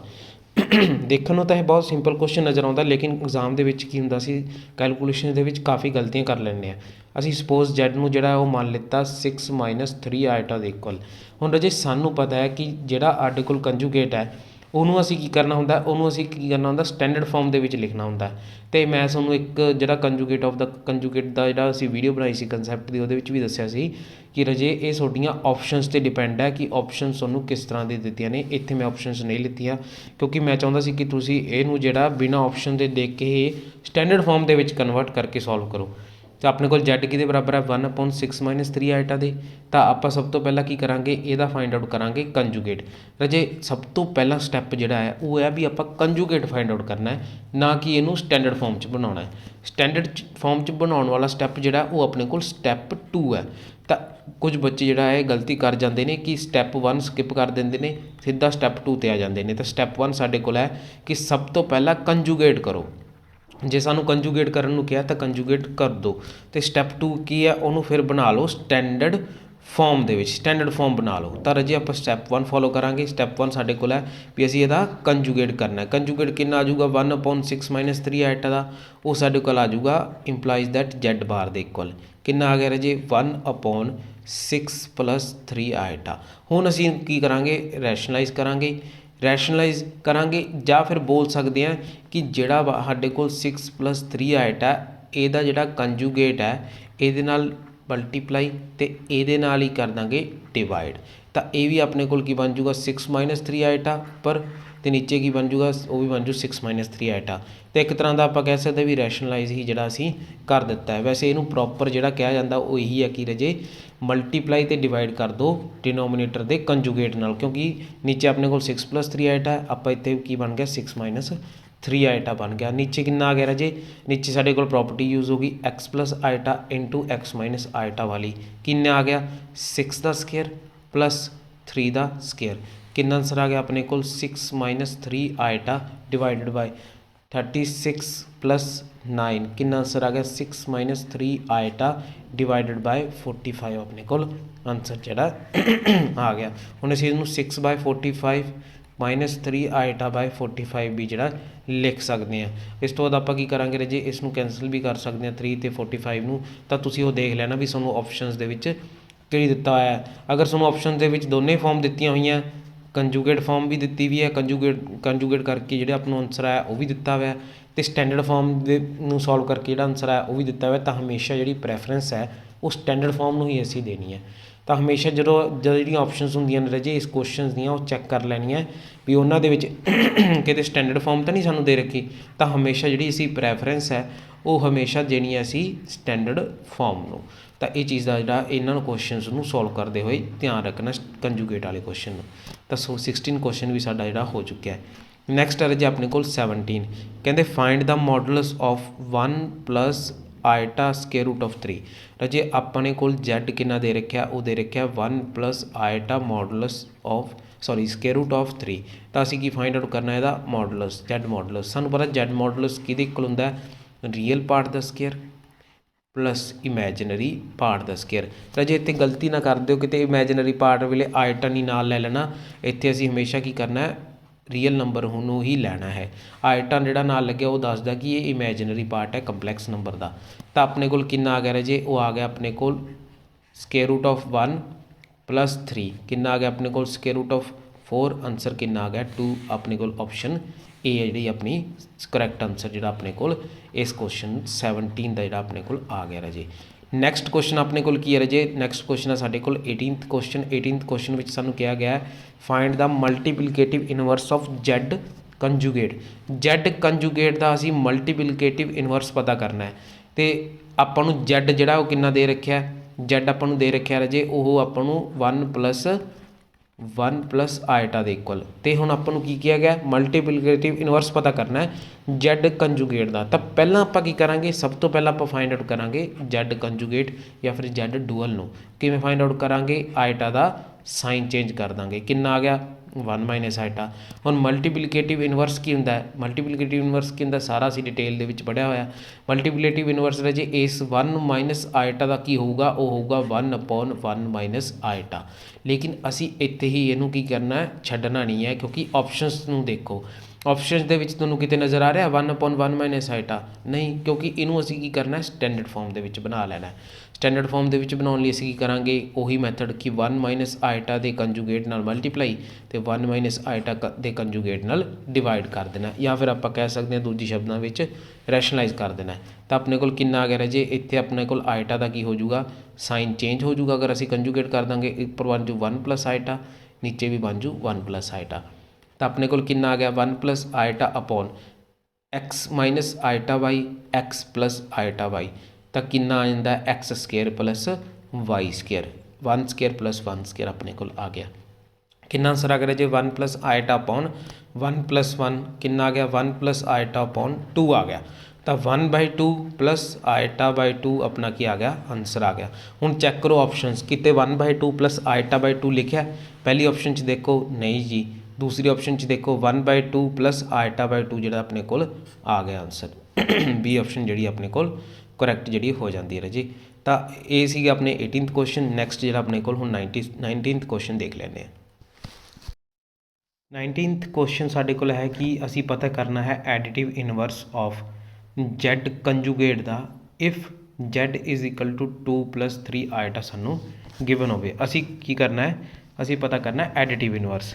ਤਾਂ ਰਾਜੇ ਸਾਨੂੰ ਸਭ ਤੋਂ ਪਹਿਲਾਂ ਪਤਾ ਹੈ ਕਿ ਜਿਹੜਾ ਕੰਜੂਗੇਟ ਹੈ ਉਹ ਕਿਸ ਤਰ੍ਹਾਂ ਪਤਾ ਕਰਾਂਗੇ, ਸਾਨੂੰ ਪਤਾ Z ਜਿਹੜਾ ਸਾਡੇ ਕੋਲ 2 ਪਲੱਸ 3 ਆਈਟਾ ਅਤੇ Z ਕੰਜੂਗੇਟ ਹੋਊਗਾ 2 ਮਾਈਨਸ 3 ਆਈਟਾ ਦੇ। ਅਸੀਂ ਬਹੁਤ ਵਾਰ ਹੁਣ ਤਾਂ ਇਹ ਕੰਜੂਗੇਟ ਫਾਈਂਡ ਆਊਟ ਕਰ ਚੁੱਕੇ ਹਾਂ, ਤਾਂ ਹੁਣ ਮੈਨੂੰ ਬਾਰ-ਬਾਰ ਜਿਹੜਾ ਰਾਜੇ ਦੱਸਣ ਦੀ ਜ਼ਰੂਰਤ ਨਹੀਂ ਹੈ, ਤੁਹਾਨੂੰ ਆਲਰੇਡੀ ਪਤਾ ਚੱਲ ਗਿਆ ਕਿ ਆਈਟਾ ਦਾ ਸਾਈਨ ਚੇਂਜ ਕਰਨਾ ਹੈ। ਤਾਂ 2 ਮਾਈਨਸ 3 ਆਈਟਾ ਸਾਡੇ ਕੋਲ ਕੀ ਆ ਚੁੱਕਿਆ ਕੰਜੂਗੇਟ। ਹੁਣ ਕੀ ਕਰਨਾ ਰਾਜੇ ਐਡੀਟਿਵ ਇਨਵਰਸ ਪਤਾ ਕਰਨਾ ਹੈ। ਸਾਨੂੰ ਪਤਾ ਹੈ ਜਿਹੜਾ ਐਡੀਟਿਵ ਇਨਵਰਸ ਹੁੰਦਾ ਹੈ ਉਹ ਕਿਸ ਤਰ੍ਹਾਂ ਫਾਈਂਡ ਆਊਟ ਕੀਤਾ ਜਾ ਸਕਦਾ ਹੈ, ਉਹ ਕੀਤਾ ਜਾ ਸਕਦਾ ਹੈ ਜਿਹਦਾ ਪਤਾ ਕਰਨਾ ਉਹਦੇ ਕੀ ਮੂਹਰੇ ਕੀ ਲਗਾ ਦਿਓ ਨੈਗੇਟਿਵ ਦਾ ਸਾਈਨ 2 ਮਾਈਨਸ 3 ਆਈਟਾ, ਤਾਂ ਕਿ ਜਦੋਂ ਇਹਨਾਂ ਦੋਨਾਂ ਨੂੰ ਐਡ ਕਰਾਂਗੇ ਤਾਂ ਆਪਣੇ ਕੋਲ ਆਂਸਰ ਕਿੰਨਾ ਹੋਣਾ ਚਾਹੀਦਾ 0 ਆਉਣਾ ਚਾਹੀਦਾ। ਤਾਂ ਐਡੀਟਿਵ ਇਨਵਰਸ ਆਫ Z ਬਾਰ ਜਾਂ ਫਿਰ Z ਕੰਜੂਗੇਟ ਕੀ ਹੋਵੇਗਾ ਮਾਈਨਸ ਆਫ 2 ਮਾਈਨਸ 3 ਆਈਟਾ। ਤਾਂ ਜੇ ਹੁਣ ਇਹ ਆਪਣੇ ਕੋਲ ਕੀ ਆ ਗਿਆ ਐਡੀਟਿਵ ਇਨਵਰਸ, ਤਾਂ ਆਪਾਂ ਚੈੱਕ ਕਰਦੇ ਹਾਂ ਆਪਸ਼ਨਸ ਦੇ ਵਿੱਚ। ਪਹਿਲੀ ਆਪਸ਼ਨ ਸਾਡੇ ਕੋਲ ਕੀ ਹੈ negative of 2 plus 3 iota, wrong option ਹੈ। ਬੀ ਆਪਸ਼ਨ ਸਾਡੇ ਕੋਲ ਕੀ ਹੈ negative of minus 2 minus 3 iota, ਇਹ ਵੀ ਰੋਂਗ ਹੈ। ਸੀ ਆਪਸ਼ਨ ਆਪਣੇ ਕੋਲ negative of minus 2 plus 3 iota, ਇਹ ਵੀ ਰੋਂਗ ਹੈ। ਤਾਂ ਕਰੈਕਟ ਆਪਸ਼ਨ ਕੀ ਹੈ ਨਨ ਆਫ ਦੀ ਦੀਸ। ਤਾਂ ਜੇ ਹੁਣ ਇੱਥੇ ਪ੍ਰੋਬਲਮ ਕੀ ਆਉਂਦੀ ਹੈ, ਇੱਥੇ ਜਿਹੜੀ ਮੇਨ ਚੀਜ਼ ਹੈ ਜਿਹੜੀ ਇਹਨਾਂ ਕੁਐਸਚਨਸ ਨੂੰ ਕਰਨ ਦੇ ਮਤਲਬ ਰੀਜ਼ਨ ਕੀ ਹੈ, ਰੀਜ਼ਨ ਇਹ ਹੈ ਕਿ ਐਗਜ਼ਾਮ ਦੇ ਵਿੱਚ ਨਾ ਸਾਨੂੰ ਆਪਣੇ ਆਪ ਉੱਤੇ ਕੌਨਫੀਡੈਂਸ ਨਹੀਂ ਹੁੰਦਾ। ਸਾਨੂੰ ਇਹ ਲੱਗਦਾ ਕਿ ਸਾਡਾ ਕੁਐਸਚਨ ਜਿਹੜਾ ਉਹ ਠੀਕ ਹੈ ਅਤੇ ਪਰ ਆਪਣਾ ਕੀ ਕਹਿੰਦੇ ਆਨਸਰ ਸਾਡਾ ਜਿਹੜਾ ਗਲਤ ਆ ਰਿਹਾ, ਕੰਸੈਪਟ ਸਾਡਾ ਠੀਕ ਹੈ ਵੀ ਸਾਡਾ ਆਪਸ਼ਨ ਜਿਹੜੀ ਹੈ ਮੈਚ ਨਹੀਂ ਹੋ ਰਹੀ। ਉੱਥੇ ਅਸੀਂ ਇੱਥੇ ਟਾਈਮ ਵੇਸਟ ਕਰ ਦਿੰਦੇ ਹਾਂ ਬਹੁਤ ਜ਼ਿਆਦਾ। ਹੁਣ ਇੱਥੇ none of the these option ਸੀਗੀ। ਸਪੋਜ਼ ਕਰੋ ਕਿ ਪੇਪਰ ਜਿਵੇਂ 41-61 ਪੋਸਟਾਂ ਦੇ ਵਿੱਚ ਆਪਸ਼ਨਸ ਗਲਤ ਆਈਆਂ ਸੀਗੀਆਂ। ਸਪੋਜ਼ ਕਰੋ ਇੱਥੇ ਡੀ ਆਪਸ਼ਨ ਜਿਹੜੀ ਆ ਉਹ ਨਨ ਆਫ ਦੀ ਦੀਜ਼ ਨਾ ਹੋ ਕੇ ਉਹ ਕੁਛ ਹੋਰ ਦਿੱਤੀ ਹੁੰਦੀ ਜੋ ਕਿ ਆਪਣੇ ਆਨਸਰ ਦੇ ਨਾਲ ਮੈਚ ਨਹੀਂ ਕਰਦੀ, ਤਾਂ ਅਸੀਂ ਉੱਥੇ ਰਜੇ ਇਹ ਟਾਈਮ ਵੇਸਟ ਨਹੀਂ ਕਰਨ ਬੈਠ ਜਾਣਾ ਕਿ ਸਾਡਾ ਤਾਂ ਜੀ ਕੰਸੈਪਟ ਕਲੀਅਰ ਆ, ਸਾਨੂੰ ਤਾਂ ਸਾਰਾ ਕੁਝ ਆਉਂਦਾ ਗਾ, ਸਾਡਾ ਆਨਸਰ ਐਂ ਕਿਵੇਂ ਨਹੀਂ ਮੈਚ ਹੋਊਗਾ, ਮੈਂ ਤਾਂ ਮੈਚ ਕਰਕੇ ਰਹੂੰ। ਤਾਂ ਇਹ ਜਿਹੜੀ ਜਿੱਦ ਹੈ ਰਜੇ ਉੱਥੇ ਆਪਾਂ ਨਹੀਂ ਕਰਨੀ। ਉੱਥੇ ਰਜੇ ਸਾਡਾ ਜਿਹੜਾ ਮਕਸਦ ਇਹ ਹੋਣਾ ਚਾਹੀਦਾ ਕਿ ਕਿਸ ਤਰ੍ਹਾਂ ਅਸੀਂ ਜਿਹੜਾ ਹਰ ਇੱਕ ਕੁਐਸਚਨ ਨੂੰ ਟੱਚ ਕਰ ਸਕੀਏ। ਅਸੀਂ ਉੱਥੇ ਹਰ ਕੁਐਸਚਨ ਨੂੰ ਸੋਲਵ ਨਹੀਂ ਕਰ ਸਕਦੇ। ਇੱਦਾਂ ਦੇ ਕੁਐਸਚਨ ਤੁਹਾਨੂੰ ਮਿਲਣਗੇ ਜਿਨ੍ਹਾਂ ਨੂੰ ਅਸੀਂ ਸੋਲਵ ਨਹੀਂ ਕਰ ਸਕਦੇ, ਪੇਪਰ ਦੇ ਵਿੱਚ ਟਾਈਮ ਵੇਸਟ ਕਰਦੇ ਨੇ ਉਹ, ਉੱਥੇ ਛੱਡ ਦੇਣਾ। ਅਤੇ ਸਾਨੂੰ ਉੱਥੇ ਜਿਹੜੀ ਸਾਡੀ ਸਮਝਦਾਰੀ ਇਹ ਹੋਣੀ ਚਾਹੀਦੀ ਹੈ ਕਿ ਅਸੀਂ ਕਿਵੇਂ ਜਿਹੜਾ ਹੈ ਉਹ ਥੋੜ੍ਹੇ ਸਮੇਂ ਦੇ ਵਿੱਚ ਵੱਧ ਕੁਐਸਚਨ ਅਟੈਂਪਟ ਕਰਨੇ ਨੇ, ਨਾ ਕਿ ਸੋਲਵ ਕਰਨੇ ਨੇ। ਤਾਂ ਇਹਨਾਂ ਕੁਐਸਚਨ ਦੇ ਵਿੱਚ ਨਾ ਜਿਨ੍ਹਾਂ 'ਚ none of the these option ਸਹੀ ਹੁੰਦੀ ਹੈ, ਇਹਨਾਂ 'ਚ ਅਕਸਰ ਜਿਹੜੇ ਸਟੂਡੈਂਟਸ ਨੇ ਉਲਝ ਜਾਂਦੇ ਨੇ। ਸੈਕਿੰਡ ਜਿਹੜਾ ਸਾਡੇ ਕੋਲ ਕੁਐਸਚਨ ਹੈ ਕਿ ਕਹਿੰਦੇ ਦਾ smallest positive integer n for which 1 plus iota ਦੀ ਪਾਵਰ 2n ਬਰਾਬਰ ਹੈ 1 ਮਾਈਨਸ ਆਈਟਾ ਦੀ ਪਾਵਰ 2n ਦੇ। ਕਹਿੰਦਾ n ਦੀ ਵੈਲਿਊ ਦੱਸੋ ਜਿਹਦੇ ਵਾਸਤੇ ਇਹ ਦੋਨੇ ਇੱਕ ਦੂਸਰੇ ਦੇ ਕੀ ਨੇ ਇਕੁਅਲ ਨੇ। ਹੁਣ ਇਹ ਕੁਐਸਚਨ ਦੋ ਤਰੀਕੇ ਨਾਲ ਹੋ ਸਕਦਾ। ਪਹਿਲਾ ਤਰੀਕਾ ਕੀ ਹੈ ਕਿ ਤੁਸੀਂ ਇਹਨੂੰ ਰੀਅਰੇਂਜ ਕਰੋ, ਉਸ ਤੋਂ ਬਾਅਦ 1 ਪਲੱਸ ਆਈਟਾ ਅਪੋਨ 1 ਮਾਈਨਸ ਆਈਟਾ ਦੀ ਕਾਮਨ ਪਾਵਰ 2n ਬਣ ਜੂਗੀ। ਫਿਰ 1 plus iota upon 1 minus iota ਦਾ ਅਗਰ ਤੁਸੀਂ ਸੋਲਵ ਕਰੋਗੇ, ਰੈਸ਼ਨਲਾਈਜ਼ ਕਰੋਗੇ ਤਾਂ ਉਹਦੀ ਵੈਲਿਊ ਆਈ ਥਿੰਕ ਆਈਟਾ ਪਤਾ ਨਹੀਂ ਮਾਈਨਸ ਆਈਟਾ ਆ ਜਾਂਦੀ ਹੈ। ਤਾਂ ਇਸ ਤਰੀਕੇ ਨਾਲ ਵੀ ਤੁਸੀਂ ਸੋਲਵ ਕਰ ਸਕਦੇ ਹੋ। ਦੂਸਰਾ ਮੈਥਡ ਕੀ ਹੈ ਰਾਜੇ, ਤੁਸੀਂ ਬਾਏ ਆਪਸ਼ਨ ਵੀ ਕਰ ਸਕਦੇ ਹੋ। ਬਾਏ ਆਪਸ਼ਨ ਕੀ, ਹੁਣ ਇੱਥੇ n ਦੀਆਂ ਵੈਲਿਊਜ਼ ਦੇ ਰੱਖੀਆਂ, ਨਨ ਆਫ ਦੀਜ਼ ਤਾਂ ਹੈ ਹੀ ਨਹੀਂ ਇੱਥੇ, ਤਾਂ n ਦੀ ਵੈਲਿਊ ਪਹਿਲਾਂ 4 ਪੁੱਟ ਕਰ ਲਓ। ਤਾਂ ਆਪਾਂ ਕੀ ਕਰਨਾ, smallest positive integer, smallest positive integer ਲੱਭਣਾ ਹੈ। ਪਰ ਇਹਦੇ ਵਿੱਚ ਇੱਕ ਦਿੱਕਤ ਇਹ ਹੈ ਕਿ ਤੁਹਾਨੂੰ ਜਿਹੜਾ ਕੈਲਕੂਲੇਸ਼ਨ ਵੱਧ ਜਾਏਗੀ। ਅਗਰ ਤੁਸੀਂ ਬਾਏ ਆਪਸ਼ਨ ਕਰੋਗੇ ਨਾ ਤਾਂ ਤੁਹਾਨੂੰ ਕੈਲਕੂਲੇਸ਼ਨ ਵੱਧ ਜਾਏਗੀ। ਅਗਰ ਤੁਸੀਂ ਪਹਿਲਾਂ 4 ਫਿਲ ਕਰੋਗੇ ਤਾਂ ਫਿਰ ਉਹਦੀ ਪਾਵਰ ਬਹੁਤ ਜ਼ਿਆਦਾ ਬਣ ਜੂਗੀ, 8 ਬਣ ਜੂਗੀ। 8 ਫਿਲ ਕਰੋਗੇ 16, ਤਾਂ ਇੱਕ ਜਿਹੜਾ ਮੈਥਡ 2 ਹੈ ਨਾ ਉਹ ਬਾਏ ਆਪਸ਼ਨ, ਉਹਦੇ ਨਾਲ ਜਿਹੜਾ ਤੁਹਾਡਾ ਬਹੁਤ ਲੈਂਥੀ ਹੋ ਜਾਊਗਾ। ਇਹ ਆਲਰੇਡੀ ਤੁਹਾਨੂੰ ਮੈਂ ਦੱਸਣਾ ਚਾਹੁੰਦਾ ਕਿ ਆਲਰੇਡੀ ਇੱਦਾਂ ਜਿਹੜੀ ਗਲਤੀਆਂ ਅਸੀਂ ਕਰਦੇ ਹਾਂ ਪੇਪਰ ਦੇ ਵਿੱਚ ਕਿ ਅਸੀਂ ਬਾਏ ਆਪਸ਼ਨ ਕਰਨ ਬਹਿ ਜਾਂਦੇ ਹਾਂ, ਫਿਰ ਦੇਖਦੇ ਹਾਂ ਕਿ ਨਹੀਂ ਇਹ ਤਾਂ ਬਹੁਤ ਜ਼ਿਆਦਾ ਲੈਂਥੀ ਹੈ। ਇਹੀ ਰਜੇ ਮੇਨ ਚੀਜ਼ ਹੁੰਦੀ ਹੈ ਕਿ ਸਾਡੇ ਦਿਮਾਗ ਦੇ ਵਿੱਚ ਉੱਥੇ ਕੀ ਕਲਿੱਕ ਕਰਦਾ ਹੈ। ਅਗਰ ਮੈਂ ਦੇਖਾਂ ਤਾਂ ਮੈਂ ਕੁਛ ਕੁ ਕੁਐਸਚਨ ਇਹੋ ਜਿਹੇ ਨੇ ਜਿਨ੍ਹਾਂ ਨੂੰ ਮੈਂ ਗਲਤ ਪਾਇਆ ਤਾਂ ਕਿ ਸਾਨੂੰ ਜਿਹੜਾ ਆਈਡੀਆ ਹੋ ਜਾਵੇ ਵੀ ਕਿਸ ਤਰ੍ਹਾਂ ਪੇਪਰ ਅਟੈਂਪਟ ਕਰਨਾ ਹੈ। ਮੇਨਲੀ ਚੀਜ਼ ਕੀ ਹੈ ਕਿ ਅਸੀਂ ਕੁਐਸਚਨ ਜਿਹੜੇ ਨੇ ਉਹ ਅਟੈਂਪਟ ਕਰਨੇ ਨੇ। ਹੁਣ ਇਸ ਨੂੰ ਸੋਲਵ ਕਿਸ ਤਰ੍ਹਾਂ ਕਰਾਂਗੇ ਉਹ ਦੇਖ ਲੈਂਦੇ ਹਾਂ। ਤਾਂ 1 ਪਲੱਸ ਆਇਟਾ ਦੀ power 2n is equal to ਦੇ ਰੱਖਿਆ 1 ਮਾਈਨਸ ਆਇਟਾ ਦੀ ਪਾਵਰ 2n ਦੇ, ਇਹ ਗਿਵਨ ਹੈ। ਤਾਂ ਮੈਂ ਕੀ ਕੀਤਾ ਰਾਜੇ, ਇਸ ਨੂੰ ਡਿਨੋਮੀਨੇਟਰ ਦੇ ਵਿੱਚ ਲਿਆਇਆ ਅਤੇ ਇਜ਼ ਇਕੁਅਲ ਟੂ ਕੀ ਆ ਗਿਆ, 1 ਦੇ ਆ ਗਿਆ। ਹੁਣ ਮੈਂ ਕੀ ਕਰ ਸਕਦਾ, ਇਸ ਨੂੰ ਕਿਸ ਤਰ੍ਹਾਂ ਲਿਖ ਸਕਦਾ, ਇਸ ਨੂੰ ਲਿਖ ਸਕਦਾ 1 plus iota upon 1 minus iota ਦੀ power 2n is equal to 1 ਦੇ ਲਿਖ ਸਕਦਾ ਹੈ।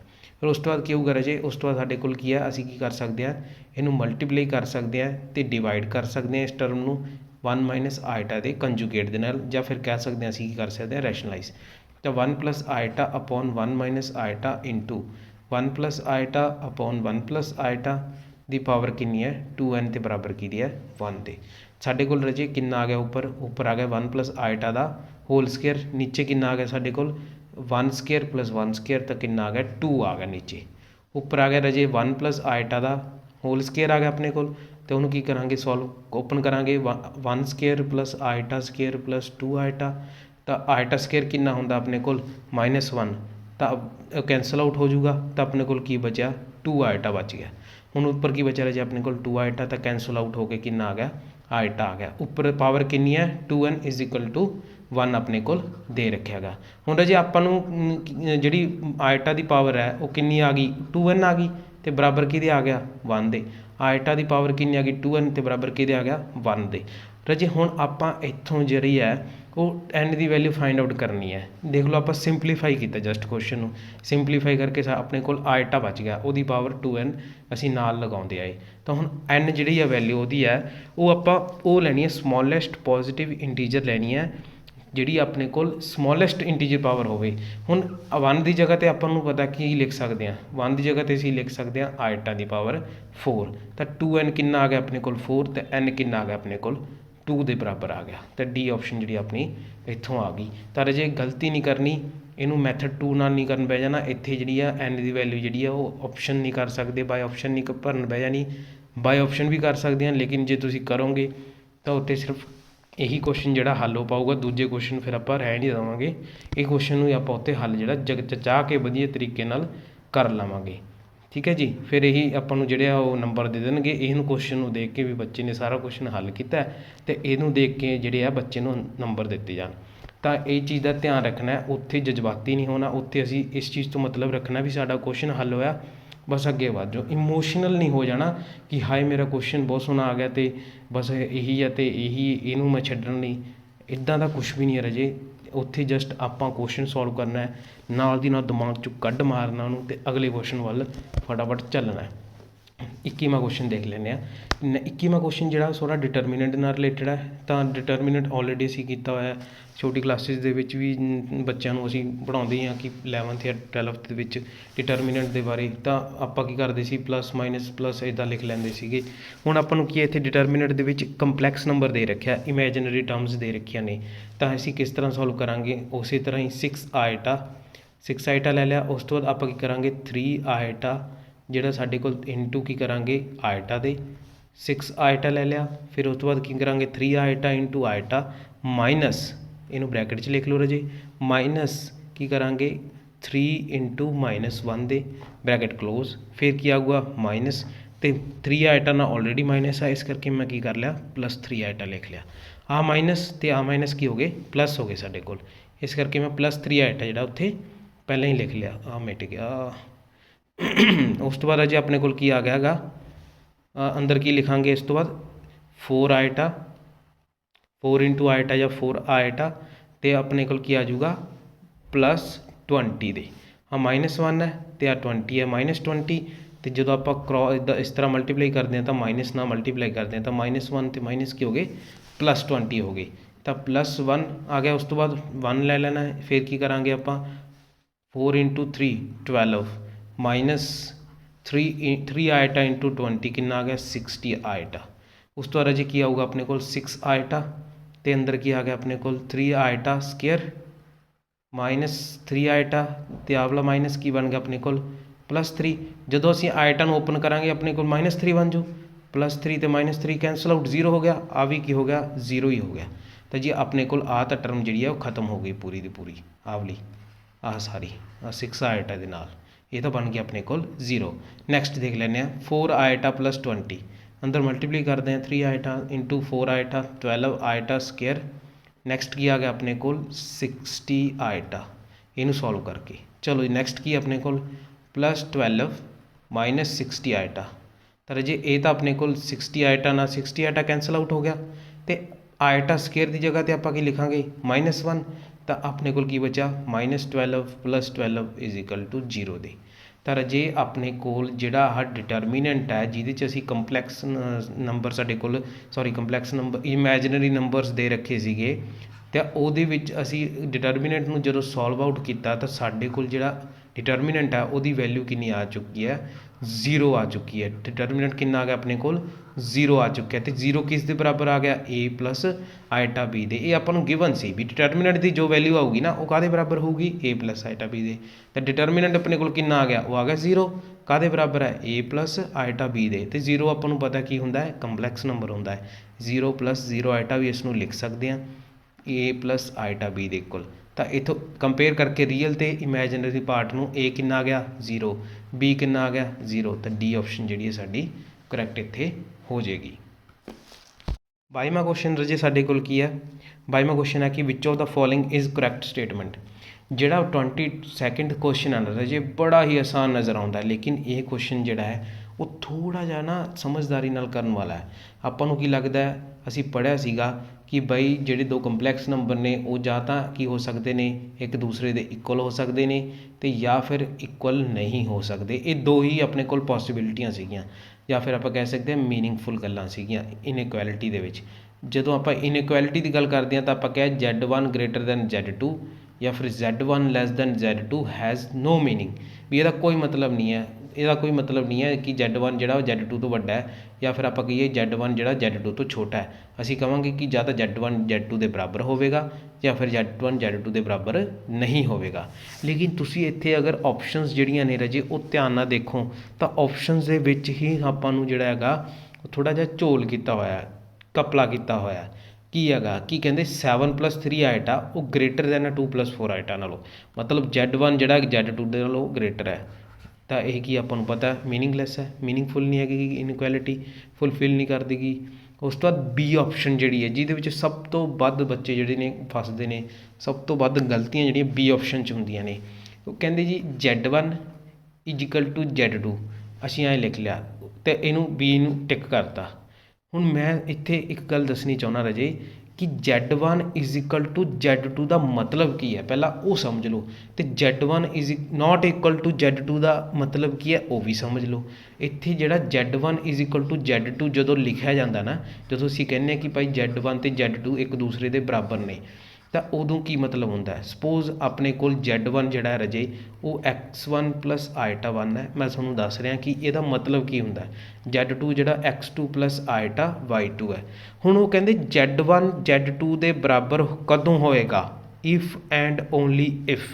ये चीज़ बहुत इंपॉर्टेंट है कहते Z1 Z2 जिहड़े ने वो बराबर कदों होणगे if and only if x1 = x2 y1 = y2।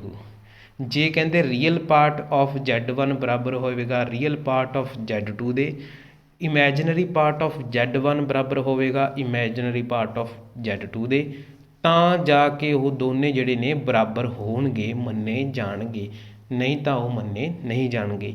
जे मान लो x1 नहीं बराबर है x2 दे y1 नहीं बराबर है y2 दे तो Z1 नहीं बराबर है Z2 दे। ये मतलब होंदा है जी Z1 ते Z2 बराबर होने का कि उन्होंने real part real part of Z1 ਜਿਹੜਾ ਉਹ ਰੀਅਲ ਪਾਰਟ ਆਫ Z2 ਦੇ ਬਰਾਬਰ ਹੋਊਗਾ, ਇਮੈਜਨਰੀ ਪਾਰਟ ਆਫ Z1 ਜਿਹੜਾ ਉਹ ਇਮੈਜਨਰੀ ਪਾਰਟ ਆਫ Z2 ਦੇ ਬਰਾਬਰ ਹੋਊਗਾ। ਤਾਂ ਇਹ ਮਤਲਬ ਹੁੰਦਾ ਜਦੋਂ ਦੋ ਕੰਪਲੈਕਸ ਨੰਬਰ ਜਿਹੜੇ ਨੇ ਉਹ ਬਰਾਬਰ ਹੋਣ। ਤਾਂ ਹੁਣ ਬੀ ਆਪਸ਼ਨ ਜਿਹੜੀ ਹੈ ਉਹਦੇ ਵਿੱਚ ਦੇਖੋ ਕਿ 7 2 ਦੇ ਇਕੁਅਲ ਹੈ, ਨਹੀਂ ਹੈ। ਰੀਅਲ ਪਾਰਟ ਦੇ ਇਕੁਅਲ ਨਹੀਂ ਹੈ। ਕਿ 3 4 ਦੇ ਇਕੁਅਲ ਹੈ, ਨਹੀਂ ਹੈ। ਇਮੈਜਨਰੀ ਪਾਰਟ ਦੇ ਇਕੁਅਲ ਨਹੀਂ ਹੈ। ਤਾਂ ਆਹ ਸਟੇਟਮੈਂਟ ਜਿਹੜੀ ਆ ਉਹ ਤਾਂ ਕੀ ਹੋ ਗਈ, ਨੋਟ ਇਕੁਅਲ ਹੋ ਗਈ। ਪਰ ਜਦ ਕਿ ਇਹਨਾਂ ਨੇ ਕੀ ਲਿਖ ਰੱਖਿਆ, ਇਜ਼ ਇਕੁਅਲ ਟੂ, ਇਸ ਕਰਕੇ ਬੀ ਆਪਸ਼ਨ ਵੀ ਸਾਡੀ ਕੀ ਹੋ ਜਾਂਦੀ ਹੈ, ਗਲਤ ਹੋ ਜਾਂਦੀ ਹੈ। ਅਤੇ ਸੀ ਆਪਸ਼ਨ ਕੀ ਹੈ, ਕਹਿੰਦੇ 7 + 3 ਆਈਟਾ ਇਜ਼ ਲੈਸ ਦੈਨ 2 + 4 ਆਈਟਾ, ਨਹੀਂ ਜੀ ਨਹੀਂ ਹੋ ਸਕਦਾ। ਤਾਂ ਆਪਣਾ ਲਾਸਟ ਕੀ ਬਚਦਾ, ਨਨ ਆਫ ਦੀ ਦੀਸ। ਤਾਂ ਇਸ ਕਰਕੇ ਜਿੱਥੇ ਨਨ ਆਫ ਦੀ ਦੀਸ ਆ ਜਾਣ ਨਾ ਉੱਥੇ ਥੋੜ੍ਹਾ ਜਿਹਾ ਚਕੰਨਾ ਹੋ ਜਾਇਆ ਕਰੋ ਵੀ ਇੱਥੇ ਕੋਈ ਝੋਲ ਹੋ ਸਕਦਾ, ਕੋਈ ਕਪਲਾ ਹੋ ਸਕਦਾ। ਨੈਕਸਟ ਦੇਖਦੇ ਹਾਂ ਰਾਜੇ 23rd ਕੁਐਸਚਨ ਦੇਖ ਲੈਣੇ ਰਾਜੇ। 23rd ਕੁਐਸਚਨ ਹੈ ਸਾਡੇ ਕੋਲ, if iota square plus iota 4 plus iota 6 up to so on 2n+1 terms is equal to 1 -1 ਆਈਟਾ ਮਾਈਨਸ ਆਈਟਾ। ਤਾਂ ਰਾਜੇ ਇਸ ਤਰ੍ਹਾਂ ਦੇ ਕੁਐਸਚਨ ਦੇ ਵਿੱਚ ਜਿਹੜੀ ਹੈ ਐਨ ਦੀ ਵੈਲਿਊ ਜਿਹੜੀ ਤੁਸੀਂ ਸਪੋਜ਼ ਕੁਝ ਵੀ ਵੈਲਿਊ ਜਿਹੜੀ ਹੈ ਸਪੋਜ਼ ਪੁੱਟ ਕਰਕੇ ਦੇਖ ਲਿਆ ਕਰੋ। ਹੁਣ ਸਾਨੂੰ ਇੱਥੇ ਐਨ ਦੀ ਵੈਲਿਊ ਤਾਂ ਦੱਸੀ ਨਹੀਂ ਵੀ ਇਹ ਰੈਸ਼ਨਲ ਨੰਬਰ ਹੈ, ਇਰੈਸ਼ਨਲ ਹੈ, ਨੈਚੁਰਲ ਨੰਬਰ ਹੈ, ਕੀ ਹੈ ਹੋਲ ਨੰਬਰ ਹੈ। ਤਾਂ ਅਸੀਂ ਸਪੋਜ਼ ਐਨ ਦੀ ਵੈਲਿਊ ਜਿਹੜੀ ਹੈ ਨੈਚੁਰਲ ਨੰਬਰ ਸਪੋਜ਼ ਕਰ ਲੈਂਦੇ ਹਾਂ। ਹੁਣ ਰਾਜੇ ਐਨ ਦੀ ਜਗ੍ਹਾ 'ਤੇ ਅਸੀਂ ਸਪੋਜ਼ 1 ਪੁੱਟ ਕਰਕੇ ਦੇਖਾਂਗੇ ਤਾਂ ਉਹ ਆਪਣੇ ਕੋਲ ਨੰਬਰ ਆਫ ਟਰਮਸ ਜਿਹੜੀਆਂ ਆ ਜਾਣਗੀਆਂ ਉਹ ਆ ਜਾਣਗੀਆਂ। ਐਨ ਨੂੰ ਅਗਰ 1 ਪੁੱਟ ਕਰੀਏ ਤਾਂ ਨੰਬਰ ਆਫ ਟਰਮਸ ਜਿਹੜੀਆਂ ਆ ਜਾਣਗੀਆਂ ਉਹ ਆ ਜਾਣਗੀਆਂ ਆਪਣੇ ਕੋਲ 3। ਜੇ ਆਪਾਂ ਐਨ ਨੂੰ ਸਪੋਜ਼ 2 ਪੁੱਟ ਕਰੀਏ ਤਾਂ ਨੰਬਰ ਆਫ ਟਰਮਸ ਆਪਣੇ ਕੋਲ ਕਿੰਨੀਆਂ ਆ ਜਾਣਗੀਆਂ, ਉਹ ਆ ਜਾਣਗੀਆਂ 5। ਤਾਂ ਆਪਾਂ ਕੀ ਕਰਾਂਗੇ ਰਾਜੇ, ਐਨ ਦੀ ਵੈਲਿਊ 1 ਅਤੇ 2 ਦੋਨੇ ਪੁੱਟ ਕਰਕੇ ਦੇਖਦੇ ਆ ਵੀ ਆਨਸਰ ਜਿਹੜਾ ਉਹ ਸੇਮ ਹੁੰਦਾ ਹੈ। ਤੁਸੀਂ ਐਨ ਦੀ 3 ਪੁੱਟ ਕਰ ਸਕਦੇ ਹੋ, 4 ਪੁੱਟ ਕਰ ਸਕਦੇ ਹੋ। ਉਹਦੇ ਨਾਲ ਜਸਟ ਕੀ ਆ ਆਪਣੇ ਕੋਲ ਟਰਮਸ ਜ਼ਿਆਦਾ ਹੁੰਦੀਆਂ ਜਾਣਗੀਆਂ ਅਤੇ ਥੋੜ੍ਹੀ ਵੈਲਿਊ ਜਿਹੜੀ ਆ ਉਹ ਕੰਪਲੀਕੇਟਡ ਹੁੰਦੀ ਜਾਏਗੀ। ਸਭ ਤੋਂ ਪਹਿਲਾਂ ਅਸੀਂ ਕੀ ਕਰਾਂਗੇ, ਜਿਹੜੀ ਵੈਲਿਊ ਹੈ ਉਹ ਪੁੱਟ ਕਰਾਂਗੇ ਐਨ ਦੀ 1 ਅਤੇ ਨੰਬਰ ਆਫ ਟਰਮਸ ਆਪਣੇ ਕੋਲ ਕਿੰਨੀਆਂ ਆ ਜਾਣਗੀਆਂ, ਉਹ ਆ ਜਾਣਗੀਆਂ ਰਾਜੇ ਨੰਬਰ ਆਫ ਟਰਮਸ 3 ਆ ਜਾਣਗੀਆਂ। ਤਾਂ ਕਿਹੜੀਆਂ 3 ਟਰਮਸ ਆ ਜਾਣਗੀਆਂ, ਆਹ ਵਾਲੀਆਂ ਆਈਟਾ square plus iota 4 plus iota 6। ਤਾਂ ਆਪਣੇ ਕੋਲ ਆਈਟਾ square plus iota 4 plus iota 6 ਕਿਹਦੇ ਇਕੁਅਲ ਹੈ, ਆਈਟਾ ਸਕੇਅਰ ਦੀ ਵੈਲਿਊ ਕਿੰਨੀ ਹੁੰਦੀ ਹੈ, -1। ਆਈਟਾ 4 ਦੀ ਵੈਲਿਊ ਕਿੰਨੀ ਹੁੰਦੀ ਰਾਜੇ, +1। ਅਤੇ ਆਈਟਾ 6 ਦੀ ਵੈਲਿਊ ਕਿੰਨੀ ਹੁੰਦੀ ਹੈ, ਉਹ ਵੀ ਹੁੰਦੀ ਆ -1।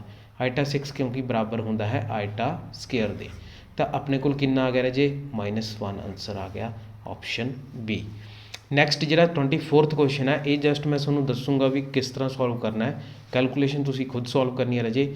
ਕੁਐਸਚਨ ਦੀ ਜਿਹੜੀ ਸਟੇਟਮੈਂਟ ਆ ਉਸ ਨੂੰ ਅਸੀਂ ਪੜ੍ਹ ਲੈਂਦੇ ਹਾਂ। ਕਹਿੰਦੇ ਸਾਨੂੰ ਅਗਰ Z = x + ਆਈਟਾ y ਦੇ ਗਿਵਨ ਹੋਵੇ ਅਤੇ ਕਹਿੰਦੇ ਇਮੈਜਨਰੀ ਪਾਰਟ ਇਸ ਐਕਸਪ੍ਰੈਸ਼ਨ ਦਾ ਬਰਾਬਰ ਹੋਵੇਗਾ -4 ਦੇ।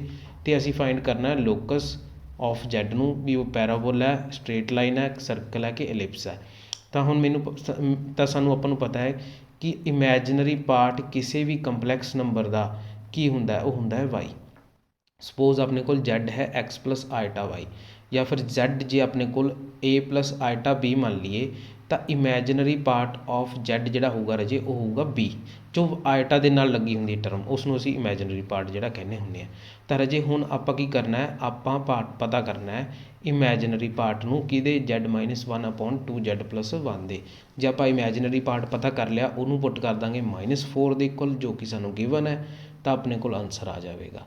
ਤਾਂ ਇਮੈਜਨਰੀ ਪਾਰਟ ਕਿਸ ਤਰ੍ਹਾਂ ਫਾਈਂਡ ਆਊਟ ਕਰਾਂਗੇ ਉਹ ਦੱਸ ਦੇਣਾ। ਕੈਲਕੂਲੇਸ਼ਨ ਜਿਹੜੀ ਤੁਸੀਂ ਖੁਦ ਸੋਲਵ ਕਰਕੇ ਦੇਖਣੀ ਹੈ ਰਾਜੇ। Z-1/2Z + 1 ਜਿਹੜਾ ਹੈ ਸਾਡੇ ਕੋਲ ਉਹ ਆਪਾਂ ਨੂੰ ਦੇ ਰੱਖਿਆ। ਕਹਿੰਦੇ ਇਹਦਾ ਇਮੈਜਨਰੀ ਪਾਰਟ ਪਤਾ ਕਰ ਲਓ ਅਤੇ ਉਹਨੂੰ ਪੁੱਟ ਕਰ ਦਿਓ -4 ਦੇ ਇਕੁਅਲ, 2Z + 1। ਤਾਂ ਆਪਾਂ ਕੀ ਕਰਾਂਗੇ ਰਾਜੇ, Z ਦੀ ਜਗ੍ਹਾ 'ਤੇ ਪੁੱਟ ਕਰਾਂਗੇ x + ਆਈਟਾ y ਨੂੰ। ਜਦੋਂ ਅਸੀਂ Z ਦੀ ਜਗ੍ਹਾ 'ਤੇ x + ਆਈਟਾ y ਪੁੱਟ ਕੀਤਾ, -1/2x + 2 ਆਈਟਾ y + 1, ਤਾਂ ਆਪਣੇ ਕੋਲ ਕਿੰਨਾ ਆ ਗਿਆ ਰਾਜੇ, ਉਹ ਆ ਗਿਆ x - 1 + iota y / 2x + 1 + 2 ਆਈਟਾ y ਦੇ। ਹੁਣ ਇੱਥੇ ਆਪਣੇ ਕੋਲ x - 1 ਕੀ ਹੈ, ਰੀਅਲ ਪਾਰਟ ਹੈ ਨਾ। ਇਸੇ ਤਰ੍ਹਾਂ ਤੁਸੀਂ ਇਸ ਨੂੰ ਅਲੱਗ ਕਰ ਲੈਣਾ, ਰੀਅਲ ਪਾਰਟ ਅਤੇ ਇਮੈਜਨਰੀ ਪਾਰਟ ਨੂੰ। ਆਹ ਇਮੈਜਨਰੀ ਪਾਰਟ ਆ, ਡਿਨੋਮੀਨੇਟਰ ਨਿਊਮੀਨੇਟਰ ਦੋਨਾਂ ਦੇ ਵਿੱਚ ਅਸੀਂ ਇਮੈਜਨਰੀ ਅਤੇ ਰੀਅਲ ਅਲੱਗ-ਅਲੱਗ ਕਰ ਲਏ। ਹੁਣ ਰਾਜੇ ਅਸੀਂ ਕੀ ਕਰਾਂਗੇ, ਅਸੀਂ ਕਰਾਂਗੇ ਮਲਟੀਪਲਾਈ ਅਤੇ ਡਿਵਾਈਡ ਕਿਹਦੇ ਨਾਲ, ਕੰਜੂਗੇਟ ਆਫ ਡਿਨੋਮੀਨੇਟਰ ਦੇ ਨਾਲ। ਡਿਨੋਮੀਨੇਟਰ ਦੇ ਕੰਜੂਗੇਟ ਨਾਲ ਅਸੀਂ ਜਦੋਂ ਇਹਨੂੰ ਮਲਟੀਪਲਾਈ ਅਤੇ ਡਿਵਾਈਡ ਕਰਾਂਗੇ ਆਪਣੇ ਕੋਲ ਕੁਛ ਨਾ ਕੁਛ ਵੈਲਿਊਜ਼ ਆ ਜਾਊਗੀ। ਉਹ ਵੈਲਿਊ ਦਾ ਅਗਰ ਤੁਸੀਂ ਜਦੋਂ ਦੇਖੋਗੇ ਡਿਨੋਮੀਨੇਟਰ ਦੇ ਵਿੱਚ ਆਇਟਾ ਜਿਹੜਾ ਹੋਣਾ ਨਹੀਂ। ਹੁਣ ਆਪਣੇ ਕੋਲ ਆਇਟਾ ਡਿਨੋਮੀਨੇਟਰ ਦੇ ਵਿੱਚ ਹੈ, ਸਟੈਂਡਰਡ ਫਾਰਮ ਦੇ ਵਿੱਚ ਨਹੀਂ ਹੈ। ਤਾਂ ਸਭ ਤੋਂ ਪਹਿਲਾਂ ਅਸੀਂ ਕੀ ਕਰਨਾ ਹੈ, ਸਟੈਂਡਰਡ ਫਾਰਮ ਬਣਾਉਣੀ ਹੈ। ਸਟੈਂਡਰਡ ਫਾਰਮ ਕਿਸ ਤਰ੍ਹਾਂ ਬਣਾਉਣੀ ਹੈ, ਉਹ ਬਣਾਉਣੀ ਹੈ ਇਸ ਨੂੰ ਮਲਟੀਪਲਾਈ ਐਂਡ ਡਿਵਾਈਡ ਕਰਕੇ ਡਿਨੋਮੀਨੇਟਰ ਦੇ ਕੰਜੂਗੇਟ ਦੇ ਨਾਲ। ਜਦੋਂ ਆਪਣੇ ਕੋਲ ਸਟੈਂਡਰਡ ਫਾਰਮ ਬਣ ਗਈ ਤਾਂ ਰਾਜੇ ਉਦੋਂ ਤੁਹਾਡੇ ਕੋਲ ਇਸ ਤਰ੍ਹਾਂ ਦਾ ਕੁਛ ਬਣ ਜਾਊਗਾ ਕਿ ਇੱਥੇ ਕੁਛ ਹੋਰ ਵੈਲਿਊ ਹੋਊਗੀ, ਫਿਰ ਹੋਊਗਾ ਪਲੱਸ, ਫਿਰ ਆਇਟਾ, ਫਿਰ ਇੱਥੇ ਕੁਛ ਹੋਰ ਵੈਲਿਊ ਹੋਊਗੀ। ਨੀਚੇ ਡਿਨੋਮੀਨੇਟਰ ਦੇ ਵਿੱਚ ਜਿਹੜਾ ਆਇਟਾ ਨਹੀਂ ਹੋਊਗਾ, ਖਤਮ ਹੋ ਚੁੱਕਿਆ ਹੋਊਗਾ, ਕਿਉਂਕਿ ਅਸੀਂ ਆਲਰੇਡੀ ਰੈਸ਼ਨਲਾਈਜ਼ ਕਰ ਦਿੱਤਾ। ਹੁਣ ਜਿਹੜੀ ਆਇਟਾ ਦੇ ਨਾਲ ਜਿਹੜੀ ਇਹ ਵੈਲਿਊ ਲੱਗੀ ਹੋਊਗੀ ਨਾ ਰਾਜੇ, ਉਹ ਜਿਹੜੀ ਆ ਉਹ ਬਰਾਬਰ ਕਰ ਦੇਣੀ ਆ -4 ਦੇ। ਜਦੋਂ ਤੁਸੀਂ -4 ਦੇ ਇਕੁਅਲ ਪੁੱਟ ਕਰੋਗੇ ਤਾਂ ਤੁਹਾਨੂੰ ਜਿਹੜਾ ਉੱਥੇ ਇਕੁਏਸ਼ਨ ਬਣ ਜੂਗੀ। ਤਾਂ ਉਹ ਤੁਸੀਂ ਦੱਸਣਾ ਵੀ ਉਹ ਸਰਕਲ ਦੀ ਇਕੁਏਸ਼ਨ ਆ, ਪੈਰਾਬੋਲਾ ਦੀ ਇਕੁਏਸ਼ਨ ਆ ਕਿ ਐਲਿਪਸ ਦੀ ਇਕੁਏਸ਼ਨ ਹੈ। ਤਾਂ ਬਹੁਤ ਈਜ਼ੀ ਹੈ, ਤੁਸੀਂ ਕਰਕੇ ਦੇਖਿਓ। ਸਿਰਫ ਕੈਲਕੂਲੇਸ਼ਨਸ ਨੇ, ਤੁਸੀਂ ਸੋਲਵ ਕਰੋਗੇ ਤੁਹਾਨੂੰ ਪਤਾ ਚੱਲ ਜਾਏਗਾ ਆਨਸਰ ਬਾਰੇ। 25th ਕੁਐਸਚਨ ਹੈ ਸਾਡੇ ਕੋਲ ਰਾਜੇ ਕਿ ਆਇਟਾ ਦੀ ਪਾਵਰ 9 ਪਲੱਸ ਆਇਟਾ ਦੀ ਪਾਵਰ 19 ਨੂੰ ਸਟੈਂਡਰਡ ਫਾਰਮ ਦੇ ਵਿੱਚ ਲਿਖਣਾ ਹੈ, a plus iota b the farm ਦੇ ਵਿੱਚ। ਤਾਂ ਦੱਸੋ ਵੀ ਜਿਹੜਾ ਆਪਣੇ ਕੋਲ ਕਿੰਨਾ ਆਨਸਰ ਆਵੇਗਾ ਲਿਖਣ ਤੋਂ ਬਾਅਦ। ਤਾਂ ਸਾਨੂੰ ਪਤਾ ਰਾਜੇ a ਪਲੱਸ ਆਇਟਾ b ਅਸੀਂ ਕਿਹਦੇ ਇਕੁਅਲ ਲੈ ਲਿਆ, ਉਹ ਲੈ ਲਿਆ ਆਇਟਾ ਦੀ ਪਾਵਰ 9 ਪਲੱਸ ਆਇਟਾ ਦੀ ਪਾਵਰ 19 ਦੇ। ਅਤੇ ਆਇਟਾ ਦੀ 9 ਕਿਹਦੇ ਇਕੁਅਲ ਹੁੰਦਾ ਹੈ, ਸਾਨੂੰ ਪਤਾ ਜਿਹੜਾ ਆਇਟਾ ਹੈ ਉਹ ਆਪਦੇ ਆਪ ਨੂੰ ਰਿਪੀਟ ਕਰਨਾ ਸ਼ੁਰੂ ਕਰ ਦਿੰਦਾ। ਆਇਟਾ ਦੀ ਪਾਵਰ ਜਿਹੜੀ ਹੈ ਉਹ ਰਿਪੀਟ ਕਰਨਾ ਸਟਾਰਟ ਕਰ ਦਿੰਦੀ ਹੈ ਉਹਨੂੰ ਕਦੋਂ, n ਦੀ ਵੈਲਿਊ ਜਦੋਂ ਗ੍ਰੇਟਰ ਦੈਨ 4 ਹੋਵੇ। ਤਾਂ ਹੁਣ ਆਪਾਂ ਇਹਨੂੰ ਕੀ ਕਰਾਂਗੇ, 9 ਨੂੰ 4 ਨਾਲ ਡਿਵਾਈਡ ਕਰਾਂਗੇ ਤਾਂ ਆਪਣੇ ਕੋਲ ਰਿਮਾਈਂਡਰ ਕਿੰਨਾ ਬਚਦਾ ਹੈ, ਰਿਮਾਈਂਡਰ ਰਾਜੇ ਆਪਣੇ ਕੋਲ ਬਚਦਾ 1, ਆਇਟਾ ਦੀ ਪਾਵਰ 1 ਬਚਦਾ ਪਲੱਸ ਆਇਟਾ ਦੀ 19 ਨੂੰ ਅਗਰ ਅਸੀਂ ਡਿਵਾਈਡ ਕਰਾਂਗੇ ਤਾਂ ਆਪਣੇ ਕੋਲ ਰਿਮਾਈਂਡਰ ਬਚਦਾ ਆਇਟਾ ਕਿਊਬ। ਤਾਂ ਆਪਣੇ ਕੋਲ ਕਿੰਨਾ ਆ ਗਿਆ ਰਾਜੇ, ਆਇਟਾ ਮਾਈਨਸ ਆਇਟਾ ਕਿੰਨਾ ਆ ਗਿਆ, 0 ਆਨਸਰ ਆ ਗਿਆ। ਆਪਸ਼ਨ ਏ ਆਪਣੇ ਕੋਲ ਕਰੈਕਟ ਆ ਗਈ। ਤਾਂ a ਪਲੱਸ ਆਇਟਾ b ਦੀ ਜਿਹੜੀ ਸਟੈਂਡਰਡ ਫਾਰਮ ਹੈ ਉਹ ਕਿੰਨੀ ਬਣ ਗਈ, 0। ਉਸਨੂੰ ਕਿਸ ਤਰ੍ਹਾਂ ਲਿਖ ਸਕਦੇ ਹਾਂ, 0 ਪਲੱਸ 0 ਆਇਟਾ ਵੀ ਲਿਖ ਸਕਦੇ ਹਾਂ। ਤਾਂ ਆਪਾਂ ਨੂੰ ਇੱਥੇ 0 ਪਲੱਸ 0 ਆਇਟਾ ਵੀ ਦਿੱਤਾ ਹੋ ਸਕਦਾ ਅਤੇ 0 ਦਿੱਤਾ ਉਹ ਵੀ ਸਹੀ ਆਪਸ਼ਨ ਹੀ ਹੈ। ਤਾਂ 25ਵਾਂ ਕੁਐਸਚਨ ਜਿਹੜਾ ਹੈ ਉਹਦਾ ਆਨਸਰ ਆਵੇਗਾ ਆਪਸ਼ਨ ਏ। ਇਹ ਜਿਹੜਾ ਰਾਜੇ ਆਪਣੇ ਕੋਲ ਇੰਪੋਰਟੈਂਟ ਕੁਐਸਚਨ ਦਾ ਜਿਹੜਾ ਆਪਣੇ ਕੋਲ ਵੀਡੀਓ ਲੈਕਚਰ ਹੈਗਾ ਉਹਨੂੰ ਅਸੀਂ 2 ਹਿੱਸਿਆਂ 'ਚ ਕਰਾਂਗੇ। 25 ਕੁਐਸਚਨ ਅੱਜ ਕਰਾਂਗੇ, 25 ਕੁਐਸਚਨ ਕੱਲ੍ਹ ਕਰਾਂਗੇ। ਅਤੇ ਨਾਲ ਹੀ ਮੈਂ ਜਿਹੜੀ ਵੀਡੀਓ ਹੈ ਅਪਲੋਡ ਕਰ ਦੇਵਾਂਗਾ ਕਿਸ ਦੀ, ਜਿਹੜੇ ਤੁਹਾਨੂੰ ਟੈਲੀਗ੍ਰਾਮ ਚੈਨਲ ਦੇ ਉੱਪਰ ਮੈਂ ਜਿਹੜੇ MCQs ਦਿੱਤੇ ਸੀ ਪਾਰਟ 1 ਪਾਰਟ 2 ਪਾਰਟ 3 ਉਹਨਾਂ ਦੇ ਸੋਲਿਊਸ਼ਨ ਵੀਡੀਓ ਵੀ ਜਿਹੜੀ ਹੈ ਮੈਂ ਅਪਲੋਡ ਕਰ ਦੇਵਾਂਗਾ।